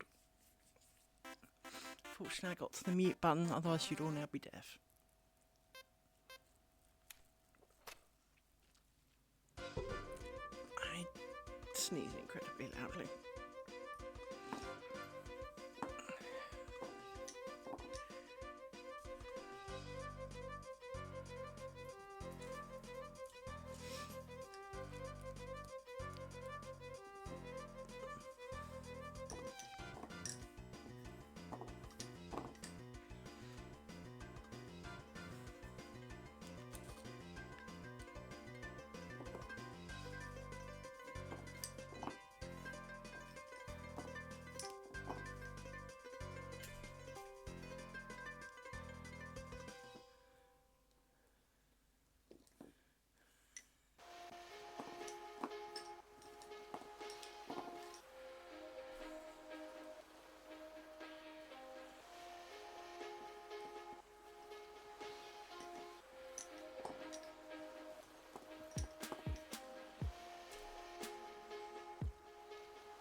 No, Amy, a stretch did not mean come and stand on me. Or sit on my boobs. No. Oh, little one. You're not that little. You're not. You were littles when you were a puppy. That was 4 years ago. You're now big. Yes, you're big now. Aren't you, Rory? You're big now. Oh, you're big puppies now. Oh. Oh. You know you're big because you weigh a lot. You do. You luckily do. Oh. There isn't really room for both of you on one lap. I apologise, people, but I can't reach the button. There is 40-something kilo of dog sitting stroke standing in my lap. Two of them, yeah. One's got the licks.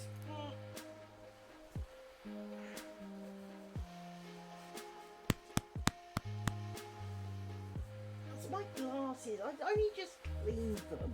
Fucking cow. Yes. You're a cow. Moo. Moo, moo, moo. Oh, literally just cleaned those glasses. Hey. Oh, squish. Can I have some of my space back, please? Come on. I know, I do love you terribly. I do. That's why I fed you. If I didn't love you, I wouldn't feed you. I'd give you away or something. No, Rory. No. You're a good boy. You're trying to lie down and be still and calm. But there isn't quite enough room for a whole Rory and a whole Amy on my lap. And I don't want my cushion to go flying. Please. Come on, off. Come on, off you get. That's good. Ugh. Now I need to clean my glasses again. Sorry. Because it's covered in Amy slob. Keith, covered in Amy slob. Squished I am. And I'm all wet and soggy. Right, where did I get to? I need another pair of bobbins. That's where I got to. So I do apologise for the being mugged by dog.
Minutes to ads.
There's some pins, well done.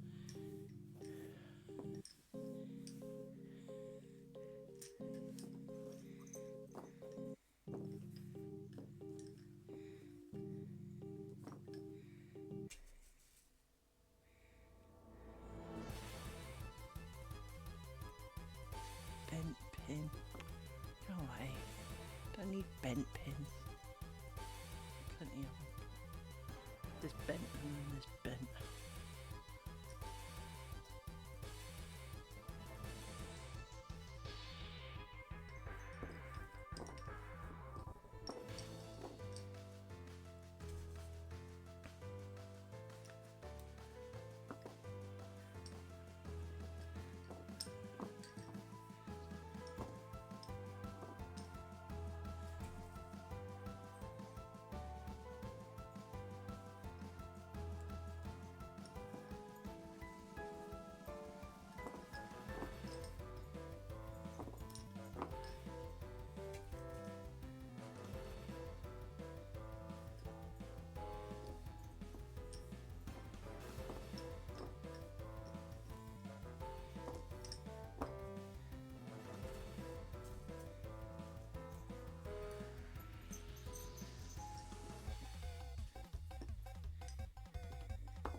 No, idiot. This is not what you're doing.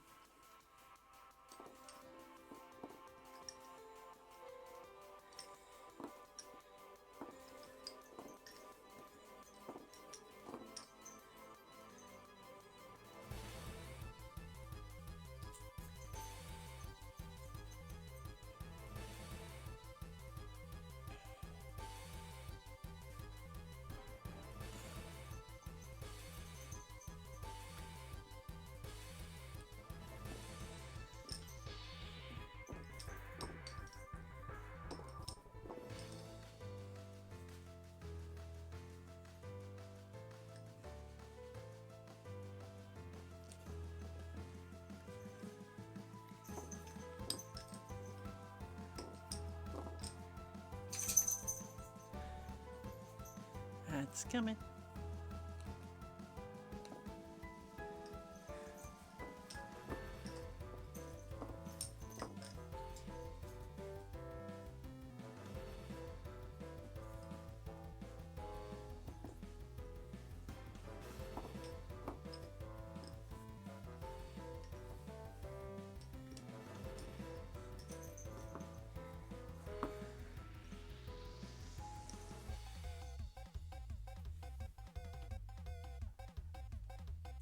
You are not the pair. Are you the other one? Yes, you are. Go me for noticing.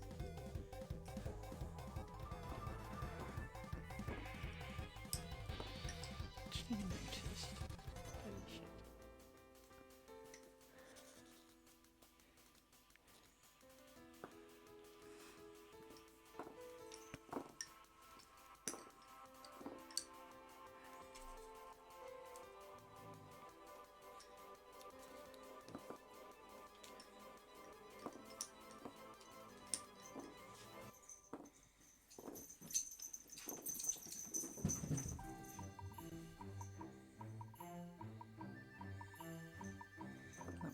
Benter than a £9 note. Oh. Don't be either.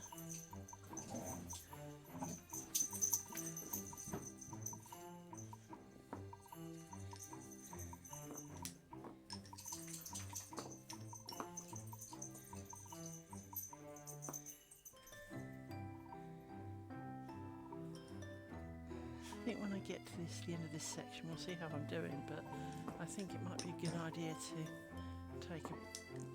call it a day and go and take headache pills and food and the like.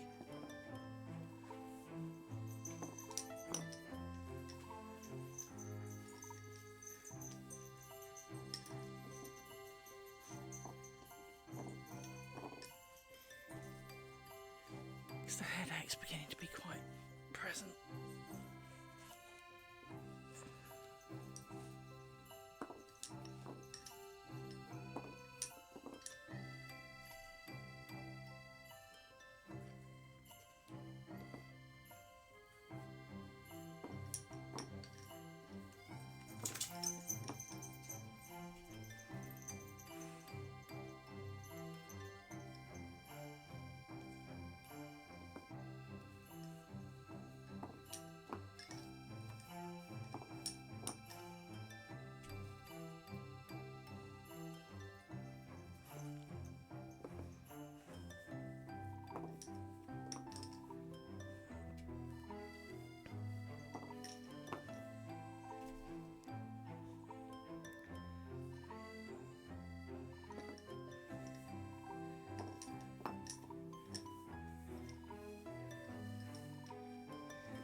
If I could keep going tonight, there's a chance we'd finish the square, which would be nice. So we'll see. There is incentive to keep going after all. Oh. Amy, sweetheart. Ow! Oh. I know you need huggies. Yes, you do. You can have huggies. Just gentle huggies. Your usual skitty self. It's my nose. Oh, you've licked my glasses again, you little cow. No. Big fella. No. Oh. There was me trying to have a little stretch. And then now I'm squished by a little doggy who's very nice. But you had big hugs all night. Indeed. You had my pillow. Yes. I had no pillow and my head was kind of lolling off the edge of the bed because there was a little brown dog on it. Yes. I know you like my pillows. I don't know what it is, but you like my pillows, but you also hate my pillows. I think like the smell of my pillows. I think that's what it really is. But they're lumpy for you. They're not quite big enough. Stop hearing things that don't exist. Don't matter. I don't. None of it matters until they touch the house. No. They do what they like out there. I really can. I don't mind. It's perfectly okay. The only time we mind is when we're touching the house. So they can't hit it, crash into it, try and break into it and steal all our food. No. But they can do what they like otherwise out there because it's swamp out there. Yes. Don't look so forlorn. Little one, you have an easy life. You do. Yes, you do. Your entire life consists of playing and sleeping. Don't be pretend that your life is hard. Oh, Rory, I do love you too. I know, little man. She's getting all the hugs and they're not yours. See, chewing your ear again. Stop licking her flipping ears. Come on, off you get now. Come on. Oh. And where were we at? This is where we seem to be at. So. Stop licking her ears, or I'll poke you on the nose with a pin. Oh, wouldn't that be cruel? But I can still threaten you with it. He loves sucking her ears. And then they get all wet and sore.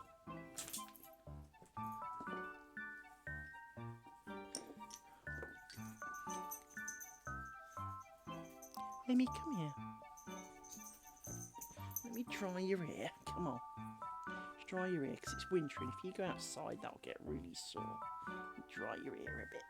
There you go. There. Dried ears now. Don't be all excitable just because I dried your ear.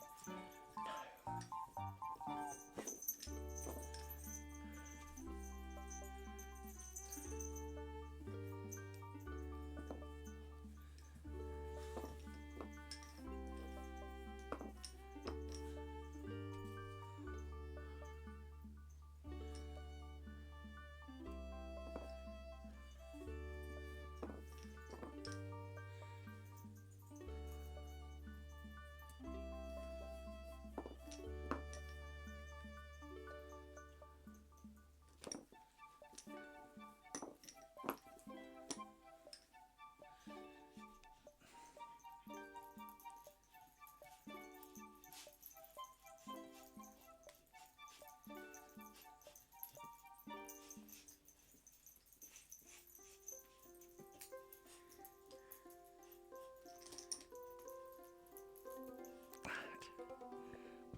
we can pull out some pins, because I like pulling out pins.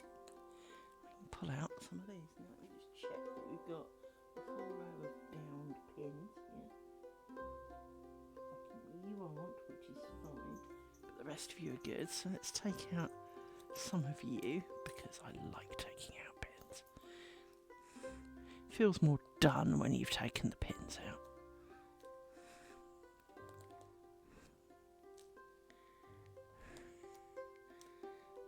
Now, obviously, we're only going part of the way down this because, well, that's the way it works.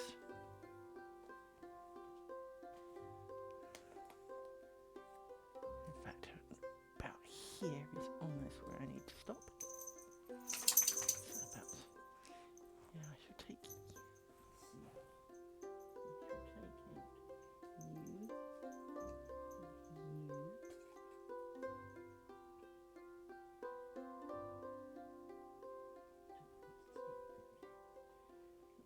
See which row you're on, and I think you get to come in.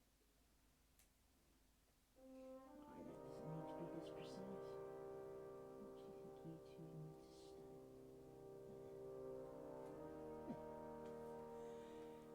Looks more completed when you pulled the pins out, even if you can't really see as I pull the pins out.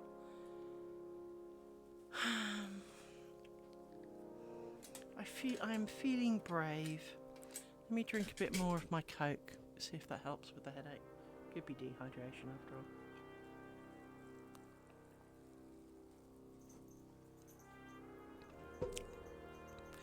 And then we can decide if we are doing the cloth stitch bit. I think we will, because it's not a very big bit. This is the kind of bit of the triangle that goes so much better on the grounds that, well, every little bit is significantly shorter, and so you can do little bit and then go, yeah, actually I could do another little bit, and then there's, oh, I could do another little bit. So this isn't quite so bad. See where we're at. We also need you two. Right. So we have turned the corner. 1, 2, 3, 4, 5. Technically, you are out, but I wanted to check. So 1, 2, 3, 4, 5. We do the twisty thing, and then we go back.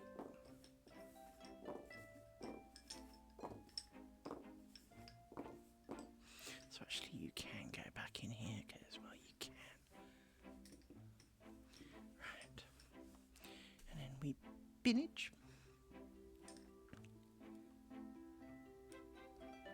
It's 2 pins, that's why that was the feeling wrong.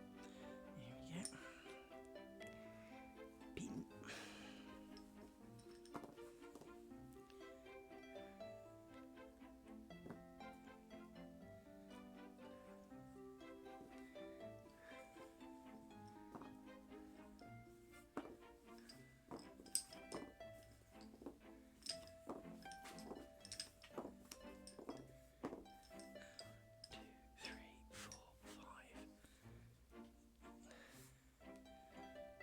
This is wrong. No, it's not, because you're out. That's right. I just didn't stop, as I usually do. And now you've tangled round a pin, you bugger. Right, and then we add one.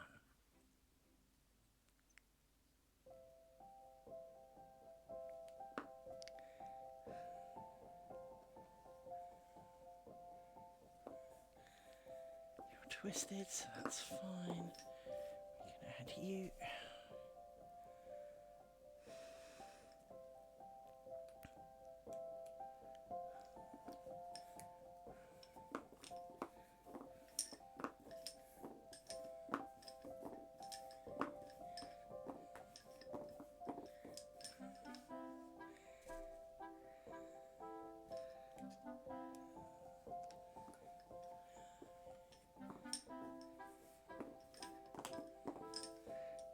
You out, which leaves 3, which is fine.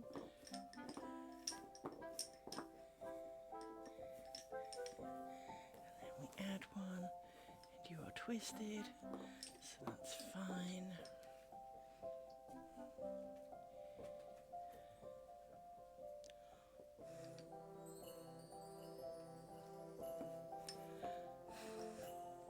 One of the common questions or problems is the number of twists between things.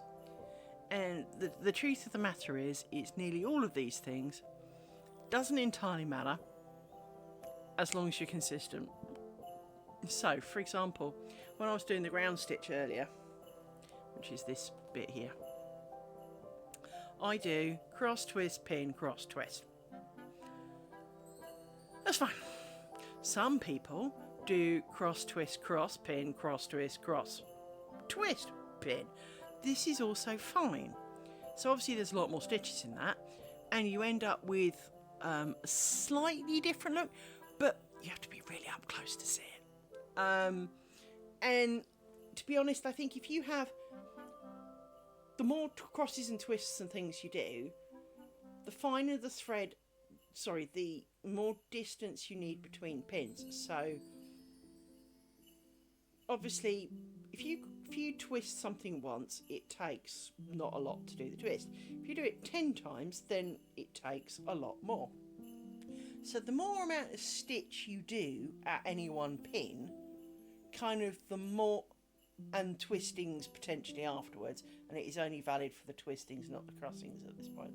But if the more twists you do afterwards, obviously the more space you need to give that. Now, lots of twists can be done really tightly in a small area as long as you keep the tension up and do all of that. But it would make your lace a little bit harder to the touch. It would make it more stiff. Now, quite often being stiff is a valuable part, right?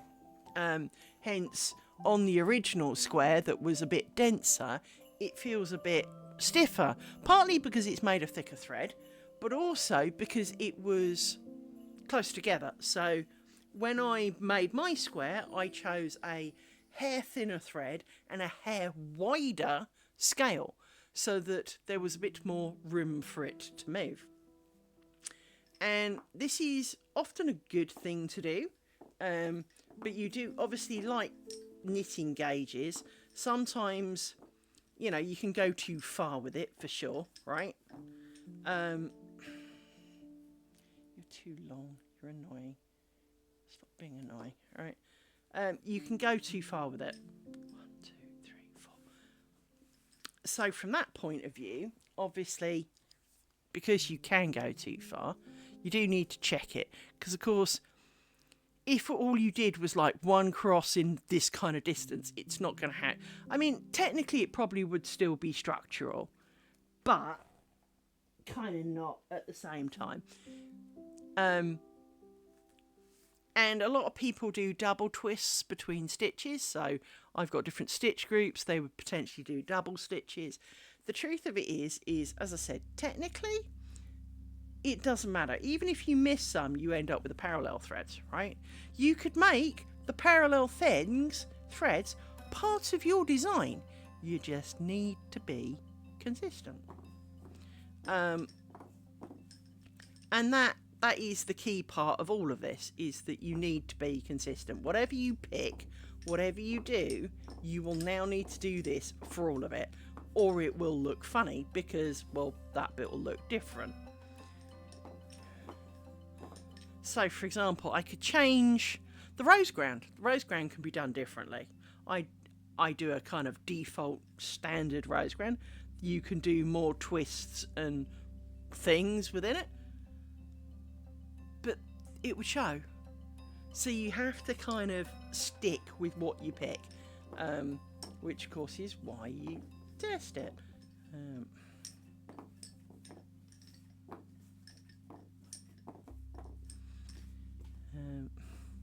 So it is an important thing, and because I was designing this a lot, you know, much like knitting, if you design your own knitting,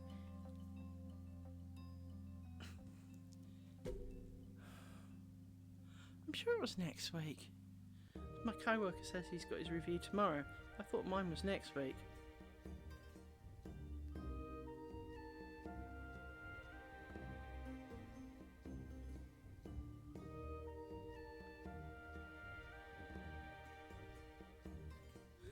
That's right. Let me just check when my review is, because he's made me worry now, because I stress about reviews. And I'm trying not to stress about this one, because I know it doesn't really matter. For want of a better reason, it doesn't really matter. Let me have a look. So, it's not tomorrow.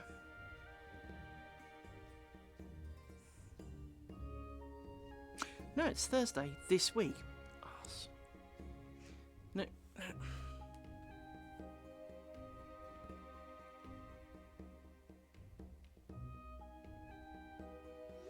See, yeah, mine's on Thursday. Oh, happy day.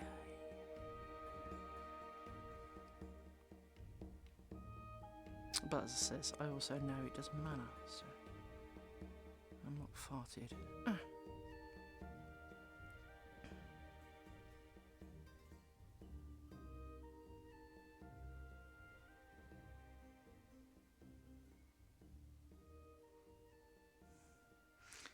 Just send message to the right thing.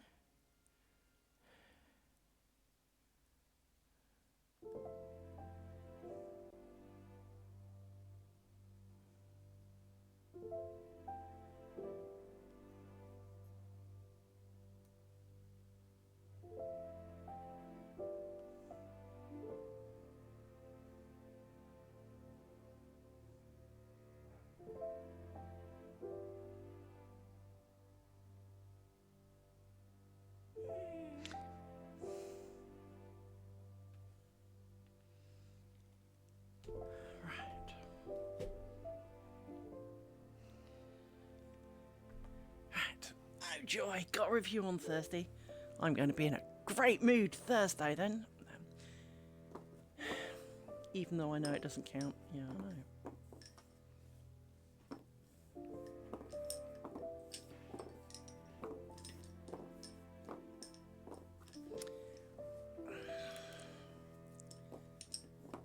So if you want to laugh, come see me Thursday stream and see how that went.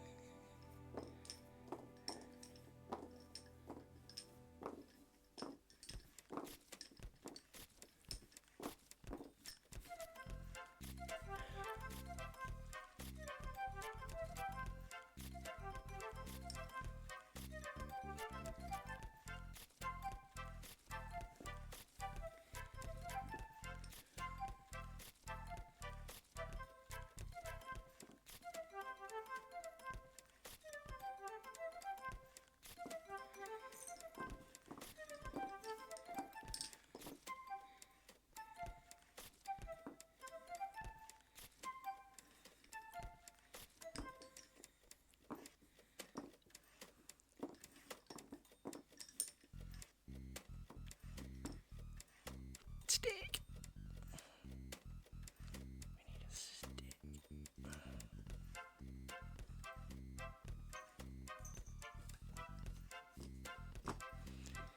And we shall try and bend them round the corner. There we go. So they're out the way.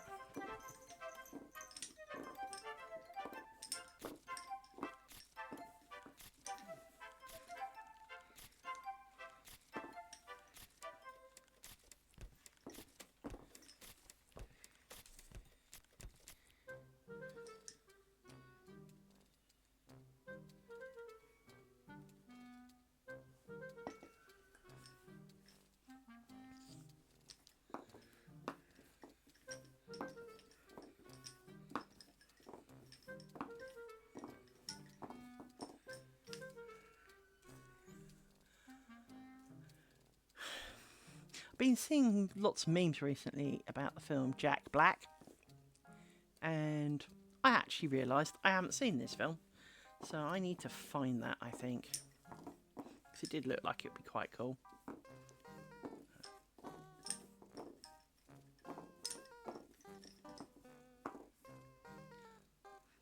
Feeling you're not in on this.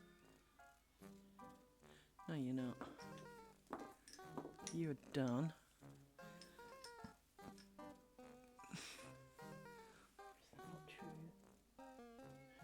No, this is right. Brain farts again, as it always does. Self-doubt. It's a man killer, self-doubt. You definitely don't need it in your life.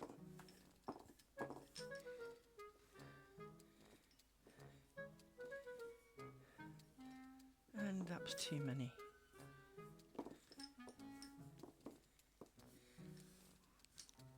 No, it's not. You're the ones that are out. You were right. You now get pinned.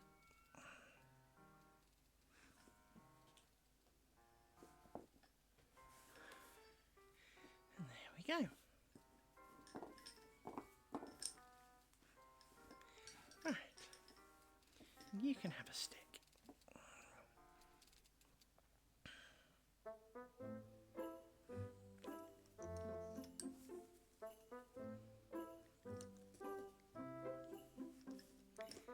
Right, let's wrap you back around here a little bit more so that everybody's a bit more visible, and extract some of the threads out of here because we're all being naughty. Out of there. I know you're not supposed to be around there, I can see you.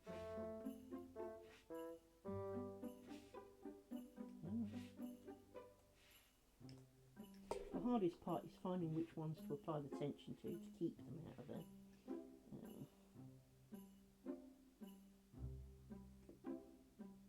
And of course, because they go all wandery roundy. So, for example, many of you need to be the other side of that pin there. And you, my friend, I don't know where you come from, but you are most twisty-turny. You need to come over there. That's not so bad. It's fairly tidy. I think it's 6:30. I still want to do more though, but I'm hungry. I am really quite hungry. What I will do is I will call it quit for now, and should the headache subside, which would be nice, and I've just spotted more and more of you mating further down. Come on, out of there. Thank you. That's it.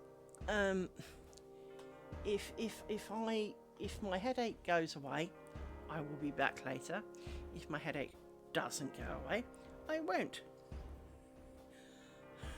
It's as simple as that. So let me take a photo of this, because this will go with the stream, because this is what we do. We take a photo of where we're at, and I will try and come back later should the headache permit. I realise it would be nicer just to keep going for a couple more hours, because to be honest, that's possibly all it is.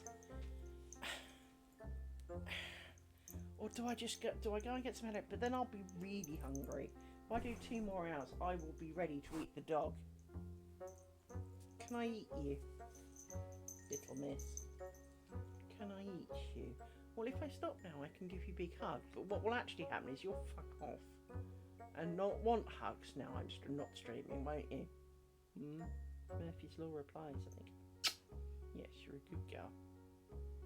She has a really odd habit, and I know why she does it. Because I kiss her on the end of the nose. She sticks her nose on the end of my face, so I'll kiss it. But she kind of headbutts you. Don't you? Yes. Yes, I know. One day I'm going to lose teeth doing that. Thankfully I've got implants, so hopefully not easily. You good girl, really. You try to be. You do. Yes, I know. Yes, you do. I know. Have you got hiccups? You have. I think you've got hiccups.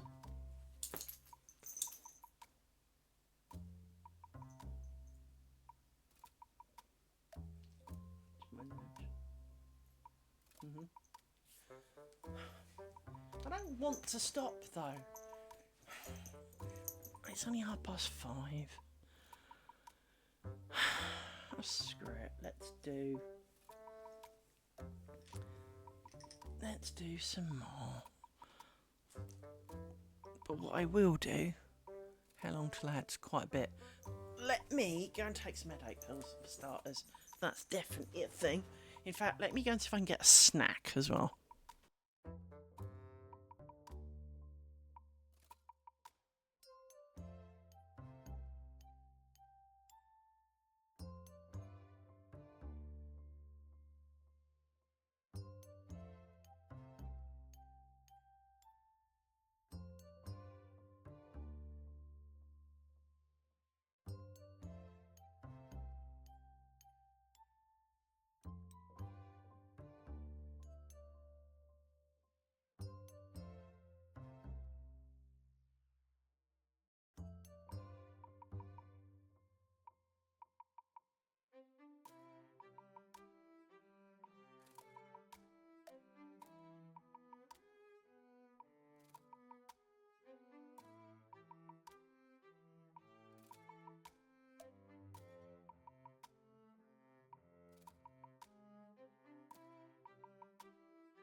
I have returned with snack.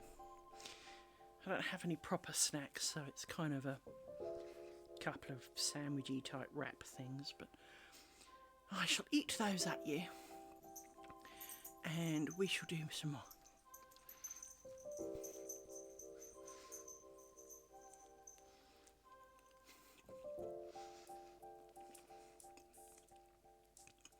And I took some headache pills.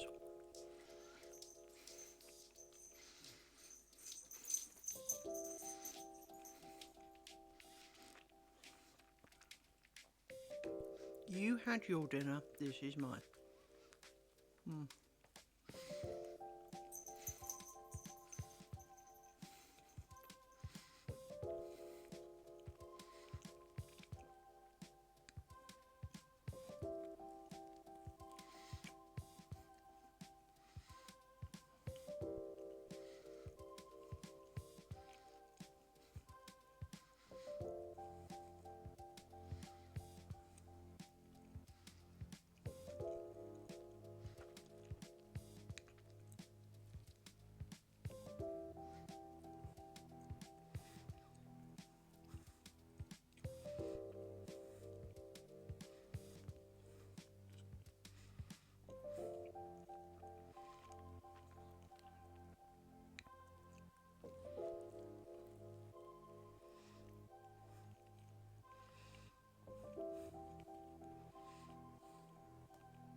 Needed to put more chilli in this.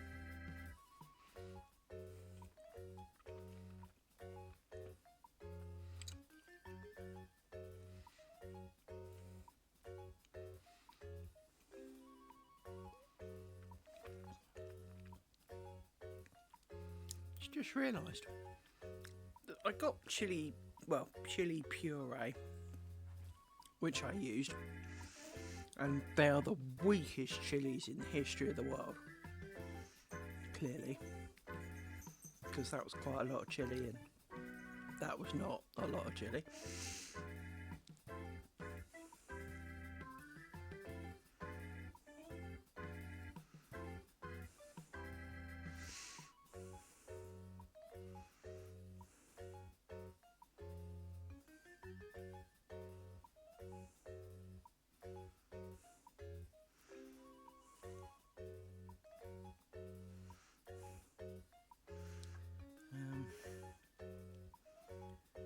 But I used to buy Lingman's chili sauce. Why did I stop?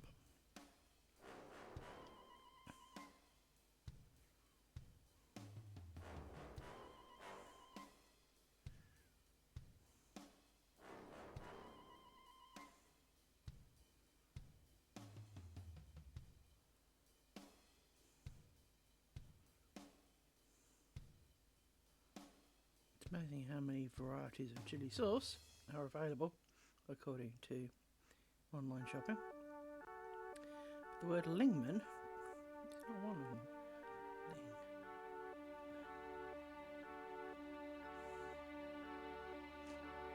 No, they don't sell it on their online store. That's probably why I stopped buying it.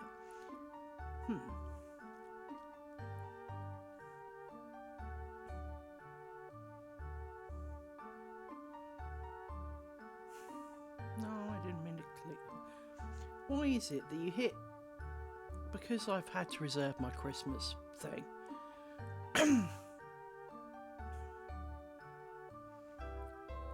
Now I'm constantly hitting the change thing, and of course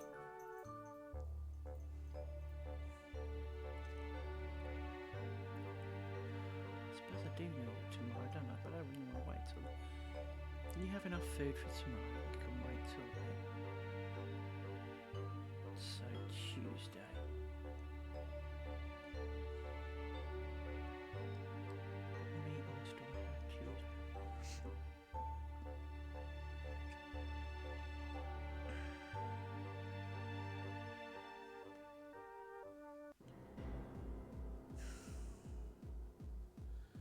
hopefully as little as humanly possible.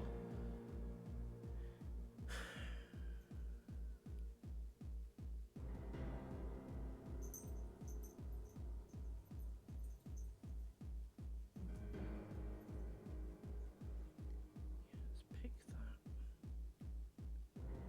Pick some food to arrive this week. Bear with me. Food is important after all. Get some of my favourites and go down what I want. I thought I had some of you last time and I didn't, so let's get some of those.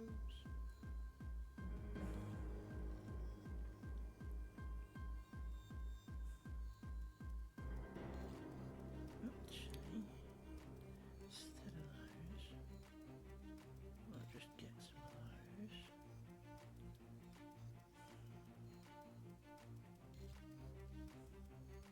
Dum-dum-dum. Some of that, I like those.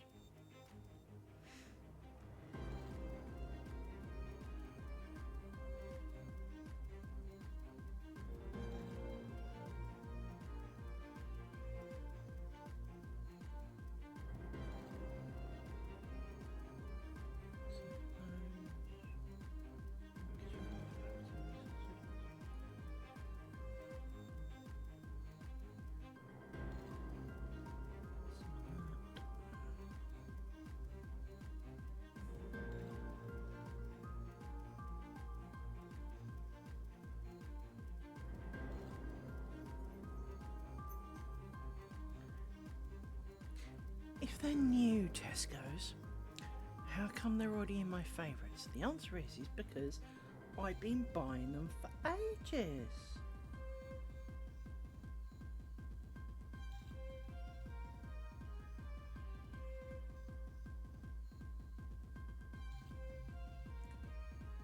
So they're not new.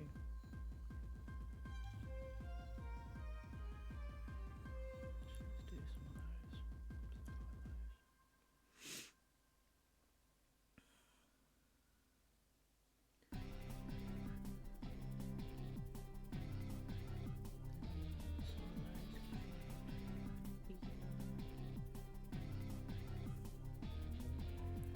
I'm not paying £9 for a tiny lump of stock.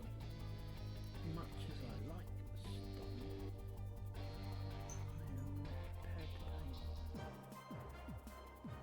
Because I'll eat it in one sitting and I'm not paying £9 for a snack.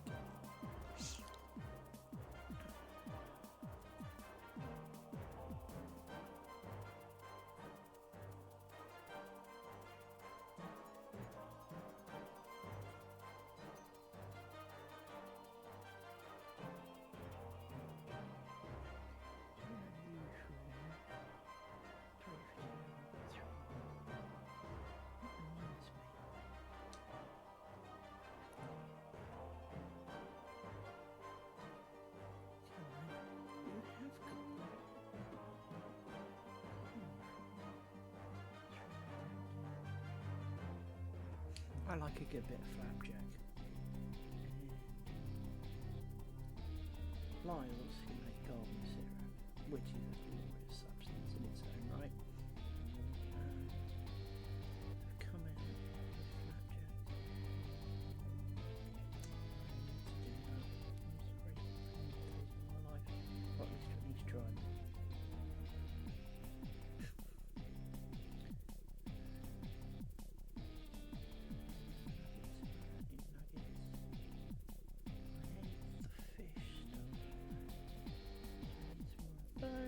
I know this is really fascinating for you. Yellow fish fingers. Where are the fish going? Oh yeah.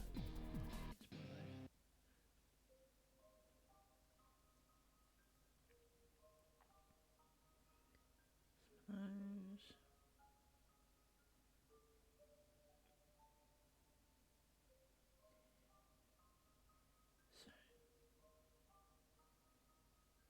Some of those.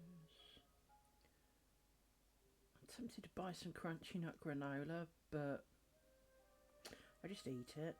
I know that sounds stupid, it's food, of course you eat it, but I literally just eat it. And the problem with just eating it, of course, I don't need it, so let's not.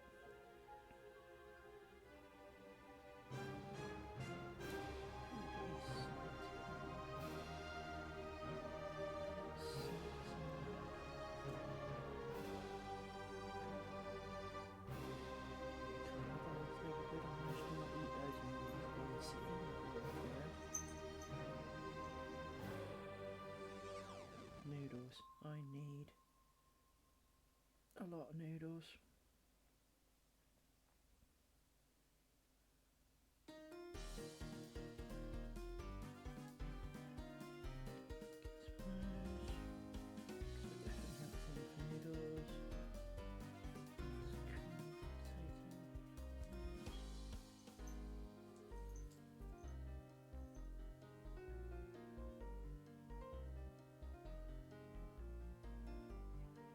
Dog food. That's what we need. Dog food. Oh, someone's going to be mad at me, so we'll get dog food.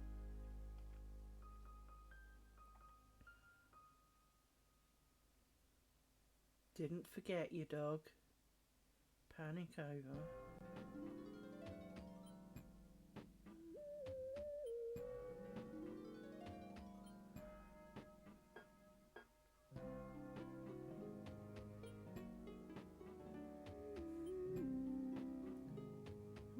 Actual food is there in that?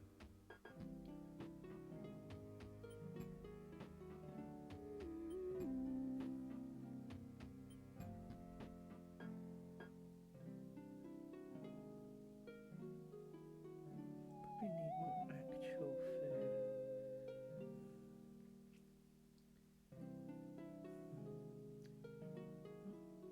Tell it what, let's save that.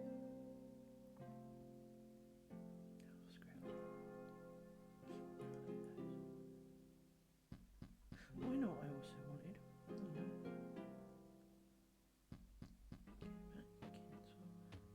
wanted. I need more of the part cooked bread stuff because I have not got none left. Now, where in the list is the part cooked bread? No, that's cheese. More cheese. Yes, I like cheese, but where's the bread bit? Part cooked bread bit more because they're nice.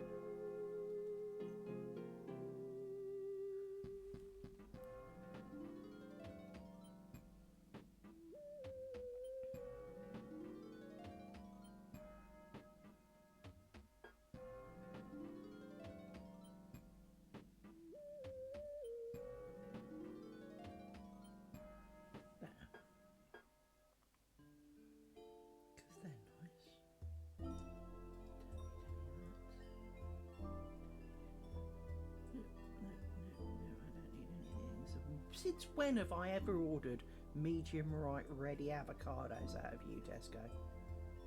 When have you ever seen me eat avocados?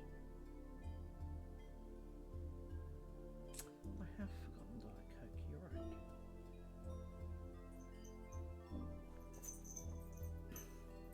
got some vouchers apparently. Let's apply those. Not gonna argue about that. Go.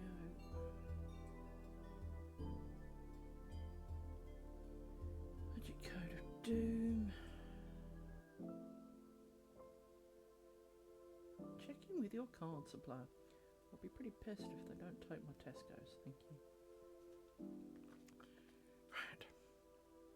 Tuesday between 10 and 12. More food will arrive, dogs. It's all good. I appreciate that you listening to me sort my throttling out is not the most exciting thing, and I've got another sandwich to eat. You can't have any. It's mine.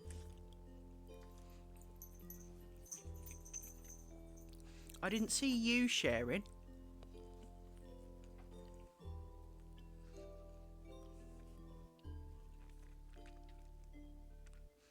had your dinner. You didn't share yours with me.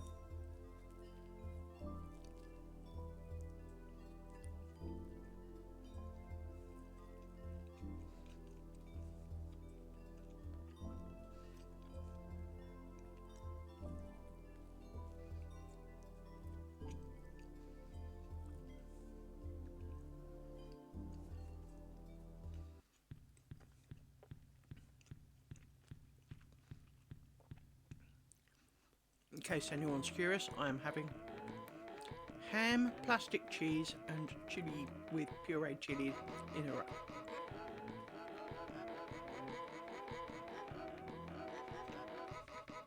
And funnily enough, I am the extreme centre of attention.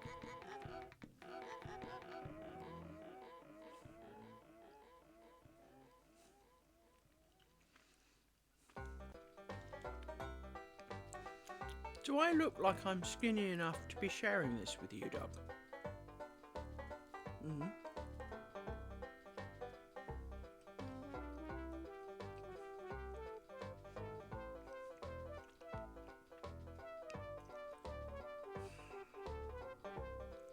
You lot are mean. You can have a bit, but most of this is mine. So let me extract out of this most of it.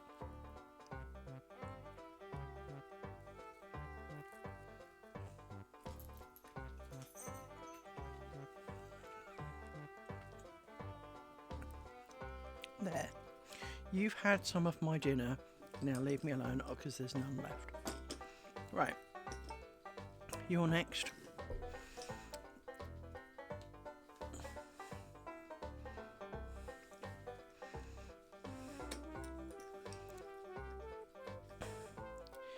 You are clearly wrapped around.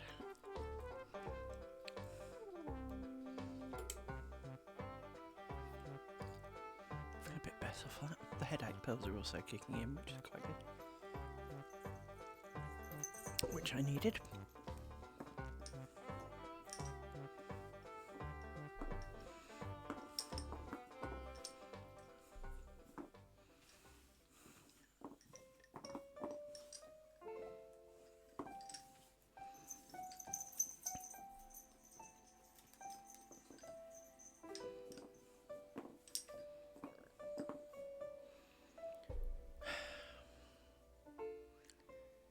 See if I can encourage you back onto the spool of point.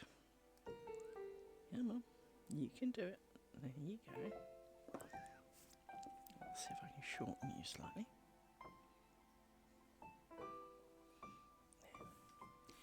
There. Right. Everybody ready now?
How can there be this many pins in a pot and you struggle to pick them up?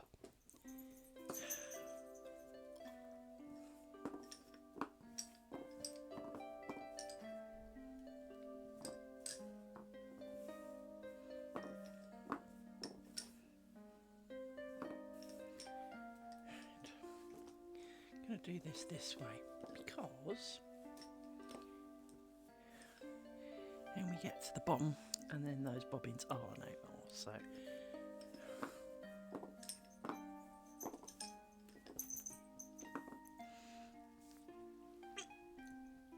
know what I need in life. I need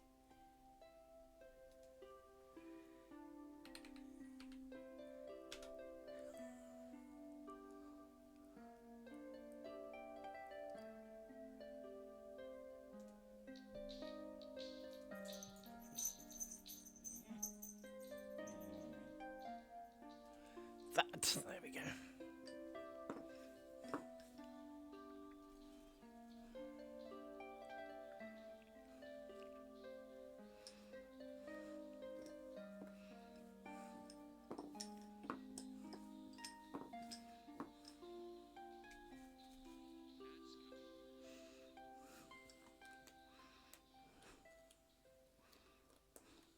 Just bend that pin good, didn't I?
Oops. There's drop one.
I'm not sure this is in the right order. Let's take you out and have a look.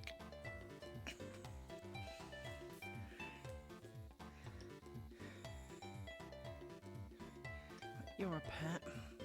You're a pet.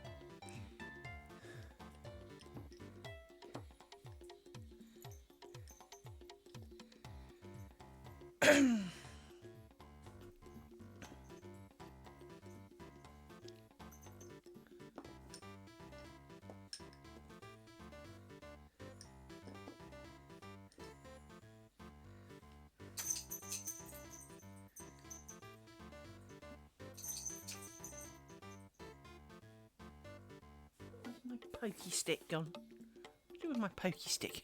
There it is.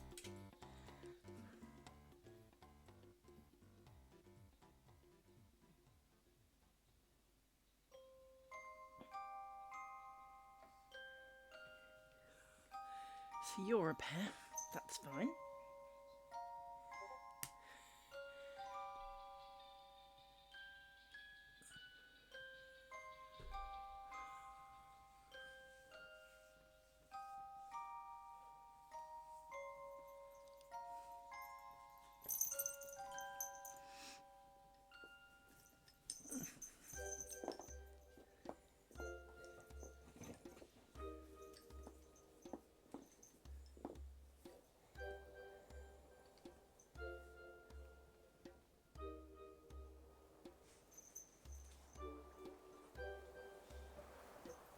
I know I only did you 3 minutes ago, but somehow you seem wrong. So let's sort this out.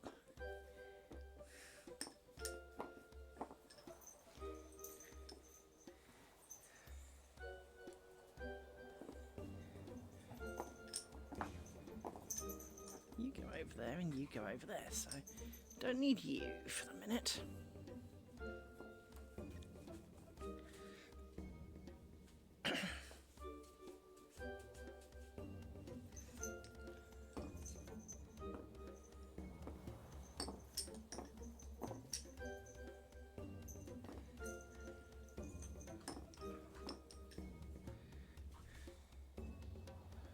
There we go.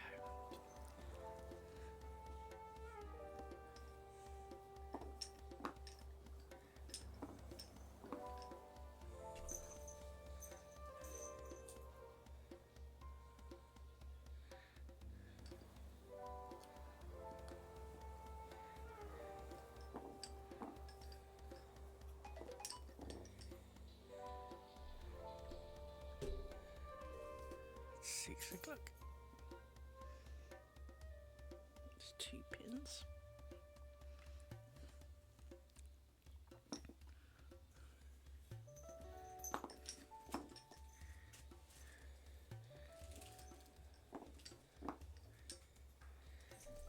I need you back.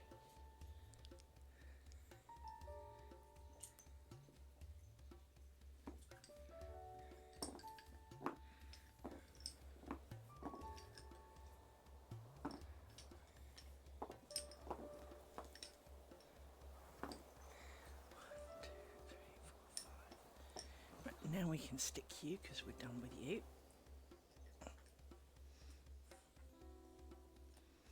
Done with you till next triangle.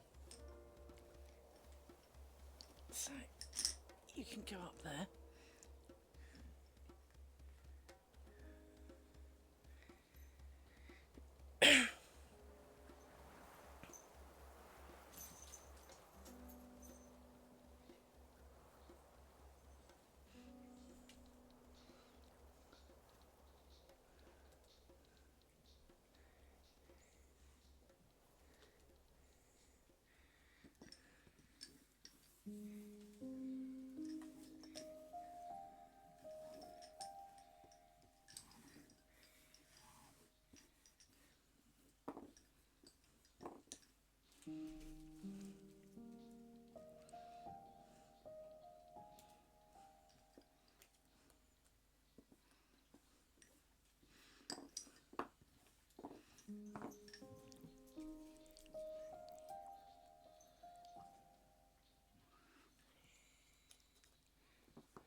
Rory, I can hear you suckling her ears.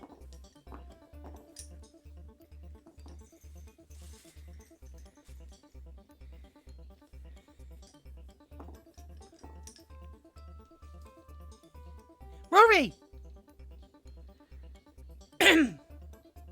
Excuse me. Oh, look at your ear. Get off.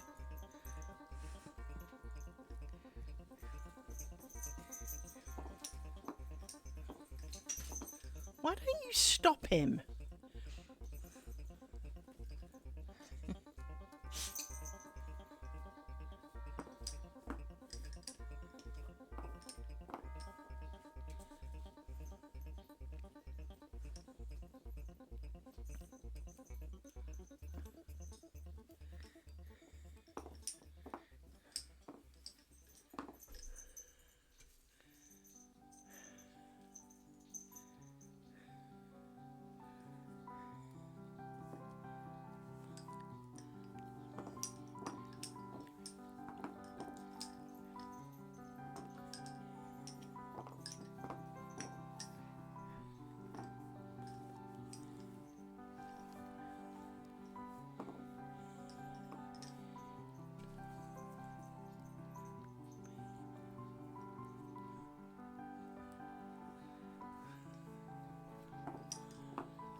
Oh, Amy, just because I lean back for 2 milliseconds does not mean you have to come and lie on me.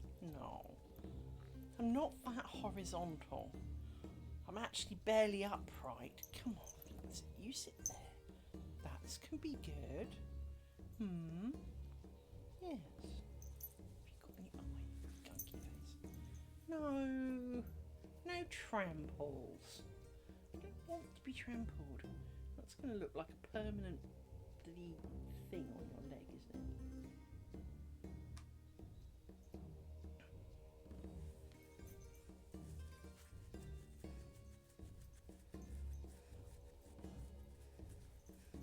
What? You're sniffing.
of an oddity, but I don't think it's a mistake. I think it's just a looser thread.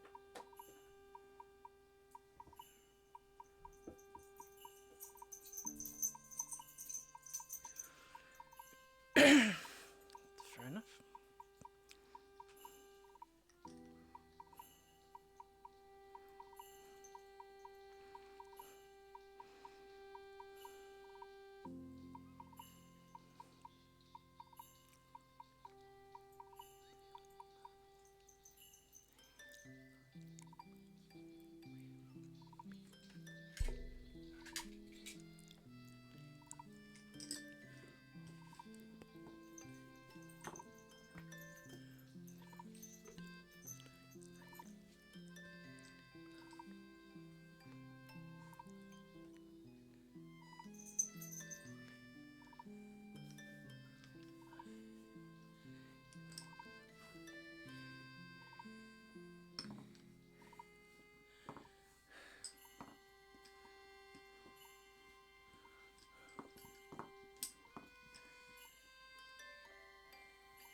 That doesn't feel right.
I saw that.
Oops, ping that one everywhere.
Rory, do you really need to come up? There isn't really room. And Sonny, not with you in the way.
If you really want to come up, now's your chance. Come on.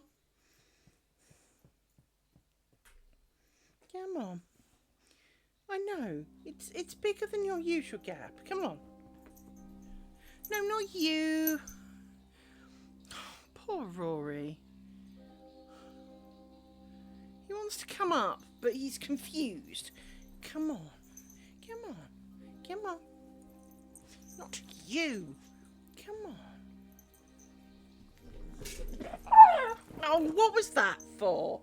What was that about? What was that? What was that about? What's the matter? Amy, I've had enough of you. What's the matter? No. Be in your spots now. You are. No. You're going to be the death of me. You really are. Yes, you are. You're a good boy. What hurt? What did you hurt? Amy, stop it. Chill. I don't always need saving from him. I'm big enough to do it for myself. Come on, sit. Lie down. Oh, I want to finish this. This is important. You can lie down back there if you want. No, don't battle on me. Ah.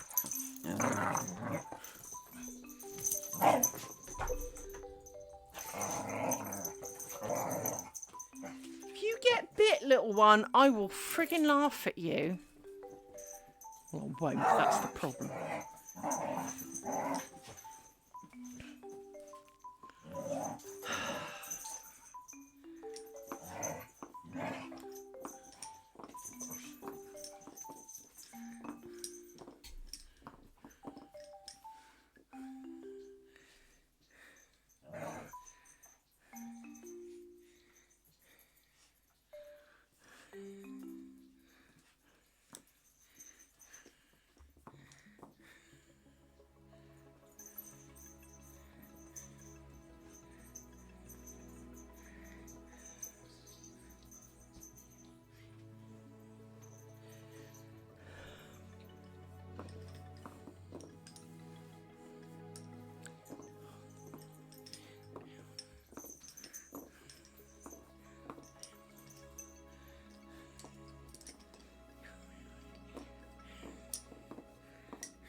got too many bobbins.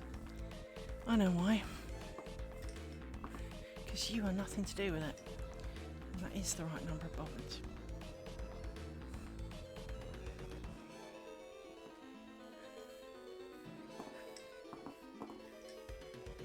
Right. You and you need to merge together. And I need two of you.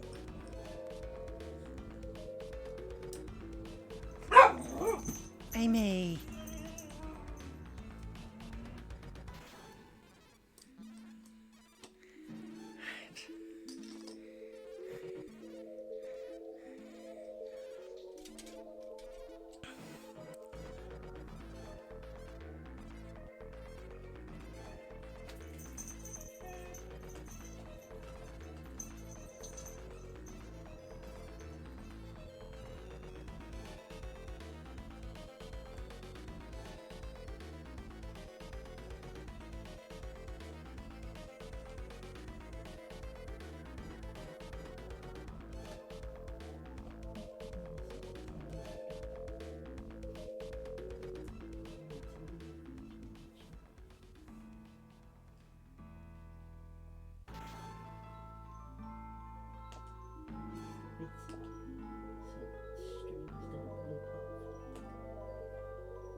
Get in there, peeps. Get in there.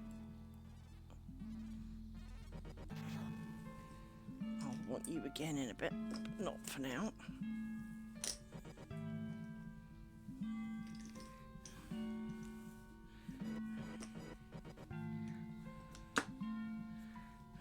Kind of can put you up there as well. Let's get you down and deal with you.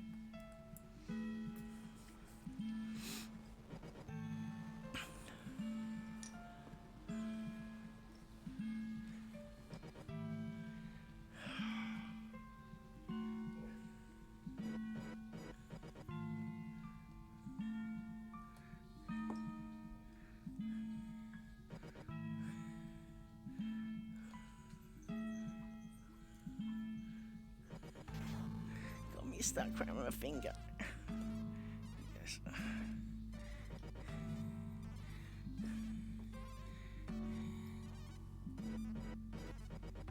Pokey stick, because some of you are not where you're supposed to be.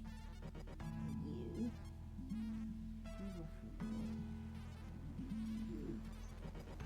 There. That's better.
bad time.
So near, so far.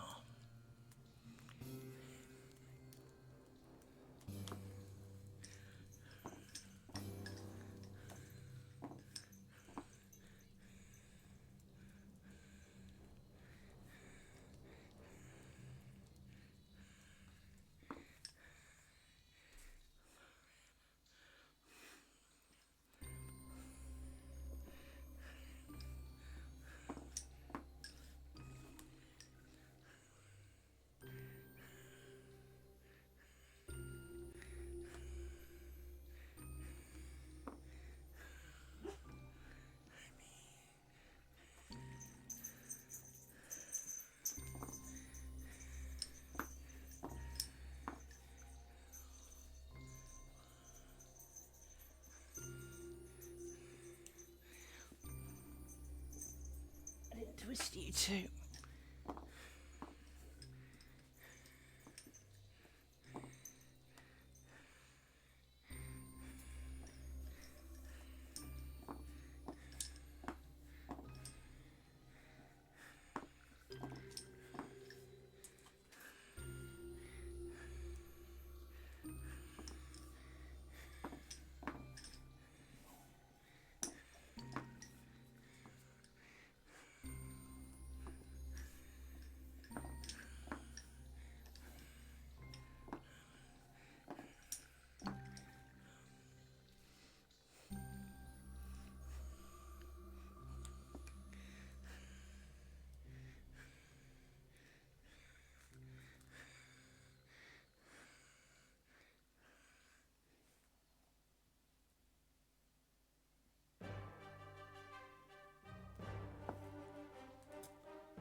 I'm gonna make it to the end whether it kills me or not. Although killing me does feel like an opportunity at the moment. Back's decided to cramp up. No, Amy, that does not mean you need to sit on me, trample me. No, that hurt. Yeah. I do love you. And I know you love me too.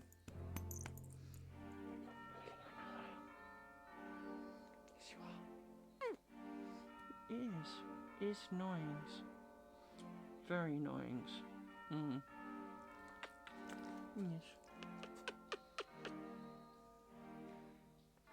May I wonder why I say annoyings to her? It's because she's A for Amy, so she's annoying. So you're annoying, aren't you? You're annoying, yes.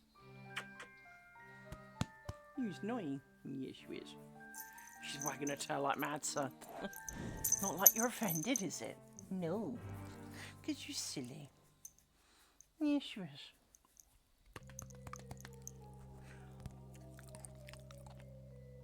Did you just grind your teeth at everybody then? I think you did.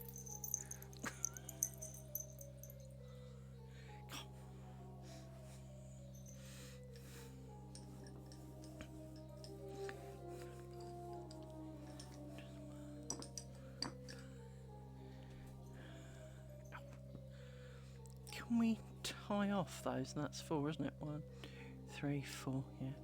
We need to do this one first.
As I said, it might kill me, but I'm determined to get there.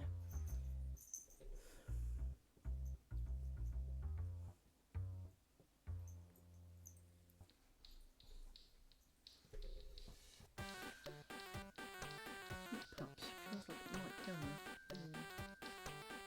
Oh well. I see a pin on the floor. danger of embedding in a dog paw, don't I? Yes, yes. Good girl. Yes, you are. You stay down there. Oh, off you go a sec.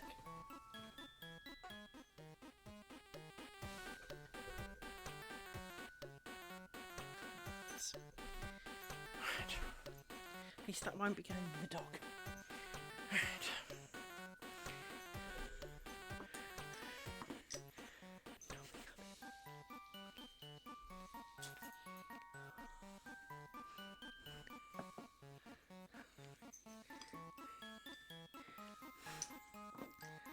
That doesn't feel right at all.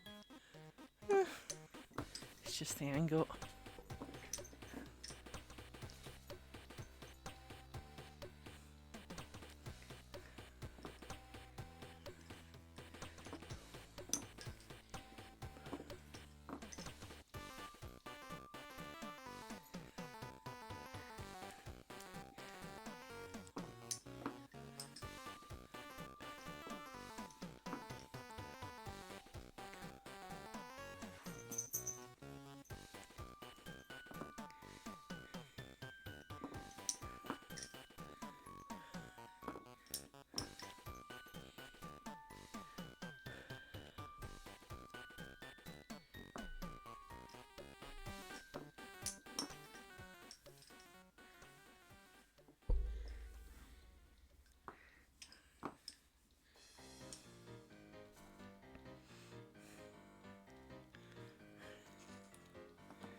Hello, little man.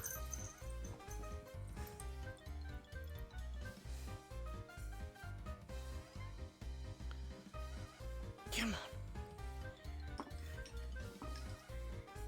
Don't bother me like this when I'm working. Why do you do it now?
Getting real close, peeps.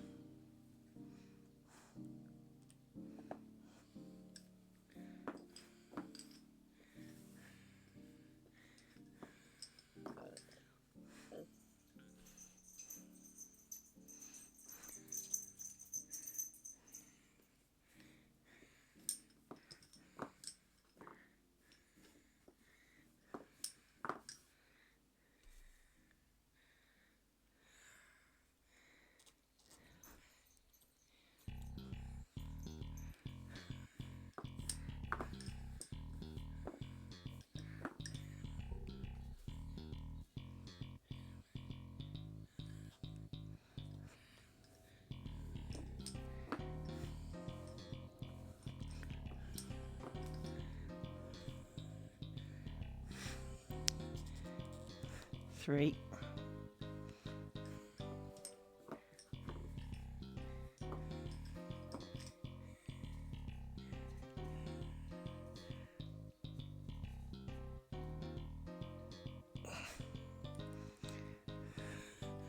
Two.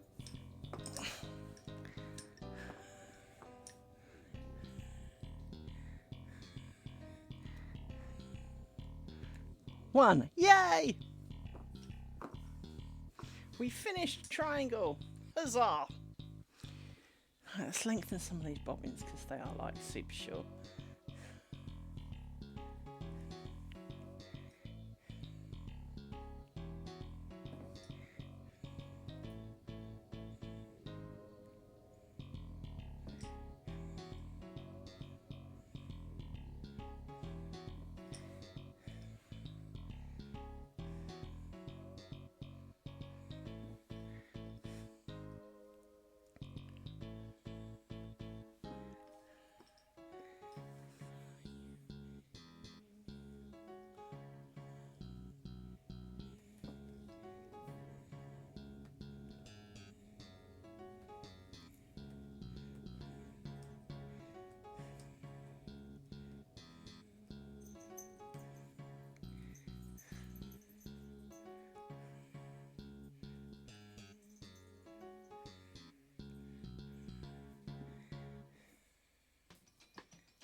Let's take out some more pins. Now we've got a bit of space. Shove down some more pins. What do you think? Probably good.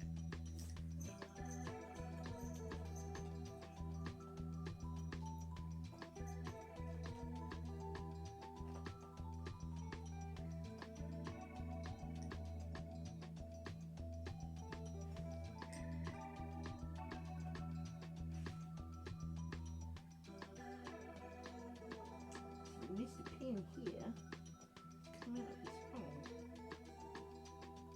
which makes him very annoying because he's too tight to easily go back in. Where's my stab device?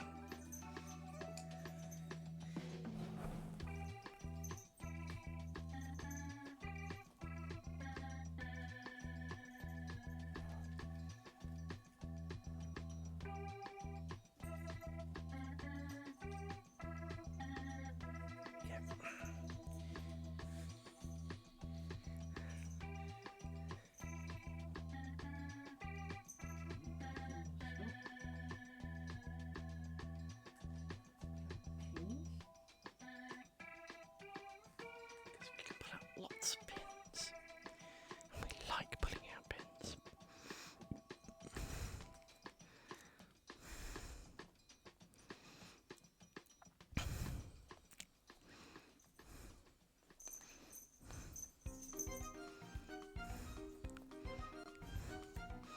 And we get to have a good look at the triangle.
Okay.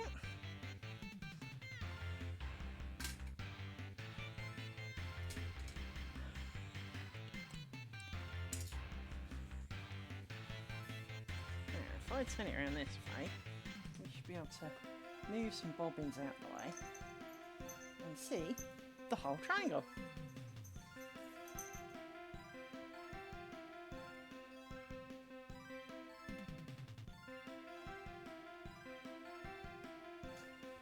One screw up there.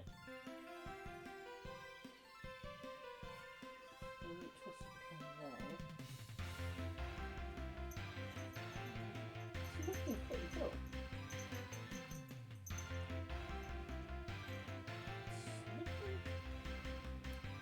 Ooh, one of my more successful. It always touches me, there always seems to be brown flakes. I don't know where they come from.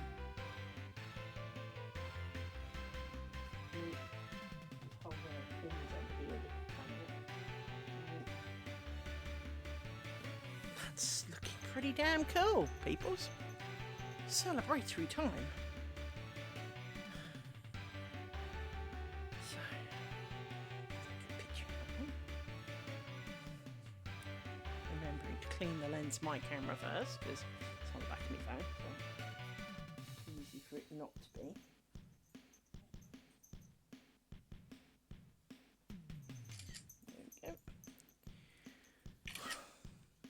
We have achieved. We have achieved, people.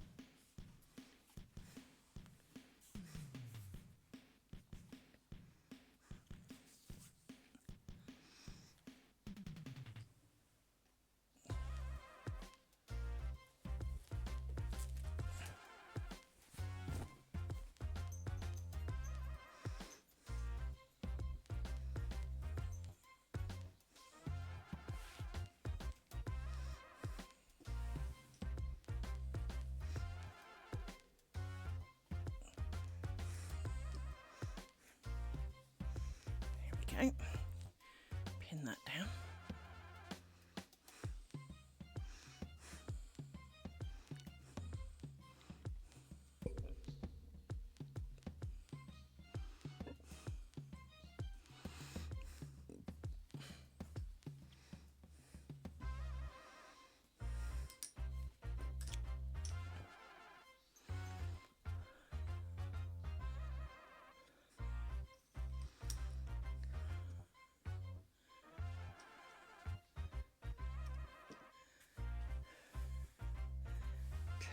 This way.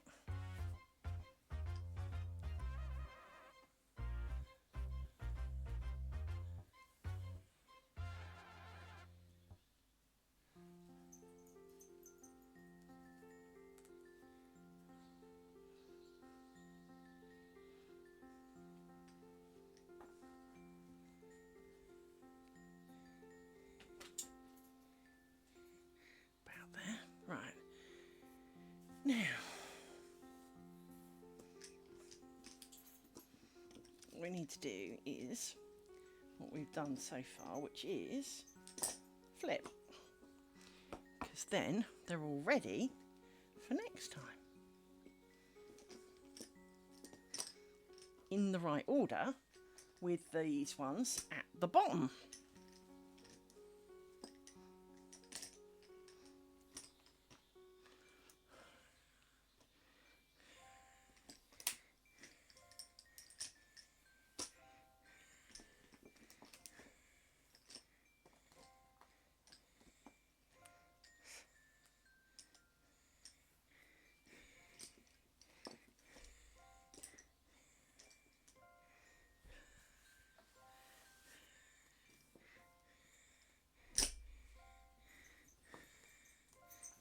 down there for the moment. I don't know where you were supposed to be.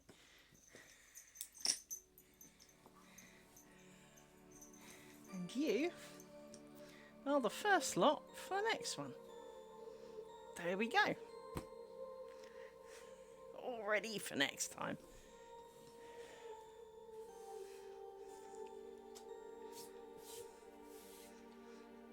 I think there's a great time to end the stream. All prepped and ready for tomorrow. Thanks for suffering through this with me. I will update the graphic and stuff for next time. Thank you very much.